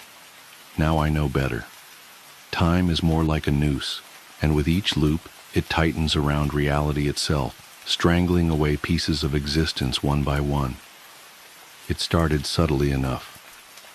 That Tuesday morning, I noticed the same red Volkswagen Beetle pass by my house 3 times in 10 minutes. At first, I dismissed it as coincidence. Maybe the driver was lost or looking for an address. But then I saw the license plate. Loop 247. The same plate, same slight dent on the rear bumper, same elderly woman with pearl earrings behind the wheel. I remember standing at my kitchen window, coffee growing cold in my hands, watching that car make its 4th pass. That's when I saw the bird, a cardinal with unusual white patches on its wings. It landed on my windowsill, tilted its head at me, and flew away. 2 minutes later, the exact same bird landed in the exact same spot, performed the identical head tilt, and flew off again. My phone buzzed. A text from my sister Sarah. "Don't forget Mom's birthday dinner tonight." I checked the date, Tuesday, March 12th. Nothing seemed amiss yet, except for that nagging feeling in the pit of my stomach. Like the moment before you realize you've made a terrible mistake. I went to work, trying to shake off the morning's oddities. My colleague Tom greeted me with his usual, "Another day in paradise, eh, James?" He always said that, but today it felt different, rehearsed, predestined. I sat at my desk, opened my laptop, and found myself staring at yesterday's work. All of it. Every spreadsheet, every email, exactly as it had been. That's when the first real chill ran down my spine. I distinctly remembered completing 3 major reports the day before, yet here they were, unfinished. My sent folder showed no trace of the emails I'd written. The calendar meeting notifications I'd cleared were back, blinking insistently. I called Sarah. "Hey, what's up?" She answered exactly as she always did. "Sarah, this is going to sound crazy, but is today Tuesday?" "Yeah, March 12th. Don't forget Mom's birthday dinner tonight." The exact same words from her text. I hung up, hands shaking. Throughout the day, everything played out as a perfect replica of the previous day. Tom's coffee spill at 10:43 a.m. Janet from accounting's announcement about her daughter's acceptance to Yale at lunch. The fire alarm test at 2:15 p.m. Even the pattern of clouds outside my office window seemed familiar. That night at Mom's birthday dinner, I tried to warn them. "Something's wrong with time," I said, as Mom cut into her chocolate cake, the same cake I remembered her cutting into yesterday. "Everything's repeating." They laughed it off. Sarah patted my hand and said I was working too hard. Mom reminded me I'd always had an overactive imagination, just like when you were little. Dad didn't say anything, just gave me that concerned look he reserves for when he thinks I'm about to have one of my episodes, like during my breakdown in college. I went to bed that night praying I was wrong, that I was just having some sort of psychological fugue state. But when I woke up, it was Tuesday again. March 12th, the red Volkswagen, the Cardinal, Tom's another day in paradise. But something was different this time. Something was missing. It took me until Mom's birthday dinner to realize what it was. Janet from accounting. Not only was she not there to announce her daughter's Yale acceptance, no one remembered her ever existing. Her desk was occupied by someone else, her family photos replaced by generic office art. When I mentioned her name, my colleagues looked at me with blank expressions. That's when true terror set in. This wasn't just a time loop, it was an erasure of reality itself. The next Tuesday, Tom disappeared. then Sarah's husband Mike, then the barista at my local coffee shop. With each reset, another person vanished from existence, leaving behind nothing but void spaces in photos and blank spots in memories. The world kept readjusting itself around these absences, like a wound healing over with scar tissue. I started keeping track in a notebook, writing down names, relationships, details about each person before they disappeared. But even that proved futile. The notebook reset with each loop, my frantic scribblings erased along with everything else. By the 10th loop, entire families had vanished. The Hendersons next door? Gone. The Chen family from my gym? Erased. My best friend from high school and his entire lineage? Never existed. The world grew quieter, emptier, yet nobody seemed to notice except me. I tried everything to break the cycle. I drove out of town, only to wake up in my bed on Tuesday morning. I tried staying awake for the entire 24 hours, only to blink and find myself back at the start. I even attempted darker solutions, but death itself proved temporary in this eternal Tuesday. The most maddening part was watching the world reconstruct itself around each absence. When my neighbor disappeared, his house transformed into a park that had always been there. When my first girlfriend vanished, my high school yearbook showed no trace of her, and all my friends had different memories of who I'd dated. Reality was like a self-healing membrane, closing over its wounds and leaving no scars. Only I remembered the truth, and with each loop, that truth became harder to bear. Sarah was the first of my family to go. One Tuesday, I called her number and got a message saying it had been disconnected. Mom and Dad had only one child now, had always had only one child. The family photos in their house showed just me. The spaces where Sarah had been filled with wallpaper or furniture or nothing at all. I screamed at them to remember her, showed them old emails that still existed in my phone from previous loops. But they looked at me with that same concern they'd shown when I had my breakdown in college. Dad suggested I see Dr. Matthews again, but Dr. Matthews had disappeared 3 loops ago. Mom went next. The birthday dinner became a quiet affair with just me and Dad, who couldn't understand why I was so insistent on chocolate cake when he'd always been allergic to chocolate. The wedding ring on his finger vanished along with her, replaced by the smooth skin of someone who had never married. Then Dad. The house I grew up in became an empty lot that had never been developed. My childhood memories began to feel like dreams, insubstantial and fading. The world grew smaller, emptier, lonelier. But it wasn't just people disappearing. It was all evidence of humanity itself. Buildings began to vanish, replaced by empty fields that had always been there. Roads turned to dirt paths that turned to wilderness. The red Volkswagen that had first caught my attention became a horse-drawn carriage, then a lone deer crossing the street, then nothing at all. Technology started to regress. My smartphone became a flip phone, then a landline, then disappeared entirely.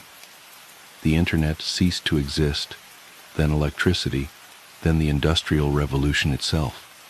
Each loop stripped away another layer of human progress, another piece of our collective history. I watched as the world unknit itself, person by person, invention by invention, memory by memory. The universe was cleaning house, and humanity was the stain it was trying to remove. In recent loops, I've started to notice something even more disturbing. When I look in mirrors, my reflection seems less substantial, as if I'm beginning to fade. My fingerprints are becoming smoother, my footprints in the mud shallower. Sometimes when I speak, my voice sounds distant, like it's coming from somewhere else. I know what this means. I can feel it in the growing hollowness of my bones, in the way light seems to pass through me in certain angles. Soon, very soon, I will be the last one to disappear. But here's the true horror, the revelation that keeps me awake during these endless Tuesdays. I don't think I'm trapped in a time loop at all. I think time is operating exactly as it should. This is entropy on a cosmic scale, the universe's immune system identifying and eliminating a viral infection called humanity. We were never meant to exist. We're a mistake, a glitch in the matrix of reality, and now that glitch is being corrected. The loop isn't a malfunction, it's a quarantine procedure, isolating the infection before systematically erasing it from existence. And I'm not the protagonist of this story, I'm patient zero. Somehow I became aware of the correction process, and that awareness has made me the focal point of the universe's autoimmune response. Through me, it will undo everything we ever were or could have been. As I write this, I'm sitting in what used to be my living room. The walls disappeared 3 loops ago, along with the concept of architecture. The ground beneath me is losing its solidity, becoming conceptual rather than physical. The sky above is less a thing than an idea of a thing. The cardinal with the white-patched wings just landed nearby. It's the only other thing that seems to maintain consistency between loops. But I understand now that it's not really a bird at all. It's watching me, studying me, measuring the progress of humanity's elimination. I can feel the next loop approaching. The air is getting thin, reality stretching like plastic wrap about to tear. Soon I'll wake up to another Tuesday, another version of the world with fewer people, fewer things, fewer memories. But this time feels different. My hands are becoming transparent as I write these words, my thoughts growing distant and strange. I think this might be the last loop, the final Tuesday. I should be terrified, but instead, I feel an odd sense of peace. Perhaps this was inevitable, the universe's way of hitting Ctrl+Z on a cosmic mistake. Or perhaps... Wait. The cardinal's looking at me again, tilting its head just like it did that first Tuesday. But this time I see something in its eyes, not the blank animal stare I remembered, but something ancient and vast and almost apologetic. And suddenly, I understand. This isn't an erasure at all. It's a reset. The universe isn't eliminating humanity. It's rewinding us, taking us back to a crucial moment, an essential crossroads. With each loop, it's not just removing people, it's removing the consequences of choices, the weight of decisions that led us down this path. Every person who disappears isn't being erased.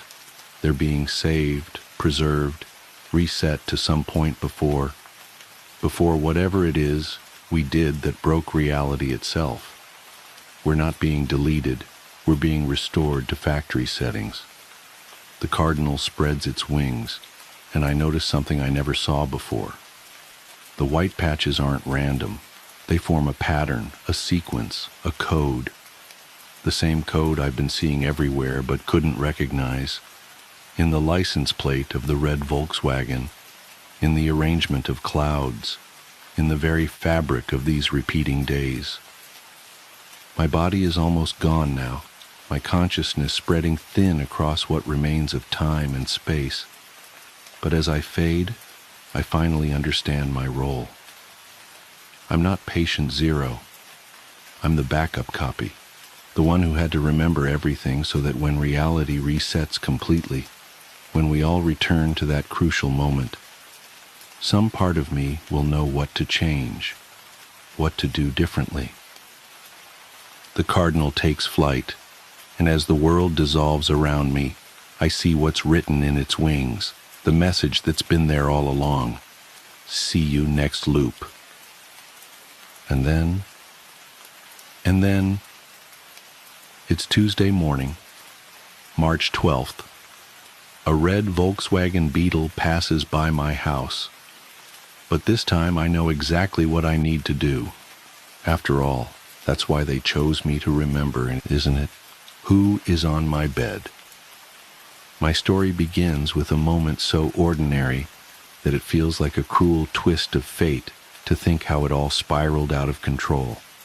I've replayed it in my head countless times, dissecting every second, trying to pinpoint the exact moment when everything crossed into the inexplicable. But the truth is, it wasn't a moment. It was an unraveling, slow and deliberate, like a spider spinning its web around me. It was a late autumn evening, the kind where the chill nips at your face and the smell of wood smoke lingers in the air. My son, Ethan, was 7 at the time, a bright, curious boy who loved bedtime stories as much as he feared the dark. Every night, I would tuck him in, tell him a story, and kiss him goodnight. It was our ritual, and he clung to it with the stubbornness only children can muster. That night was no different, or so I thought. I pushed open his bedroom door, the faint creak breaking the stillness. The room was bathed in the soft glow of his bedside lamp, casting long shadows that danced on the walls. Ethan was already under his blanket, his small frame a lump beneath the covers. He was smiling, but something about that smile, it wasn't right. It stretched too wide, too stiff, as if it were painted on. "You okay, buddy?" I asked, trying to shake off the uneasy feeling creeping up my spine. He nodded, the grin never faltering. "Daddy, check for monsters under my bed." I chuckled, a half-hearted attempt to mask my unease. It wasn't unusual for Ethan to have these little fears. Kids' imaginations run wild, and checking under the bed was as much a part of our routine as the bedtime story. I got down on my knees, the wooden floor cold against my skin. I lifted the edge of the blanket and peered into the darkness beneath the bed. And that's when I saw him. Ethan, my son, pale, wide-eyed and trembling. He stared back at me with an expression of pure terror. His voice was barely a whisper, but the words he spoke hit me like a sledgehammer. "Daddy, there's someone on my bed." For a moment, I froze, my brain unable to process what I was seeing, hearing. I glanced back at the bed, where the other Ethan, the thing pretending to be my son, still lay, grinning that awful grin. Everything after that moment is a blur of panic and disbelief. I grabbed the Ethan under the bed and pulled him into my arms, his little body trembling against mine. When I looked back at the bed, it was empty. The thing that had been lying there was gone, as if it had never been there at all. I'd like to say that was the end of it, that I could chalk it up to a hallucination or some twisted trick of my imagination. But it wasn't. It was only the beginning. That night, Ethan slept in my bed, clinging to me like a lifeline. I didn't sleep at all. I kept the lights on and the bedroom door locked, my ears straining for any sound, my eyes darting to every shadow. The house felt different. It was as if the walls themselves were holding their breath, waiting. The next morning, I searched Ethan's room from top to bottom. I checked the closet, the drawers, every nook and cranny where something could hide, but there was nothing, no sign of anyone or anything. And yet, the unease lingered, a constant presence just out of reach. In the days that followed, strange things began to happen. It started small, objects moving from where I'd left them, faint whispers in the dead of night, the sensation of being watched. Ethan grew quieter, more withdrawn. He wouldn't go into his room alone. and he refused to talk about what had happened that night. Then, one evening, I heard it, a soft, rhythmic tapping coming from Ethan's room. I crept down the hallway, my heart pounding with each step. The door was slightly ajar, the light inside flickering as if the bulb were struggling to stay alive. I pushed the door open and froze. Ethan was sitting on the floor, his back to me. He was humming a tune I didn't recognize, low and haunting. In front of him was a row of his toys, arranged in a perfect circle, and in the center of that circle was a single, charred handprint, burned into the wooden floor. When I called out to him, he didn't respond. I had to physically shake him to snap him out of whatever trance he was in. He looked up at me with tears streaming down his face, his voice trembling as he said, "I didn't do it, Daddy. They made me do it." I didn't ask who they were. I didn't want to know. I just wanted to get out of that house, to take my son and run. But where do you run when the thing you're fleeing isn't bound by walls or distance? I wish I could say I found the answer. I wish I could say we escaped. But the truth is, we're still here. The whispers haven't stopped. The shadows haven't left. And every night when I tuck Ethan into bed, I can't shake the feeling that I'm being watched, that something is waiting, just out of sight, wearing a smile that doesn't belong.